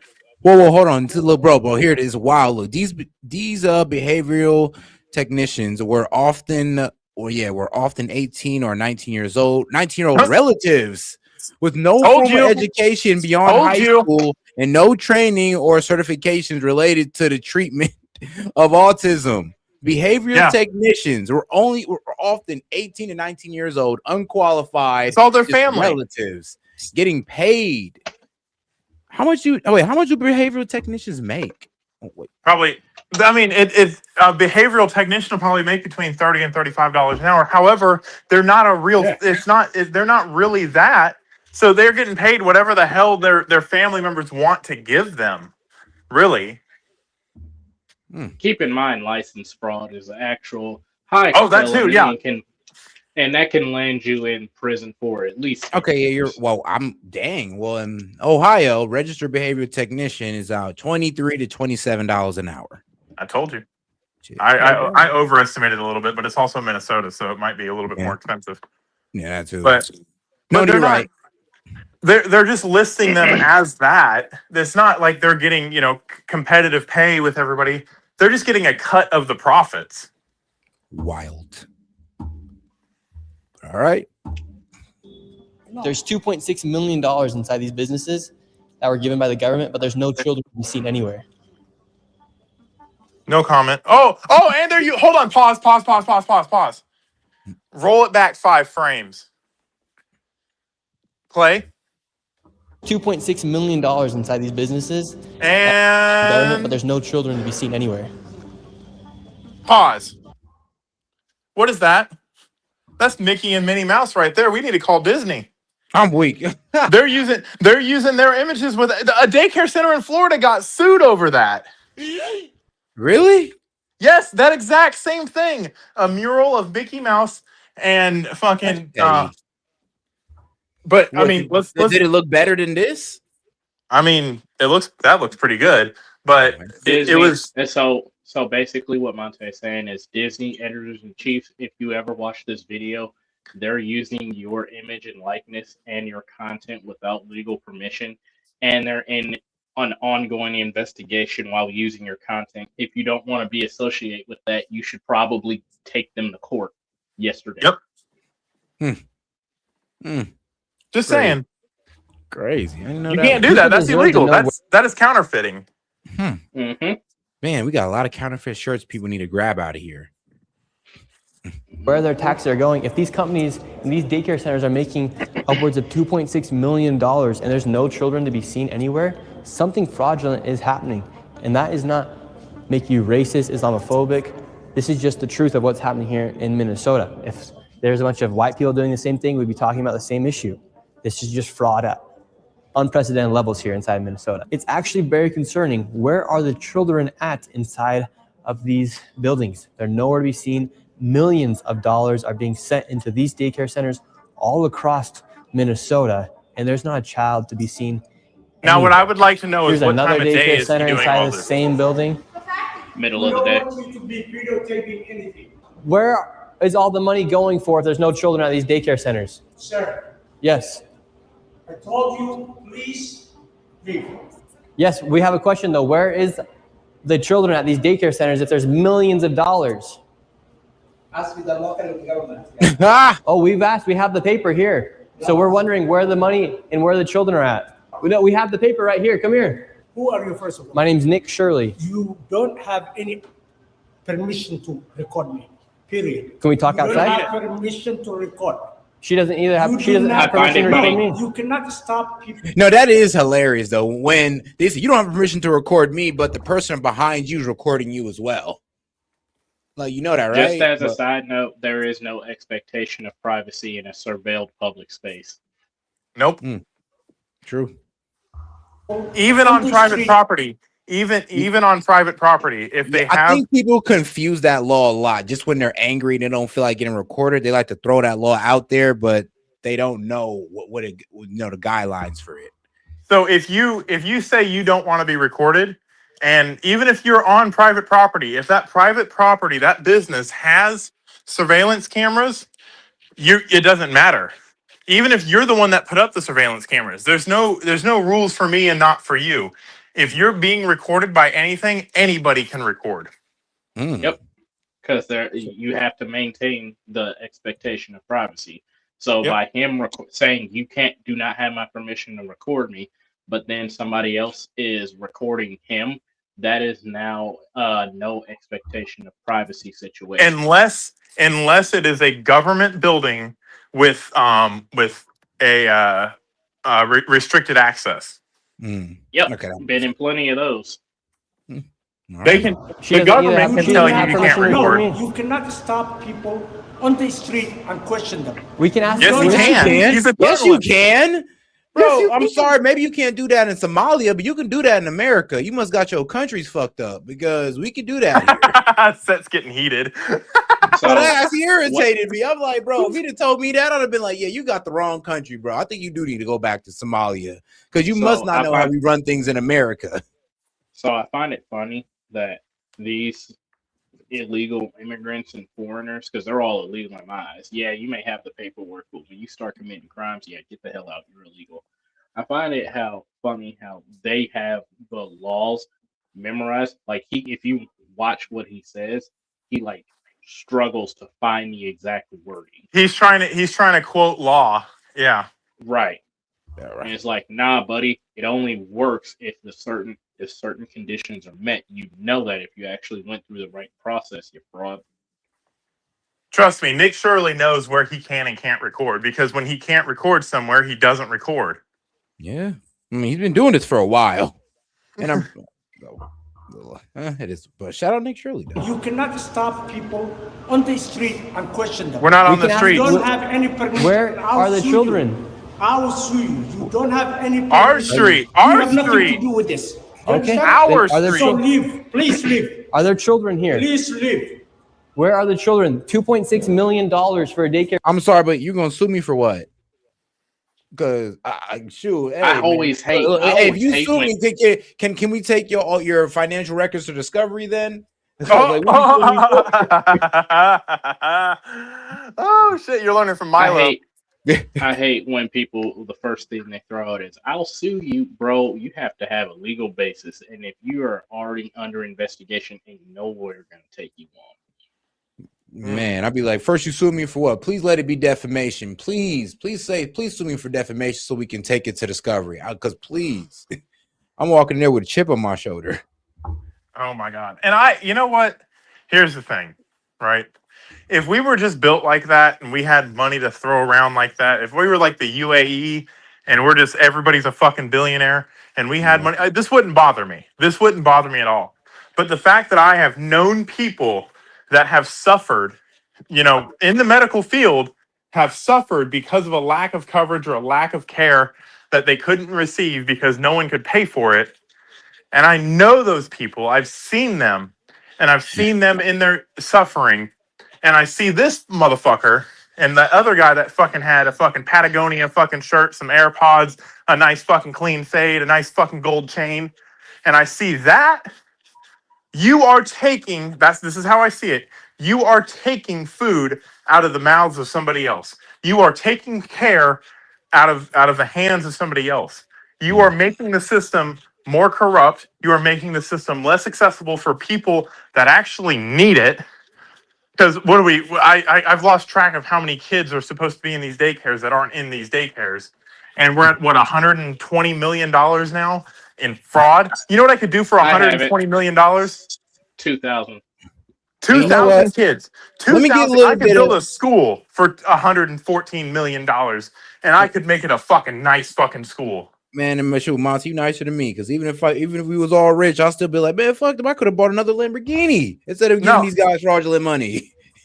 I get, like, I understand, like, the need to steal. I trust me, it's a crime of opportunity, and they don't do it if they don't need to do it. I get that. I understand that. So if we were in a position where we just, this was pocket change to us, no big deal. Wouldn't bother me in the least. But the fact that there are people going without and there are people taking from those people that are going without, that is where I see the human element. Like, it's like people say fraud is a victimless crime. It's not, because that money could have went to other places. We could have built 10 water treatment facilities for the great people, the 4,000 people at a very minimum. That's 4,000 people we could have helped. The amount of money that they stole is the equivalent of the GDP of a whole country. No, the amount of money that they stole is the amount of money that it costs to buy. In St. Louis, we have the most expensive county in the nation, top 10. It's Weldon Springs, Missouri. And in order to buy a house with some land, in order to buy a high quality house in Weldon Springs with some land, that's like 10% of the money that they took. You could buy 50 almost of those houses with the money they took and still have a cattle ranch. That's how much money they stole. God damn, Steve. And I see that's the kind of things, if someone, like I said, if we were fucking the UAE, fucking what is it? Not Abu Dhabi. Dubai. What is it? Dubai. Yeah, if we were Dubai and we just had fucking Lamborghini police cars, it wouldn't bother me. It wouldn't bother me to this degree, because it would just be a rounding error. But the fact that this is a lot of fucking money. A lot of fucking money. In comparison and in numbers. Hey guys, Like, you gotta remember the Democratic argument. Oh, guys, it's just like a 0.001% of the actual budget. You guys are overreacting. No, I don't fucking care. 100 million is 1/10 of a billion. It's a tenth of a billion. 200 million could set you straight for life. You and your family. 100 million. You realize, Set, that some people in the freaking country will never see even 10% of 10% of 100 million. That would be 1%. That'd be sad. 10% of 10% is 1%. Goddamn. I'm sorry, but you get what I'm saying. Like, that's money that the entire that's 100 people's lifetime earnings. Dude, that's almost as much money that LeBron James and Steph Curry make with all of their merch sales on top of their NBA career. Good point. After taxes. But all right. Center. But we need to tax Elon Musk more. You don't know what you're talking about. So well, there might be actually a little bit of truth to that, though. I mean, bro, about to be a trillionaire. He's the single biggest taxpayer in American history. That is true. That is actually true. If you think, like, bro, is this the amount of wealth this man got? No, the loans that he borrowed from the U.S. government, I looked it up. He is the only one to pay him back with interest. Interest. I mean, with but here's the interest. thing: the reason I like Elon keeping his money, I mean, like, bro, look, man, he's trying to get us. Look what into he's space, doing. okay? Look what he's doing. He's not doing Trying to what get these us into fuckers are doing. space. He's building robots, making the Tesla better. He's being productive with it. I can't be mad at that. And then here's the thing: bro's not really taking large sum payments. Everything he's doing, he's reinvesting and growing the business with. Yeah, So and you know what's crazy? I tell people this all the time. Elon Musk is in the STEM field. STEM has a reason it's expensive. The materials, the cost, the overhead, the personnel, the skilled intelligence. labor. Right. It's expensive because you're gathering a lot of high quality individuals and parts together to make something. So anything science, technology, engineering, or mathematics related, it's gonna be pricey. And that's understandable. And he still is making it work. He's still he's making profits. Right. And he still paid off his stuff. Jeff Bezos is in the STEM field and he's a trillionaire. You mean to tell me you can't pay off your debts? Jeff Bezos is not a trillionaire. Well, close to it. He real close to it if he ain't. Closer than Elon. No, Elon is richer than Jeff Bezos, guys. Yeah, for sure. I know. That's why I said not closer than Elon. Yeah. Oh, I thought you said closer than Elon. Oh no, that's all. Nah. I think Jeff Bezos like what 300 billion. It doesn't. I mean, it doesn't matter. That's the thing. $100 million. I think that's what we spend on one rocket. We could launch a fucking rocket into space for $100 million. Facts. $100 million, we could equip 4 Arleigh Burke class guided cruise missile destroyers with the latest Block 4 Tomahawk cruise missile upgrade. For $100 million, we could bomb Iran again.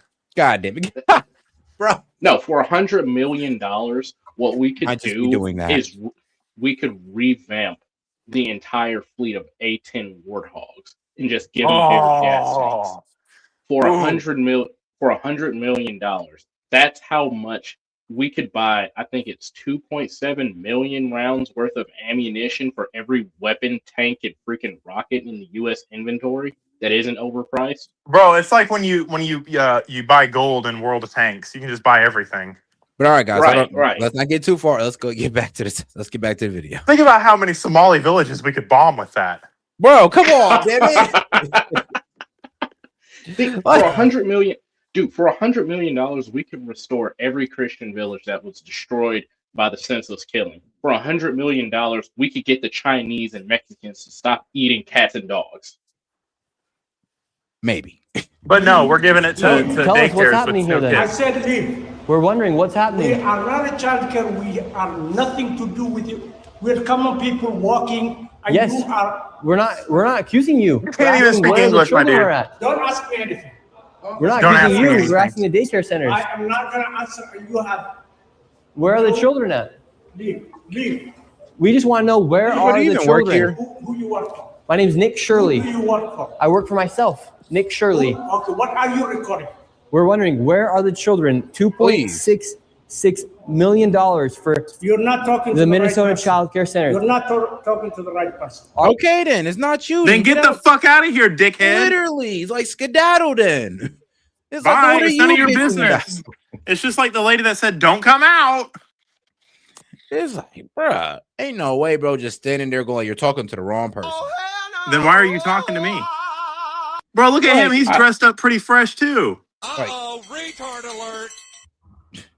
Are there children that come here? Answer the question. Are there children? There's no children inside this building. The disrespect, though. That's just the disrespect is like, leave is like, you think I'm just gonna leave just because you pointed and walked? Like the fact that you walked away and said it. Man, meet me outside, bro. Just meet me outside with the boxing gloves at this point. Bro, I'm gonna hit him with the 1-2, 1-2, 1-3. Like literally, like, bro, fight for your honor. Fight for the honor of your country at this point. Ain't got much honor left. 1-2, 1-3, 6. 1-2, 1-3, 6. Like, well, Oh yeah. There's powerful niggardry at work here. Yeah, pretty much. Where are the children at? David, they won't even answer. We asked him, plain and simple, where are the children? Do children come here? This is why I've had my life. I've been attacked twice. Once with a knife, and the other time I was jumped last Saturday by 3 Somali men simply for asking questions about what was going on. And They're very, very violent people. They do not like this fraud to be exposed. After giving this man plenty of opportunities. Yeah, because looking like it's a lifeline. And yeah, I'm gonna be real. Bro, I couldn't do it. Yeah, I couldn't do it, Nick Shirley. Or it'll be like that old man. I'd have probably been scrapping with the whole Somalian community. To answer the simple question, where are the children? He called the cops on us and we headed to the state capitol where they're having a meeting about the fraud to confront the state representatives and people in the government who have enabled and let this fraud happen. Inside of this committee, a Republican representative showed charts showing exactly how this fraud has been committed and who is profiting and connecting all the dots. And while the Democrat representatives looked into the abyss, one of them spoke about how none of this is building trust and how this is a nonpartisan issue. So I went and confronted her after that. Wow. He has some very valid questions to ask about what's going on here in Minnesota. And do you think this fraud I don't know who crosses? you are. My name is Nick Shirley. Do you think this fraud is Republican or Democrat, or just facts that fraud is happening? Yeah, and that's the problem with a lot of Democrat politicians is, oh, I don't know who you are, so I don't got to talk to you. I mean, aren't you supposed to be a person of the people? And the people are trying to address you, and you're acting like higher than the people that, put you in this position. Think about this. The audacity. Think about any other situation in human existence and human interaction and social skills. If I come up to you and I say, "Hey, S.E.T, guess what? Your AC company is ripping you off. You've been charged for a 5-ton unit, and you got a fucking goddamn Dyson mini split." And you're like, God, I don't know who mini you are. splits. Like, but you see what I mean? You got charged for all of this stuff, and you paid for it, and your response is, I don't know who you are. Why are you talking to me, bitch? I'm trying to help you. Like, literally, I'm trying to bring something to your attention. Because not only did you spend the money, you didn't spend. It didn't come out of your wallet. It came out of my wallet. Right. And that's the worst part about it, is like, you understand that, this is taxpayer money we're talking about. This just didn't come out of like one person's pocket. This came out of everybody's pocket. It's $111 million according to the fraud counter so far. Bruh. Out of everybody in this room, well, all the residents in this room's pocket. There's probably not $100 million between all of the people watching the stream right now. Facts. Little do you guys know. Little do you guys know, Saudi King is watching right now. He's like, oh man, I solved this problem right now. Ha ha ha! Silly Americans. Little do they know. Israel. Wait. Oh wait, Israel? Israel. Hold on. Stop talking. I said, little do you know, you shouldn't have sided with Israel. Too late. Jewish music is playing. Oh, no. I promise you, I don't get excited about pennies on the ground. I know. Is Mr. Krabs Jewish? Yes. He is Jewish, isn't he? He's got to be. He got to be, bro. Bro, come on. The money. It's all about the money. What I said is that Because what we're talking we want about to build trust, but fraud is fraud. So why should we be enabling fraud to happen here? No, I don't think anybody is enabling fraud to happen. Hold Governor Walz accountable for this. Okay, sir. No. Sir. When are you going to hold? So it's another guy. He is a representative for the state of Minnesota. Yes or no? Excuse me. Yes. Are you? If you're going to talk to me like are that, you going to say to her, "I'm a disability advocate"? I heard you, and we've got a chance to testify. I'm weak. Hey, you see how smooth she did that though? She just slid her hand right into there. Yeah. So thank you for bro wasn't even looking for a handshake. She's smooth for that. Advocate. I heard you, and we've got a chance to testify. Ma'am, the facts are the facts that fraud is happening here, and it's not a nonpartisan issue. How come you think fraud has been able to happen so much underneath I think the if you've government been here? listening to our hearings, we've had now 10 hearings on this. And so there's really good data from the people who both work within the administration, Fat white liberal, as well as who White Democrat woman. and Republicans. I Yes. think what you heard today is that the Republicans who control this committee are not actually interested in solving fraud. What they're interested in is telling a story. This fraud has happened underneath Democrat leader. I mean, let's be real. Y'all trying to call it a non-issue. Like $100 million. They could And here's rebuild the thing, Mall this of is what America they for that. do. But this is what they do. They always deflect to, well, you know, the Republicans. That's the problem. Y'all will You sit guys, there and destroy y'all cities and then sit there and try to blame it on the Republicans somehow, some way. If there's a Republican anywhere to blame in the region, y'all will find a way to blame them. Or if not, just blame Trump. Here's the thing. Set. This conversation would have went a lot differently if she actually even gave a fuck about the fraud. She would sit down with him and be like, "Yeah," and then she could even still blame Republicans. Be like, "Hey, look, this is what we've tried to do, and they just don't budge on it," and then I put the respect ball in that. their court. But no, no one's trying to cover up fraud. What are you talking about? The preceding video, the 45-minute long video, is nothing but uncovering fraud. So if Nick Shirley can do it in a matter of 45 minutes, why you had a whole hearing on it and couldn't fucking come up with anything? Man, I mean, they no know it's real there. investigation. They know They know it's there. exactly, gaming. That's my point. They No, know here's it's the there. thing though, because he's talking to the local government. These are the very same people that's controlled by the Somalian community because they need to satisfy them in order for her to keep her position, especially as a Democrat. It's mainly, and that's why they're deflecting to the Republicans because they know damn well that they're the ones who actually need that vote. The Republicans, they don't need the Somalian community's vote, but the Democrats, they do. I'm gonna say one thing that is gonna surprise both of you. The Democrats might lose the primaries because of how much fraud, waste, abuse, and cover-up is going on. I think that even if the Republicans didn't run on affordability, the amount of BS that the Democrats have been covering up is gonna do it for the American people and cause them to vote the opposite way just in spite. It would have to be. I mean, here's the problem with Dems. It'd have to be enough. We'd have to be able to stack it. Like stack it. Like, well, there's this one. There's feeding the children. There's autism. There's adult health. We need to stack it on top of a Medicaid fraud. All of it, in order for them to sit there and be like, "Yo, you got to understand. You guys are the party who allows fraud. Look at all of this. And you're telling me you're about to vote these fraudulent guys in as your representatives, your congressmen, district men. These are the guys you guys want to depend on." And they'll probably sit there and stare us in our face and say, "But Donald Trump." Yep. So, that's the only problem with that. It's the playbook. Come on now.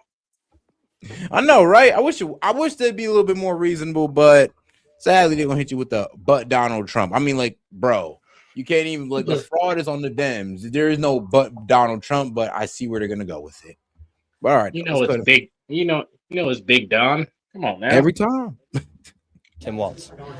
There has been Medicaid fraud across the country under Democrats and Republicans. There's fraud within the Trump administration. We have is fraud. Private providers have made government a mark, and so every person running government, Democrats or Republicans, are for $111 million of the 2.2 billion gallons of gas that's bought every year in Minnesota, they could decrease the price of gas by 20 cents per gallon for everybody in Minnesota. Well, can't do that now because you got the freaking Durkers who don't wash their butt running the show.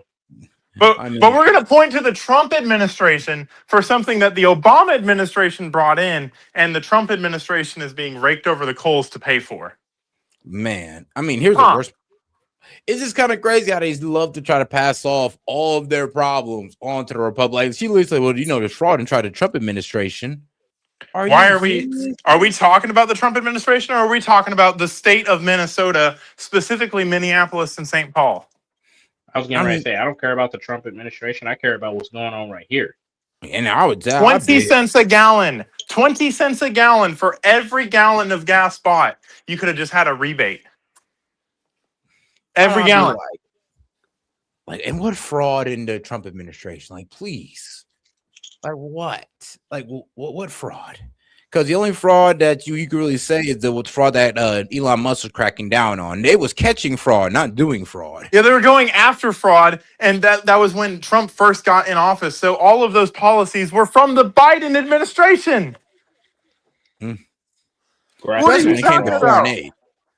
Grasping at straws, like us. And this is one city in one state out of 50. Now let's push this out to California. Let's push this out to Washington, to Oregon, to Illinois, to fucking New all of York. these New York. Let's see how much money we could save if we just get rid of these fucking fat, slimy, fucking liberal bitches. Damn. All right. Let's go ahead and finish this Dealing one with out. the issue of how to keep fraudsters out of our public payment. We're also dealing with veterans. We're dealing with consumers. I hope veterans! you're looking at that. $100 million could buy you 110 Who is being houses. charged with defrauding Medicare? Don't You know use who runs veterans, Medicare? bro. President Trump. Medicaid. President Trump, President Trump, President Trump, President Trump. You know who I have no power. Oh, that killed me. Oh, and shout out Seth for sending the party hat. Appreciate you, sis. Oh, and Merry Christmas. Hey, and shout out Misfit. Hey, y'all, Merry Christmas. Hey, appreciate you guys. So she doesn't want to solve the problem. She just wants to blame President Trump on a policy that was funded by her. Bro. President Trump made me do it. You know, President Trump controls Medicare. Bro, that's what does President Trump's cut to? What does that have to do with your Medicaid? your child care credit authorizations that the state is putting through? And here's the thing. Trump didn't cut Medicare. You guys are bitching about the cuts to Medicaid. And here's the thing. What's the cuts got to do? You shouldn't be worrying about it because guess what? You shouldn't be spending that much money in the first place. That's $100 million you could put towards Medicaid. Yeah. What did he cut? You know what's What did he crazy? cut? All the cuts that Trump put into place are at the federal level. None of them affect the state. Yep. And what was the main purpose for those cuts? They even said it for fraudulent reasons. And them sitting here trying to lie about it. And now here comes all this fraud cases that are happening on where? Medicaid. Their ground. And you know what's even funnier about this? Instead of going after the fraudsters, they will go and cut fucking little Susie's fucking child lunch program. They will go and cut fucking Barbara's fucking, transportation to and from the hospital. They will go cut Johnny, the fucking Iraq war veteran's fucking assisted living. They will go cut all that shit. But they won't take the $111 million in one city, in one state, out of 50. They won't go after that. But they'll go after your fucking VA money and threaten you with that. They'll go after your fucking college education and threaten you with that. They'll go after all of these fucking things and say it's because Trump wants to get rid of fraud and he's really just hurting everyday Americans. These aren't everyday Americans. $110 million that I know of right now, they're not fucking Americans. They're fucking scamming us. Just like they do from fucking India, just like they fucking did on the fucking open ocean. Like, this is being brought to our country. You know what's crazy is that the first thing she said was veterans. You ain't did nothing to help no veteran. All 50 states are slacking on their veterans. We are the most forgotten and last thought about, and we're always the first one to be used as some freaking ploy to justify, why one position is better than the other. Keep veterans' name out your mouths, because if y'all really cared, y'all would at least give us a decent rate on a first-time home buying house, up our VA disabilities, because we kind of fought for you guys, or at least guarantee us one house for 5 years. Mm-hmm. Nah, that's fair. 111 million is one. The VA budget is $446 billion. So out of that $111 million, the VA could get $111 million more dollars, and probably what the average price of a home is, what, 500,000? That's 222 veterans that could get a house completely free. 222. Let's do one better. And their families.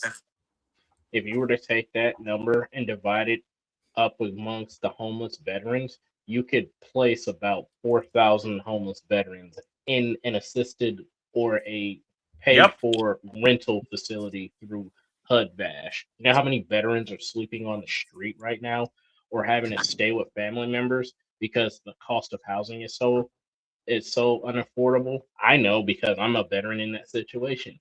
It's about 450,000 plus. But yes, let's give all our money away to Somalians. Okay, So the state of Minnesota has around 174 homeless veterans as of April 2025. 174. They 100. could easily cover You them. could put them all in houses for that. All Or of them. They would have zero. Bruh. I mean, only 174 that they could easily cover them. They don't want to. Literally, they don't. They rather cover illegals. And that's what's going to build hatred towards illegals is this blatant disrespect for our own while propping up, well, the foreigners. And you know what? At a certain point, that's why I try to tell people, look, let's not try to hate these people because you got to understand, these guys are just a tool being used for a divisive purpose. Each and veteran, for a scandalous purpose as well. Each of the 174 registered homeless veterans could get $637,931,000. And he said registered. That means that that number is triple. The number's higher, but just for the ones we know about, they could all get $638,000 a piece. A piece. Not to mention socialists. Yeah. But no, let's give them to the fucking pirates of the world. That makes perfect sense. All right. Fraud is In the whole state, issue. the whole state of Minnesota, there's 174 registered fucking homeless veterans. This is one city. Let's go out and fucking check out the fraud in all the other fucking cities in the state of Minnesota. And I bet you that number would get even higher. This is just what Nick Shirley has found in one afternoon. One afternoon. And all these fucking people are getting with limited resources. With no resources. He has a camera and a guy that did some research over the past 2 years. Probably like 1 or 2 security guards. But yeah. But it's Trump's fault, right? Yep, Trump or Republicans. But all right, back to it. And so again, it is not a partisan issue. There are Democrats and Republicans who are sitting in that committee talking about it. But what you did here was the Republican chair say she's not turning information over to the one person in government who can stop payment. And I hope you print that. Thank you for coming. I hope you print that. She thought she cooked. You saw what happened there? The state of Minnesota that we live in, and these politicians are just walking off, thinking it's okay Tuesday, and they want to go visit the Trump. They want to blame the Trump administration. We have Democrats blaming ICE. I'm tired. My people are suffering. I'm scared for my little brother.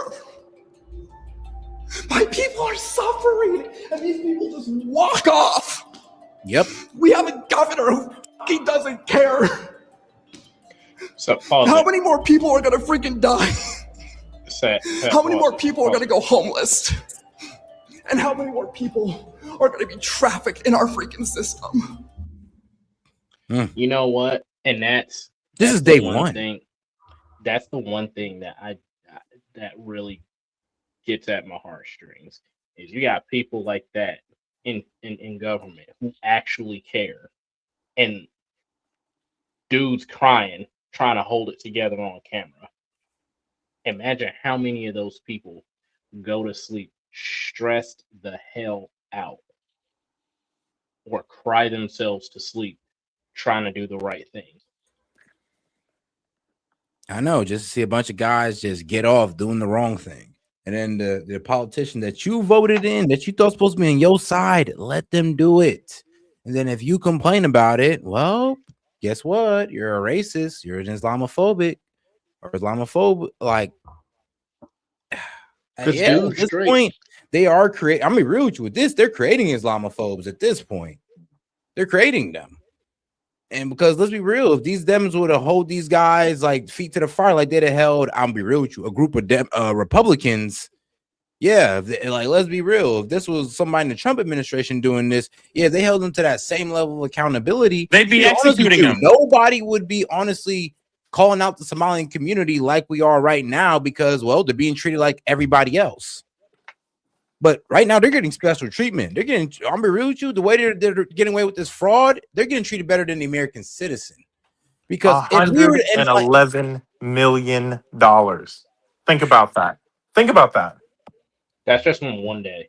In one day, in one city. Yeah. The entire state of Minnesota, all of the homeless veterans could be put in nice fucking houses. $638,000 is nice. You can get a 4-bedroom, 2-bathroom house on an acre of land for $638,000. Think of how many homeless people you could feed with that money. Yeah. How many homeless people that go to these different shelters, and the shelters basically are funded through donations, and everything is out of pocket, and they don't have any government subsidies because the government's busy pissing it away to home illegal immigrants. $111 million. I could create a business to employ every single one of those homeless veterans for $111 million and provide fucking more tax revenue to the state than these fucking people are. Literally. Bro, they're getting grants. It's like, bro, we're like, that's yeah, we're our just tax. giving them the money. It's not like it's a loan. It's not like it's being paid back. It's just a grant. And they get the money and they fucking, you see how they dress? You see what they drive? They're living the fucking good life on our dime. Oh, hold on. Shout out to Teresa Southern Home Cooking. Appreciate the support, sis. She sent the New Year's Eve 2026 for 260 joules. Appreciate the support. I just seen it, so appreciate that. But all right, guys, time to get over to geopolitical hour. All right, let's go ahead and start with the Pentagon Wars. China's preparing for a major conflict. So looks like China might be on the prowl, guys. We could buy an F-22 Raptor for $111 million to defeat China. I'm weak. I ain't gonna lie, China is not a threat. I don't know why these news outlets keep pushing this. I don't know. I mean, an economic threat for sure, but not a military. No. I would agree with you on that. There's so much of a not threat. There's so much of a not threat that instead of spending that money on Raptors, we could do this. I'm weak. All right. Well, let's the hear White it. House is accusing China of unfair trade practices regarding semiconductor chips. A filing. See, economic threat, trade threat, because we can't trust these guys to ever, ever play fairly when it comes to trade. Never trust the raindrop eyes. Oh my God. From the U.S. Trade Representative says this, quote, for decades, China has targeted the semiconductor industry for dominance and has employed increasingly aggressive and sweeping non-market policies and practices in pursuing dominance of the sector. China's pursuit of its dominance goals has severely disadvantaged U.S. companies, workers, and the U.S. economy. But Trump administration is delaying new tariffs on Chinese chips until June of 2027.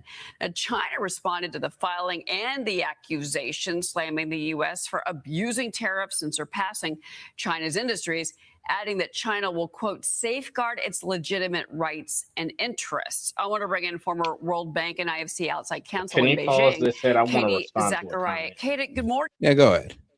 All right. So to Josh Schrader, 8462, my boy, 65% of people of them want to be homeless for drugs or mental issues. Here's the thing.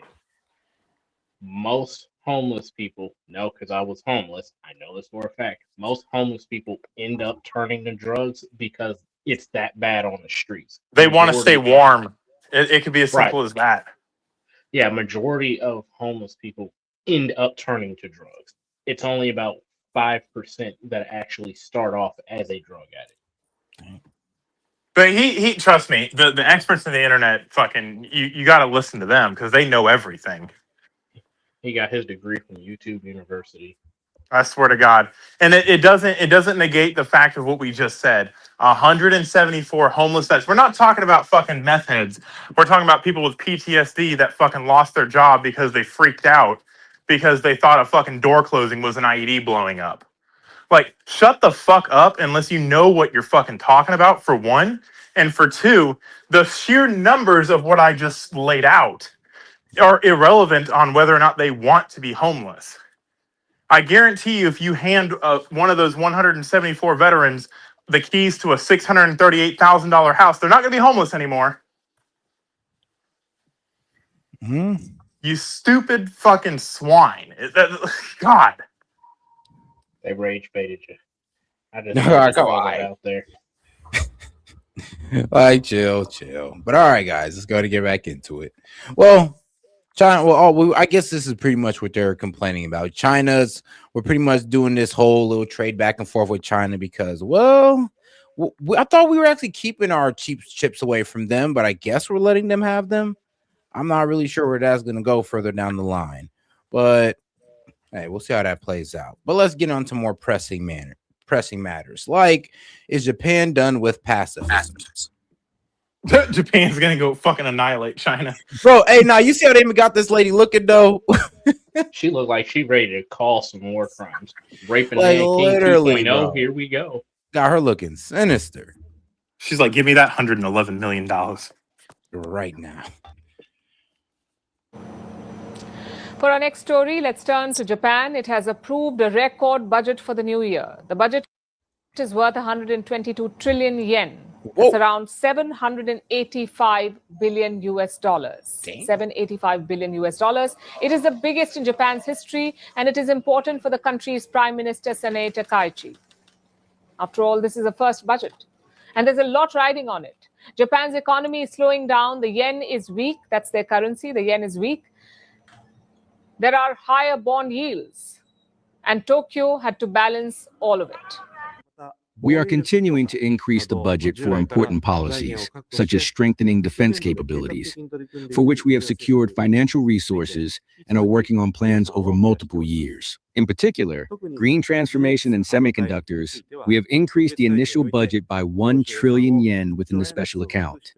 So Takaichi has some big plans, but not everybody is convinced. There are fears that the budget could add to Japan's public debt. You see, Japan owes a lot of money compared to the size of its economy. Yeah, they owe a lot of money, but they also own a lot of debt. Japan is the biggest holder of our debt. No, actually, Japan is the biggest holder of Japan's debt. Nah, they're our debt. They own about our debt as well. They own our debt as well. Yep. Oh, I didn't know they own that much. Oh yeah, bro, more than China does. It's like wild. I was surprised when I learned that. China can't even afford to buy our debt. Like, bro, here's the after thing. The housing collapse of 2022. I believe in that trade deal. They kind of sold a bit of our debt back to us when they said, "Oh, here's 150 billion in loan guarantees," and I'm just like, that kind of just sounds like you're taking that out of our debt, like the 800 million that y'all. Someone said Texas Instruments will never catch up with China. Texas Instruments, man, I haven't used those calculators in a minute. Bangers. Weak. TI-85. It has one of the highest debt to GDP ratios among major economies. Tough. The IMF estimates that Japan's debt will hit 232% of its GDP this year. 232% of the GDP. What does that mean? For every 100 yen that Japan makes in a year, it owes about 232 yen in debt. In short, Japan owes more than twice of what it produces in a year. Damn. And that is not good for a slowing economy. There are fears that the budget could add to the problem. Of course, Takaichi says she will keep the debt in check.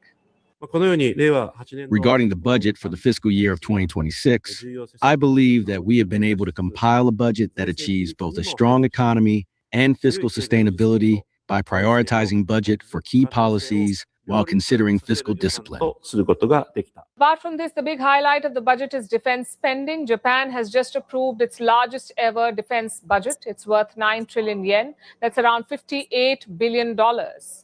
It is 9.4% higher compared to the last year. This comes amid growing tensions with China. Also, this is not a one-time splurge. Japan has a 5-year plan to double its defense spending. It wants to raise it up to 2% of the GDP. And that would make Japan the third largest defense spender in the world. Wow. The third largest, right after the United States and China. But what does this mean for the country? And is China alone driving this trend? No, Japan. I don't think you want to join that race. I don't think you want to join that race with us. And come on now. Like, who weapons will you be buying? Y'all making y'all own or y'all buying our weapons? Japan's not allowed to have an offensive military, so I don't know. It looks like they're going for it. I'm gonna give y'all some insight to that. Hold on, Damien, speak into the mic. I'm gonna give y'all some insight to that. All right. Can you hear me? Yeah. So in 2023, they signed a deal with the Biden administration to relax some of the restrictions on them developing offensive capabilities, which is exactly why, yes, which is exactly why they bought all those F-35 Lightning IIs, and they begged Congress to allow us to sell them the F-22 Raptor, which of course didn't happen. They also bought F-15EX.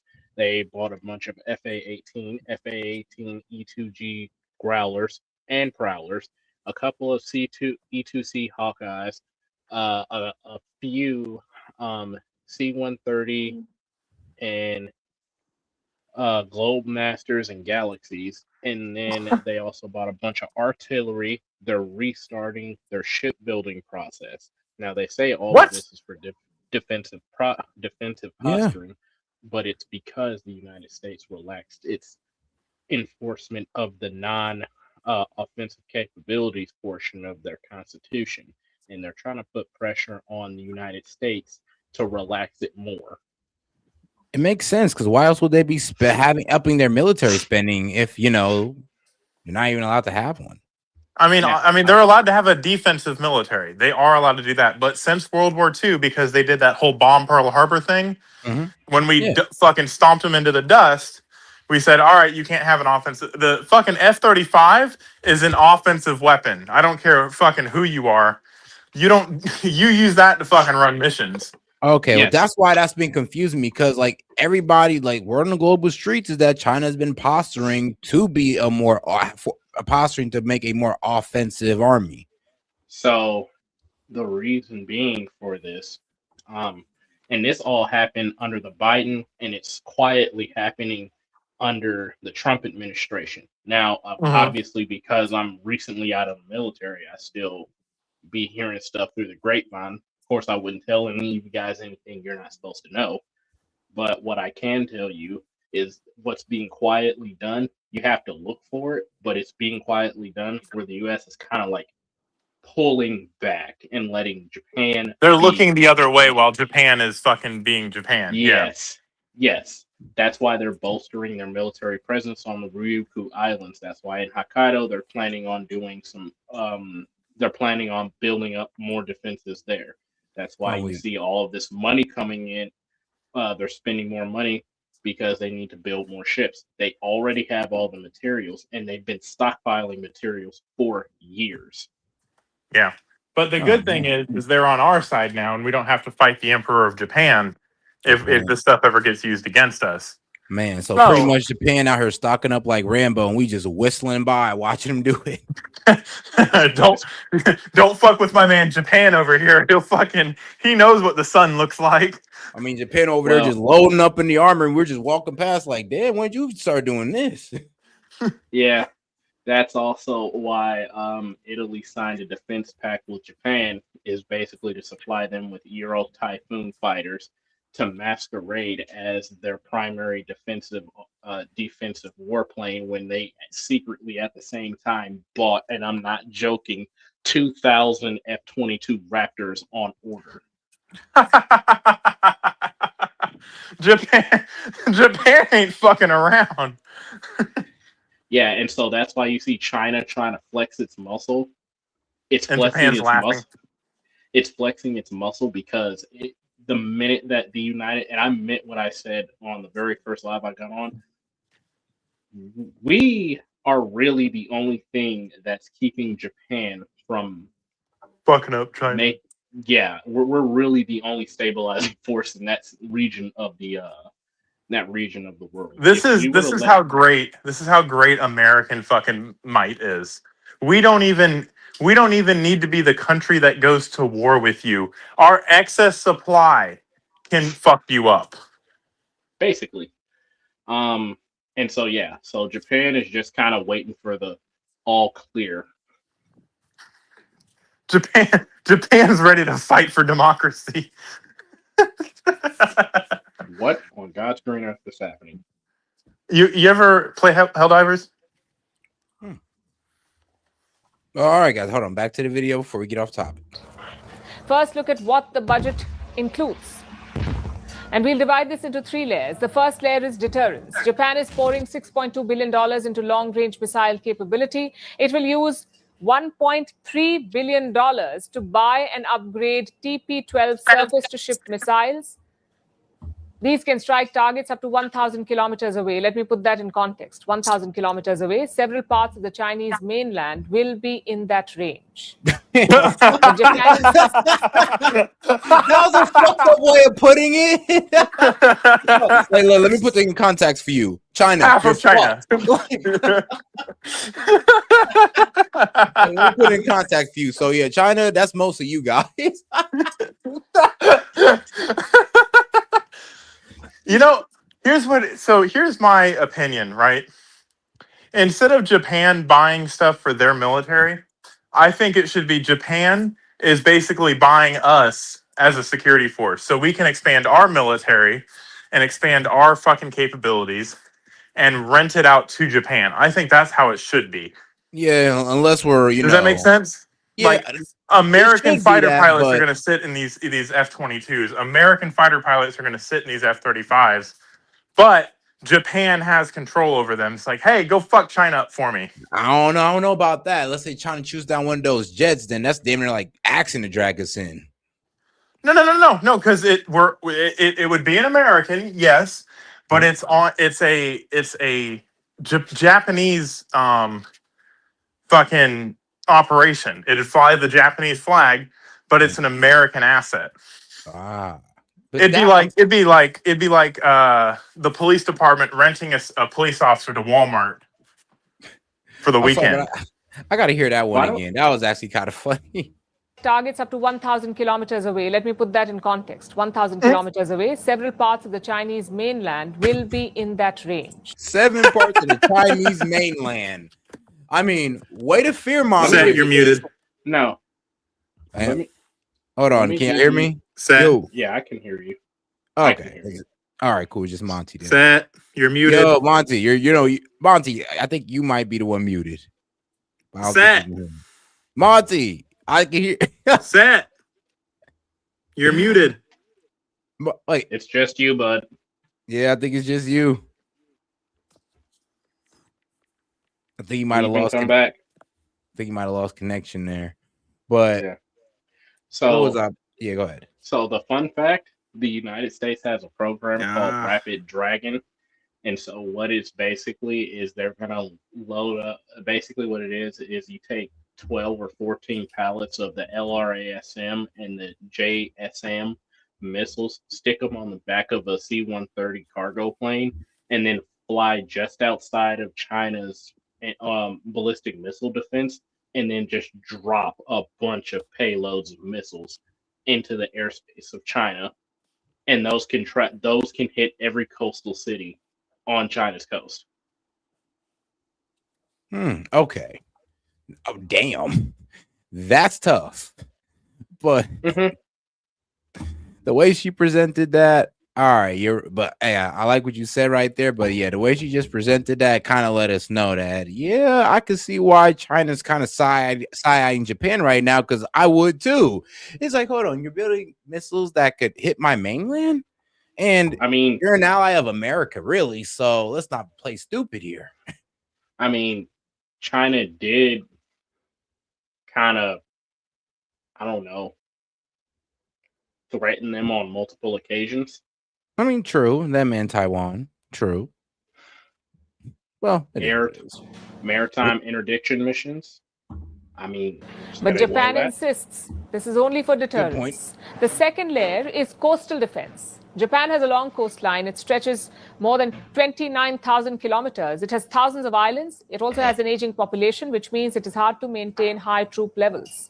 The solution? Unmanned systems.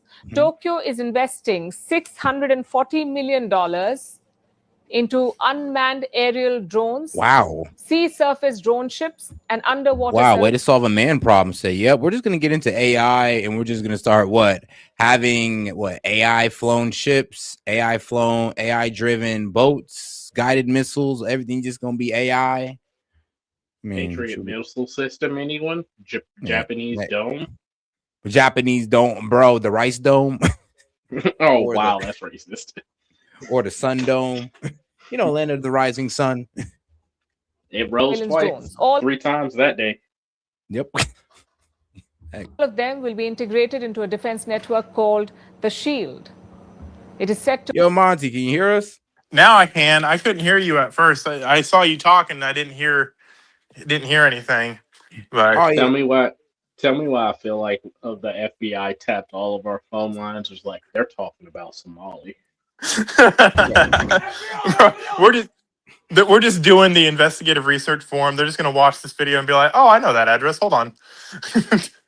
It's like, wait, wasn't these the idiots that were talking about Israel a few days ago? Pay them a visit. Why do they have more intelligence than us? Like, well, how do they know? Like, what? But all right, guys. But no, I was saying, Japan's just going to create an Iron Dome.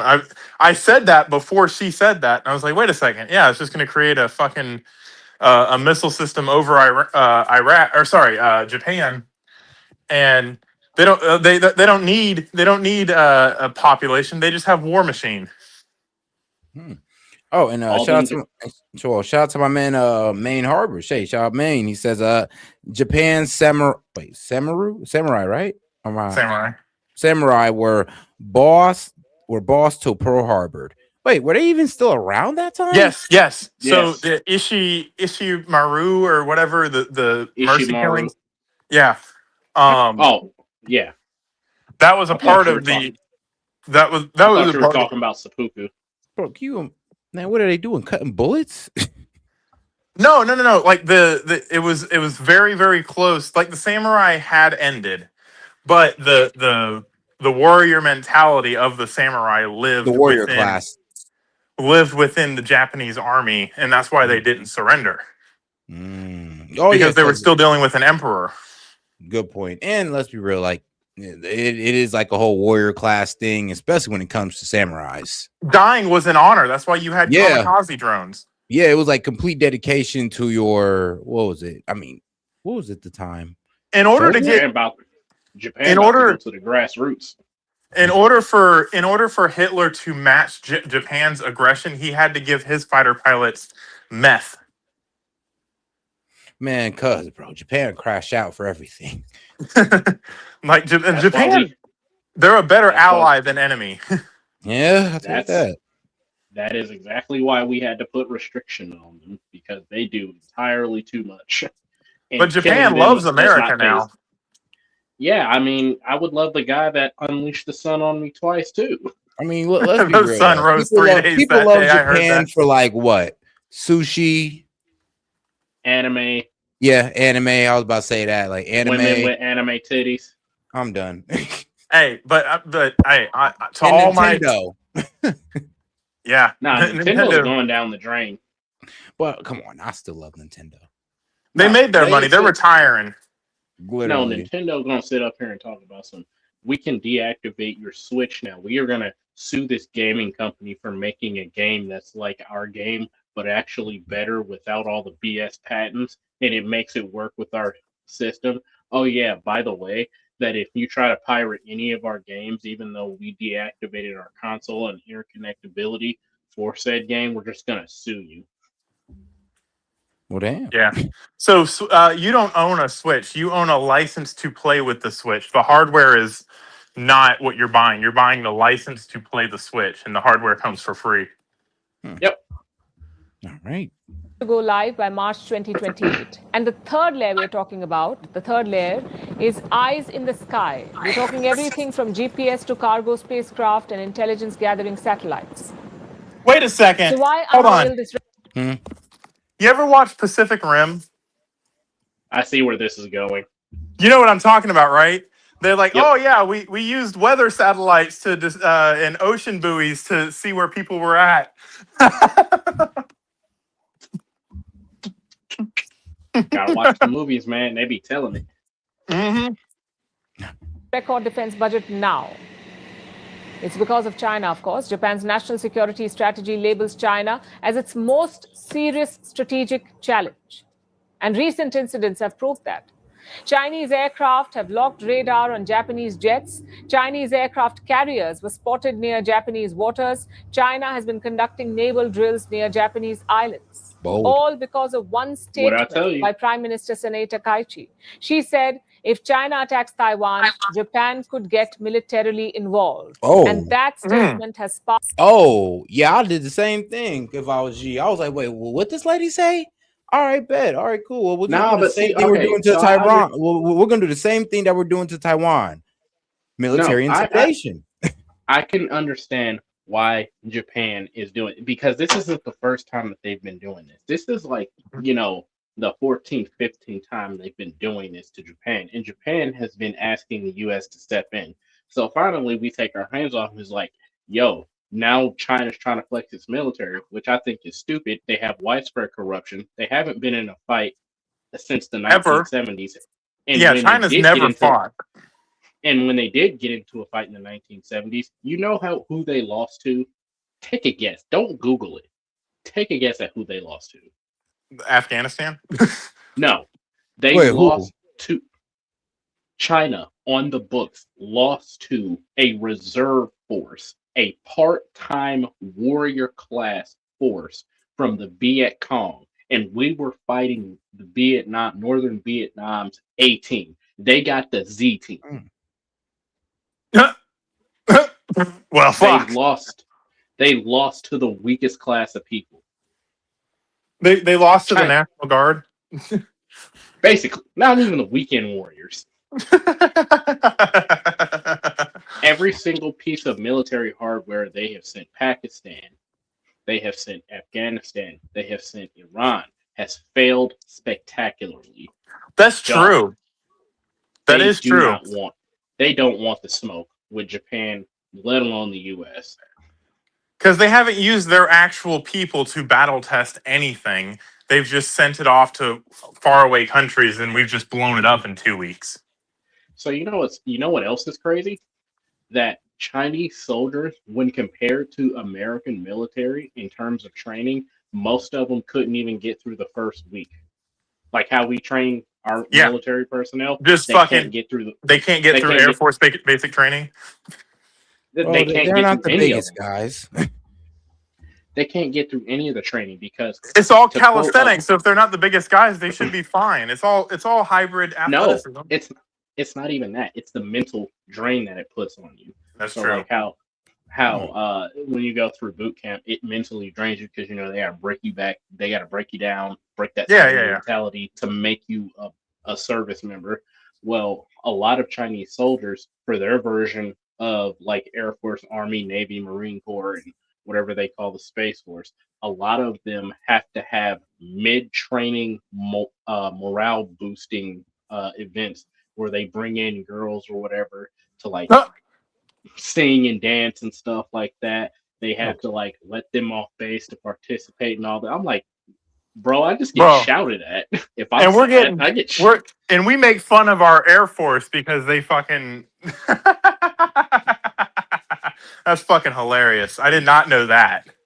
Yes, it's a real thing. Majority of Chinese soldiers and most Chinese people that defect away from China, they will tell you, no, they cannot handle U.S. military training.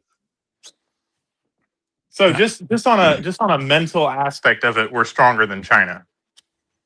For the most part, yeah. Then let's not even talk about our hardware capabilities. I will give them credit. They do have a killer special warfare and clandestine apparatus to their government. I'll give them that. It's pretty up there, but not Navy SEAL level, not MI6 or SAS or Spetsnaz level. We have an entire special warfare division. All right, hold on, guys. Let's get back to the video. That can set up and land fucking planes anywhere in the world. It's called TACP.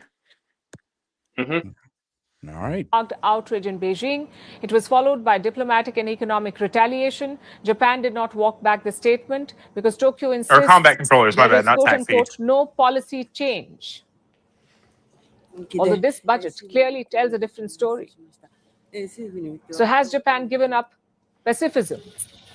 Japan's post-war constitution forbids war to resolve disputes. But in 2015, a reinterpretation of it was added. It allowed collective defense. That means Japan can deploy force if an ally is attacked, even if Japan itself is not struck first. Huh? And that So they got like was an Article championed by 5 in their former Prime constitution. Minister Shinzo Abe. Yeah, that was done under He the was first Senator Trump Kaichi's political administration. mentor. And this budget is the continuation of that ideological arc. Also, public opinion in Japan has shifted. Polls show strong domestic support for a stronger defense posture. In fact, Takaichi's ratings have soared after her Taiwan comments. We still don't know how China will react to the budget, but it makes one thing amply clear. Japan is not choosing war. Japan is choosing not to be surprised by it. I mean, that's quite the way to frame it. But all right, now let's go ahead and get into this. I love the way she said it. That has a range of 1,000 kilometers. For reference, here's China. It's not that far off. But all right, now let's go ahead and get into the next video, because the real story behind Trump's attack on Nigeria. Of course, they have to have an alternative. Let's hear him out. I'm not going to start wars. No more wars, no more disruptions. We will have prosperity and we will have peace. Under Trump, we will have no more wars, no more disruptions, and we will have prosperity and peace for all. I am the candidate of peace. I am peace. We are learning new details about the deadly strike operation that President Trump says he ordered on Islamic State terrorists in Nigeria. Listen to this.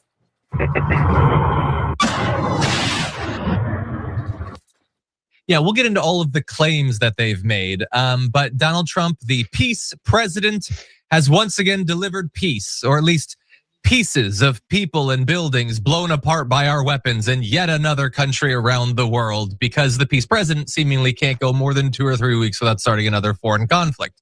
Okay, In this particular case, as you saw, it is in Nigeria over what he is calling a genocide against Christians in that country. All right. You see, bro, you remember what I said the other night? Literally what I was saying the other night. This proves my point. Set, come on. What did I say the other night? Please Anytime Yes. anytime anything happens against Christians and we ask for intervention from the government or a governing body, if it does come, it is met with major criticism or pushback. Trump asked the Nigerian government if they wanted to get involved because it was becoming a problem that popped up on his radar that multiple Christians brought to him. And because we finally got something for ourselves, you know what this first response is? Quote unquote Christian genocide. What are you supposed to call people that are being killed for their religion? Now, this is what's been coming out so far. Now, and they are actually, because it would be CNN and left-wing media to run this, but they're saying there's not really a Christian genocide. There's Christians being killed in large number, but they're saying, oh, but it's not just the Christians. And the way the conservative right is trying to frame this is if it's just Christians out here being slaughtered. And it's Nigerians themselves are posting videos and sending messages out saying it is exclusively us.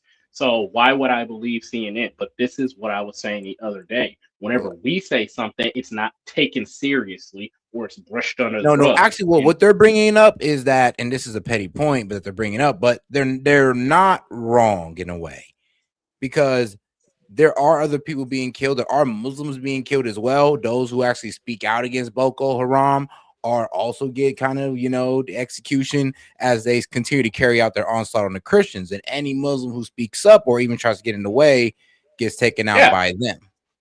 Yeah, and that's like the petty point that they're using, because let's be real, the Christians are getting killed in larger numbers. Yeah, I mean, they're getting killed by the thousands. It's up to like 100 or so or 200 or so thousand Christians. And, you got things that are happening, like moms are having to be forced to watch their entire families get slaughtered. You have them going in, raiding people's villages for absolutely no other reason. And at first people were like, oh, it's just another dispute. And they just tried to work out a peace deal. But no, it kept going. and they started chasing them pretty much everywhere and gunning these people down in prayer, in their homes, in their businesses, the whole shebang. So when finally the government reached out and said, okay, we want you to intervene, but you do it on our terms with no boots on the ground, we were like, yeah. And they carried out the strikes to kill Boko Haram. Now we got people like this that want to sit up and say, oh, what happened to no foreign wars? But you want us to help Ukraine? You want us to help Gaza? Are you kidding me? Good point. But hold on now. Shout out to my man Maine. He said Trump said peace through strength. And hey, that's true. But all right, let's get back to it because We are very strong right now. this is gonna irritate some of y'all, but hey, try to Hey, bear through the it. bottom line is we won the election. Trump won the election. He gets to fucking do what he wants to fucking do. Nigeria over what he is calling a genocide against Christians in that country, which we're going to dive into the facts, see if we can figure out what's really going on. But Cenk, let's start with your 2 cents. Yeah, so wait till you see what's actually happening in Nigeria. This idea of Muslim versus Christian is kind of hilarious. There's some of that going on, but there's such a wide variety. I can't wait to tell you about it now that I know all about Nigerian politics and tribalism and bandits and the different kinds of attacks that are happening there. So that's part of this story. I think that unfortunately Israel is another part of this story. Even though it's Nigeria, it's always Israel, and I'll explain how. Because to be quite honest with you, ISIS is now a lot of people aren't really privy to this, and you guys are gonna have to look this one up. But yeah, Israel and ISIS, they have a relationship, and word on the global streets is that ISIS is just a branch of Israel's Mossad, and they go around setting up false flags in order to create dysfunction in areas or to drag people into wars. So or set up false flags. Let me get this straight. Mm-hmm. Right, Israel. Yes. Has a relationship with a group that wants to kill Israel for the benefit of Israel. Yep. So here's the thing. Because it's funny. Has ISIS ever attacked Israel? No, they're in a totally different region. Exactly. But I mean, they've passed over Israel and attacked other places. They never struck Israel. So this is why, and this is where the rumor comes from, really. Now people say they can collaborate. They can corroborate this, and what I've been looking into, it's looking like they're able to do. They're like they're able to cooperate it because they're trying. They're able to trace Mossad agents to ISIS ties. I mean, we can trace CIA agents to ISIS ties. That doesn't mean that we're fucking in bed with ISIS. I mean, kind of. No, it doesn't. If our intelligence is working with them, we're working. Just because you have a plant within a terrorist organization, that's how you take down. Okay, now a plant is different. No, that's infiltrating. But if we're working with them, providing them intelligence, giving them weapons, we've done that with terrorist groups before. Yes, we have. And it's to take the terrorist groups down. We did the same thing. That's why 9/11 happened, because we tried to infiltrate Al-Qaeda. Yeah, but you think about it. We use one terrorist group to attack, or I guess one rebel group to beat a terrorist group, and then that rebel group turns into the new terrorist group. I mean, yeah, we do that too, but like that. I mean, do I think fucking Mossad is trying to use ISIS to create false flags? No, I think Mossad is trying to fucking cripple ISIS. What's the best way to cripple something? Infiltrate it and fucking water it down. Somalis. All right, I give you that. Look, I just feel like the issue. I'm gonna leave my mouth shut to the end of the video. The hypocrisy of Trump on anti-war is enormous. We have a poll about it in a minute for you. And John's third or fourth cent here is that he knows why this happened. And I'm very curious about that as well. Yeah. Well, I'm glad that you have read up a lot and become an expert on this topic. I've read a little bit, but I'm not an expert. I thought that it would be elitist of me to know more about this country we're going to war with than the president does. So I know next to nothing. So I feel like I'm on Trump's level with this. But anyway, he posted this. This is Christmas Day. He launched this conflict. That's great. Tonight, at my direction as commander-in-chief, we launched a powerful and deadly strike against ISIS terrorist scum, saying that they're viciously killing primarily innocent Christians at levels not seen for many years and even capital C centuries. Blah, blah, blah. I previously warned the terrorists, the Department of War, as he calls it. That's its preferred pronouns, executed numerous perfect strikes, as only the United States is capable of doing. They're not going to let radical Islamic terrorism prosper. May God bless our military and Merry Christmas to all, including the dead terrorists. I think he gets the holiday spirit. I do think that he gets that.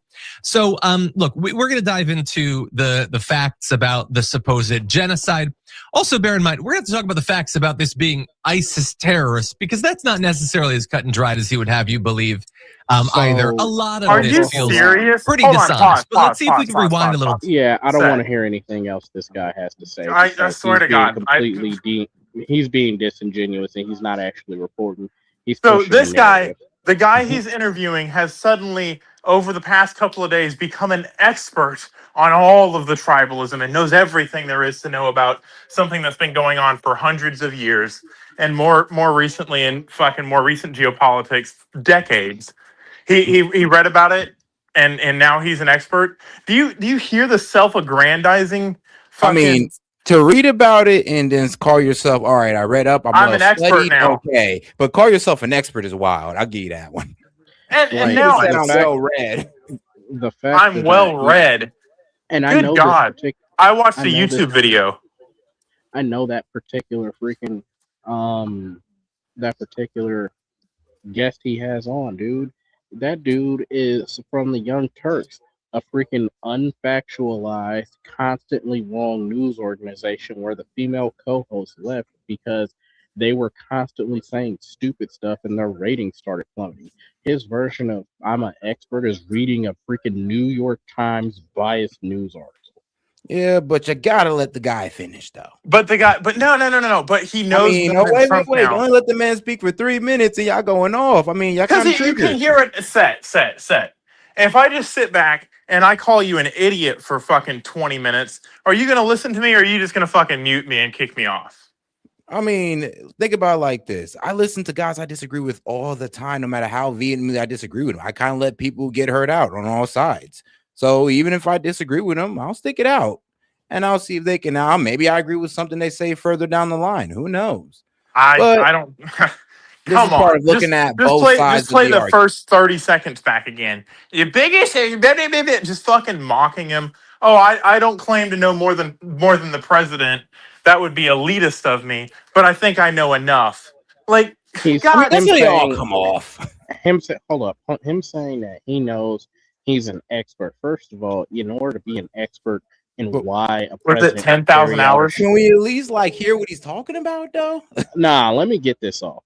He's sitting up here talking about how he's on the same level as Trump. First of all, you don't have nowhere near the intelligence. You weren't there for the peace deal. You weren't there for any of the deals being made. You don't have the IHS satellite imagery.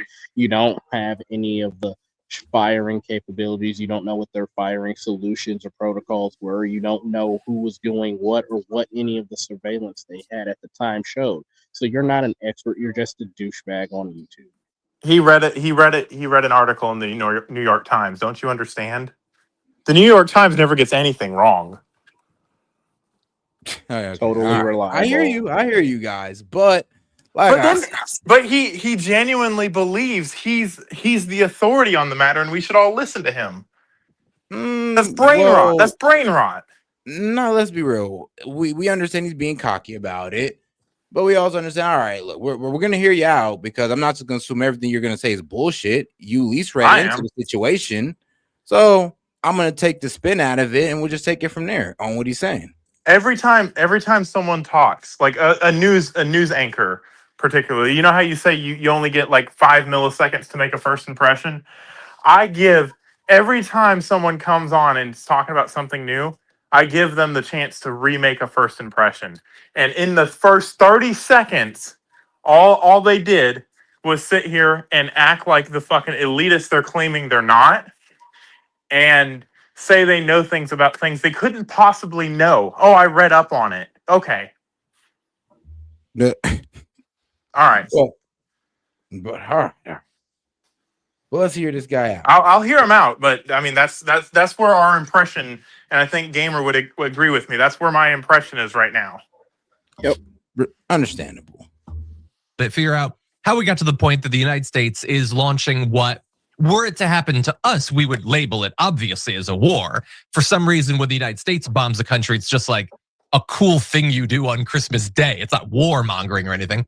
But anyway, it seems like a Fox News segment about a month and a half, 2 months ago was what kind of kicked this thing off. And in this segment, we're going to show you a bit. John Roberts had on Ryan Brown, the CEO of Open Doors US, an organization supporting persecuted Christians. And take a look at this.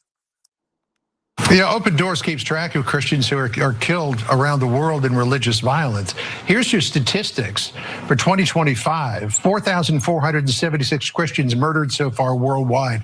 3,100 of them in Nigeria. I mean, Nigeria is a country that the United States has a fairly close relationship with.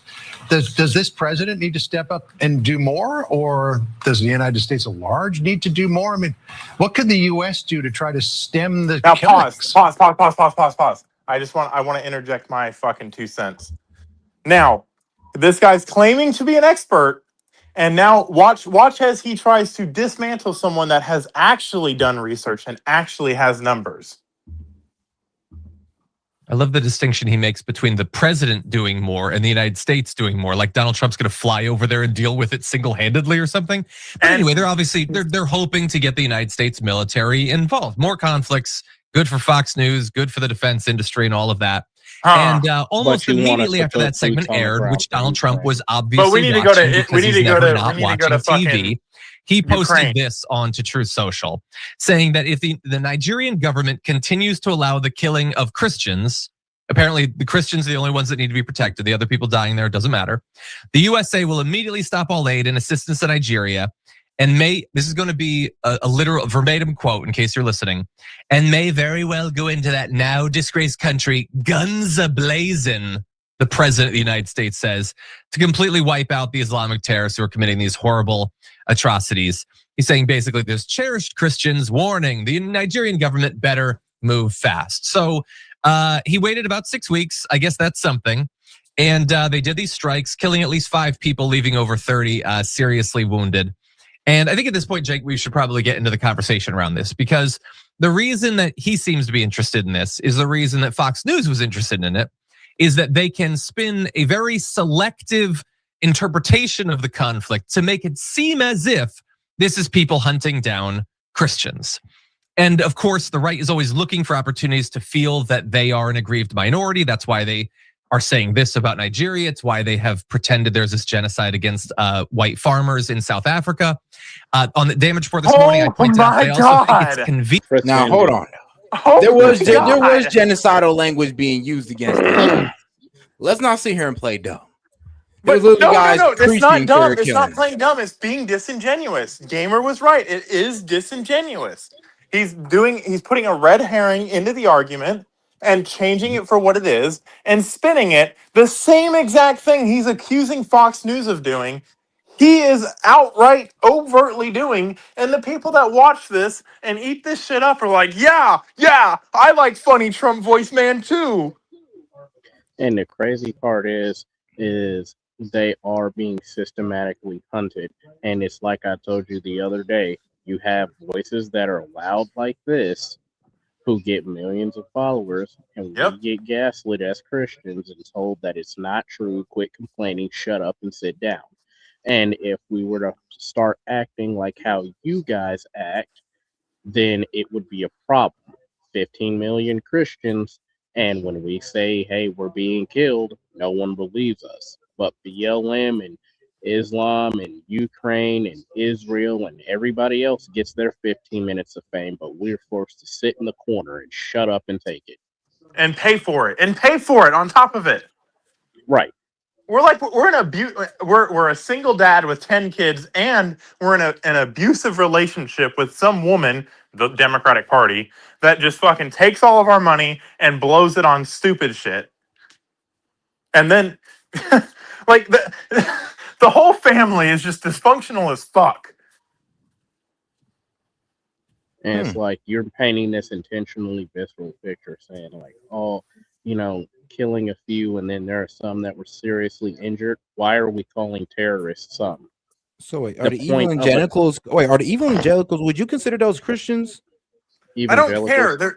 They're being hunted down for their religion against another organization that hunts down fucking and wants to kill America. Like, well, the only reason I'm asking that to gaming is because gaming only believes that there's only 15 million real Christians in the United States. That's what I said. So yeah, and like by denomination though, would you consider the evangelicals the evangelical church? They're somewhat what was it? Aren't those the guys that are super believers in Israel? Those guys. No, even evangelical just means you're like an Orthodox Christian. Evangelical is basically evangelism. It's just the active component of it. The ones that aren't really Christians that I've been standing against it when they try to associate us is Catholics, because historically Catholics have tried to purge Christians at every turn. Obviously not the Jews. I don't know why people keep associating us with them.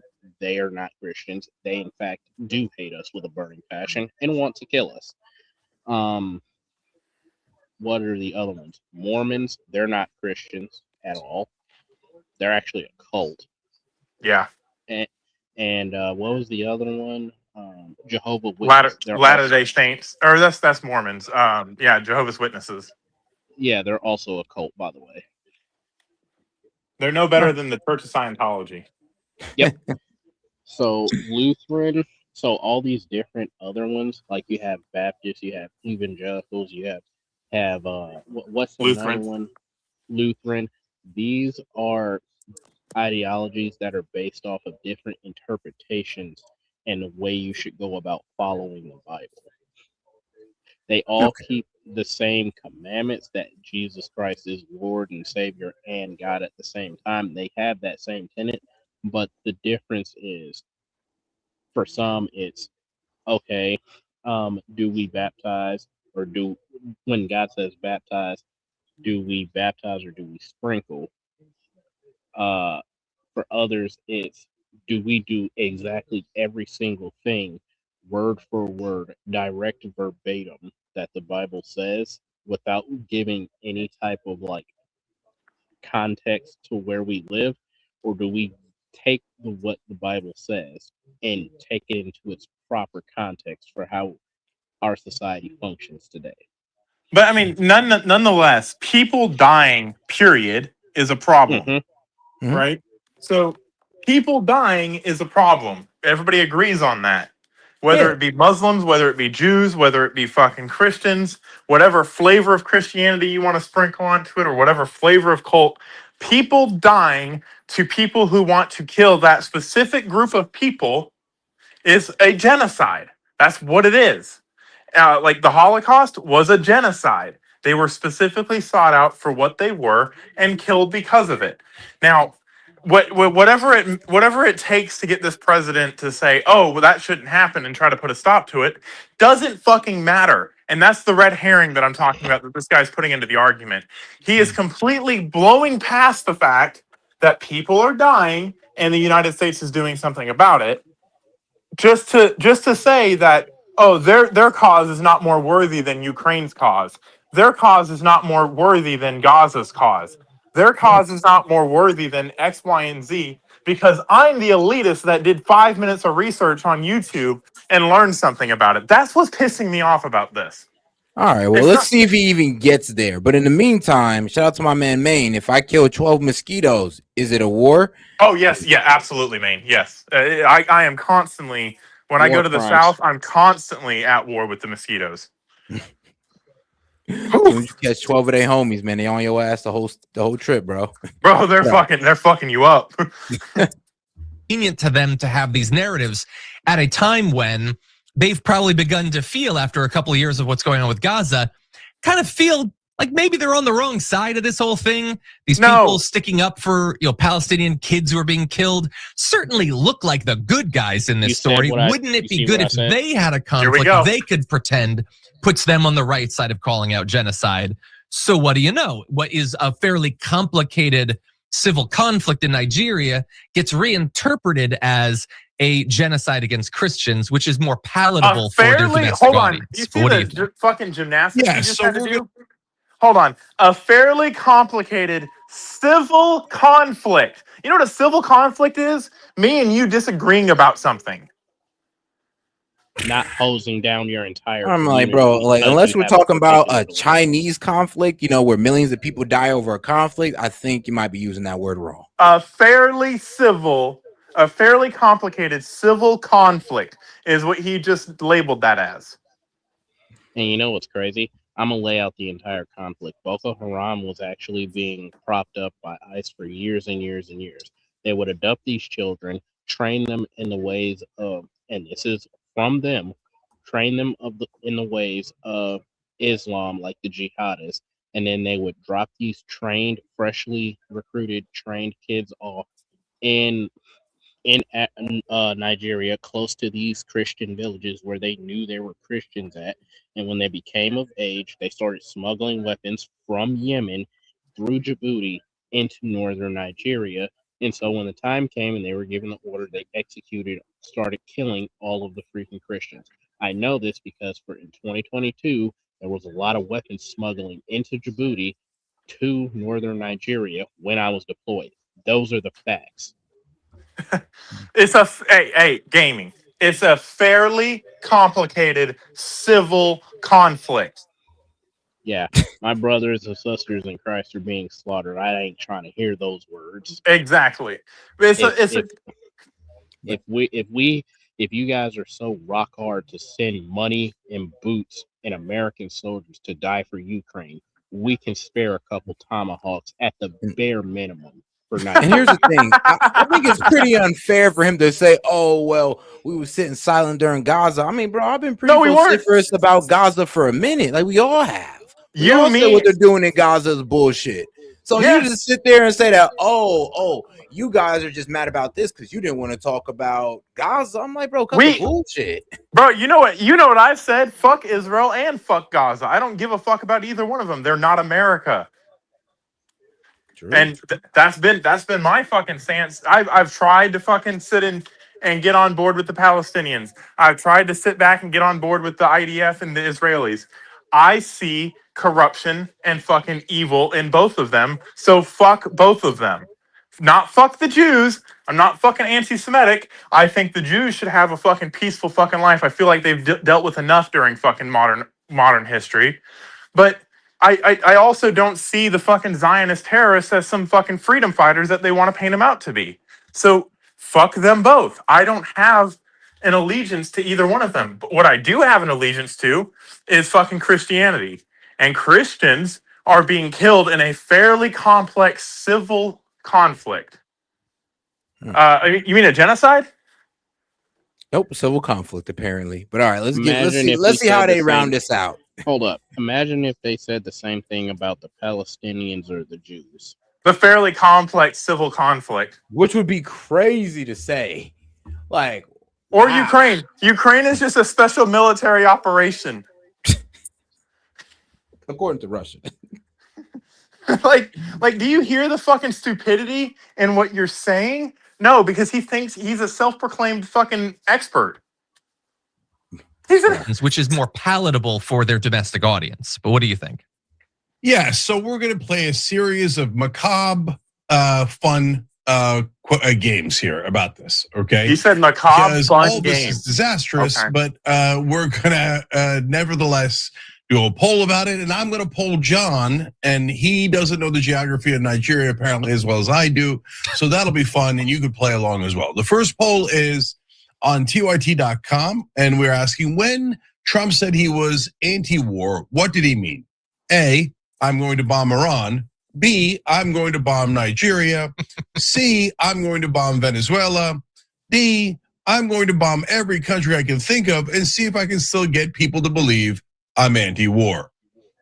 Okay, Ding, so ding, ding. Does he know what the okay, difference? that's a tough No, this one. fat A slob lot of doesn't know bombings what- for the anti-war president. So take your time with that one on TYT.com. All right, now we move to the interesting little thing that John alluded to there, which was, well, they said on Fox News there 3,100 Christians killed in Nigeria.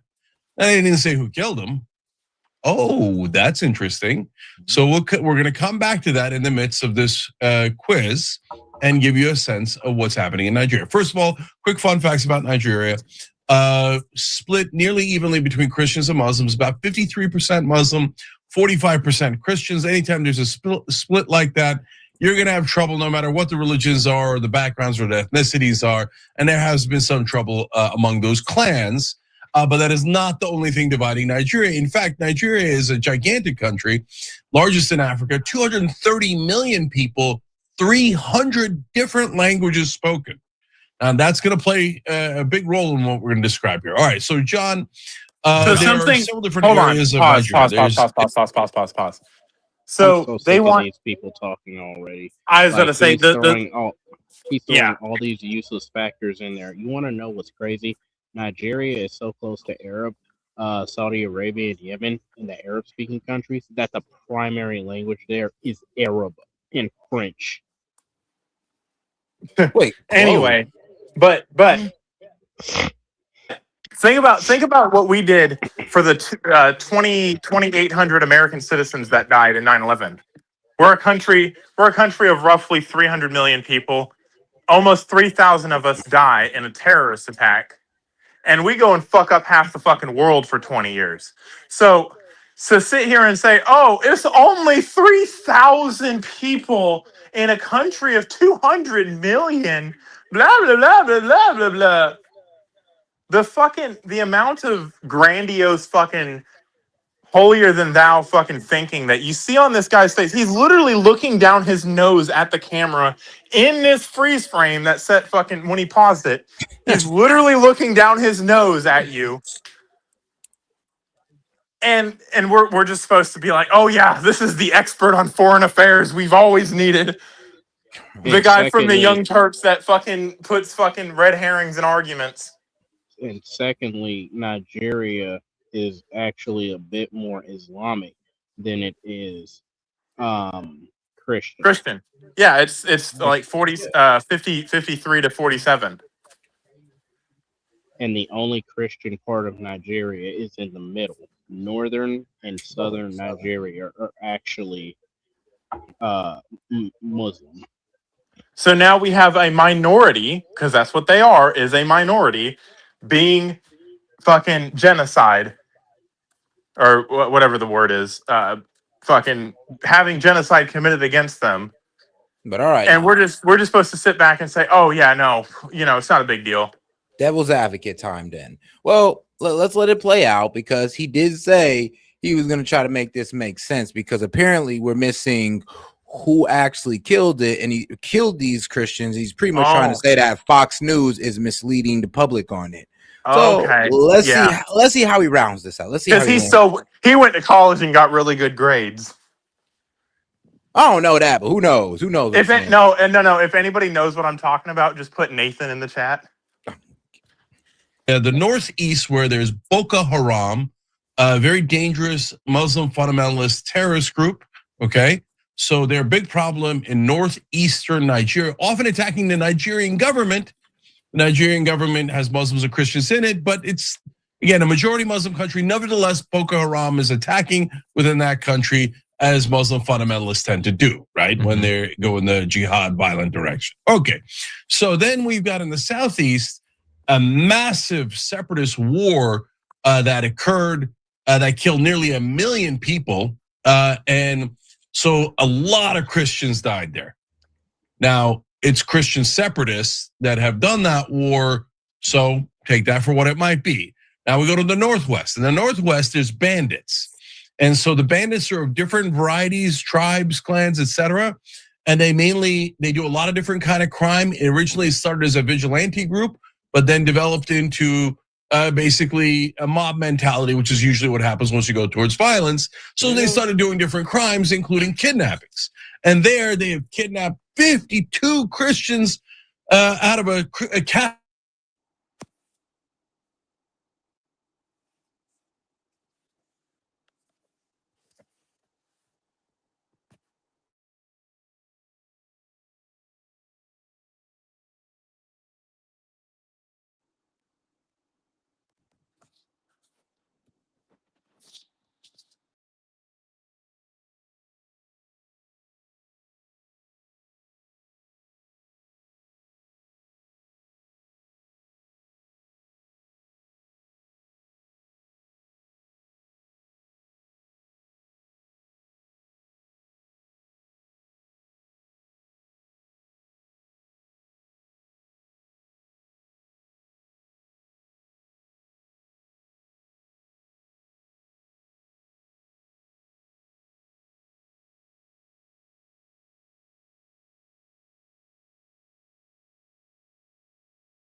How do you feel about the debt of the state of Michigan? $6.925 billion.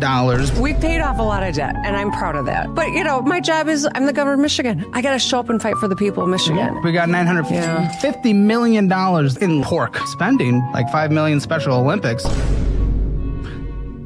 $5 million. Do they not have their own money? Special Olympics? I mean, are you against Special Olympics? No, not the biggest fan of taxes sometimes. I get it. We are making changes to have more transparency, to make sure that people who are promoting whatever project they want to get done have to do it so many days in advance so that the whole world can scrutinize it, so that they can make their case that it's the right thing to do. And trust me, I qualify for the Special Olympics. I'm $1.6 million Grand Rapids Ballet from the States? Why can't Grand Rapids do that? It's a good question, Caleb. I'll have to tell you what legislator asked for that, and you can ask them that question. That's just, I love my home state. I know. Well, this doesn't make sense when you're looking at it from 40,000 feet. I get it. But don't we, before we I understand. But at the same token, legislators come with their special projects, and they negotiate them in. And I introduced a budget. It doesn't have any pork in it. Yeah. So these are not things that I ever I can appreciate was advocating for. $2.5 million for the Lansing lug nuts. Who goes to the lug nuts? I don't know what a lug nut is. Lug nut. It's a part in your car, and the lug nuts are the baseball team in Lansing. Interesting. This is the part of the show where I go through the spending, and we got some bullshit spending in there. Here in Minnesota, massive fraud is taking place within the government and the Somali population. Here, this building alone, Quality Learning Center, is a daycare, yet they spelled learning wrong, and they said leering. This daycare alone in 2025 has received $1.9 million from the government. And the strange things about these childcare centers is there's no one here right now. It's midday on a weekday, and if you were to try to go inside, it's completely closed and the windows are all blacked out. No one's working. Midday, children should be in here, and this place is licensed for 99 children, and this is the outside. There's no windows, no nothing. And like I said, they literally spelt the word wrong on their sign. This is open and blatant fraud taking place here inside of Minnesota. The government is complicit with this, and this is just one of the hundreds of child daycare centers here inside of Minneapolis being ran by the Somali population. It's sad that it's happening here in Minnesota, and it stinks that it's happening and it's being labeled on the Somali population. However, that's just the facts of what's happening here inside of Minnesota. $1.9 million for this daycare center that can't even spell learning right. Trump just advises DOJ to break the law. Quit the twisting. He just said the DOJ is being forced to spend all of its time on this Democrat-inspired hoax. He's talking about the Epstein files. When do they say no more and work on election fraud?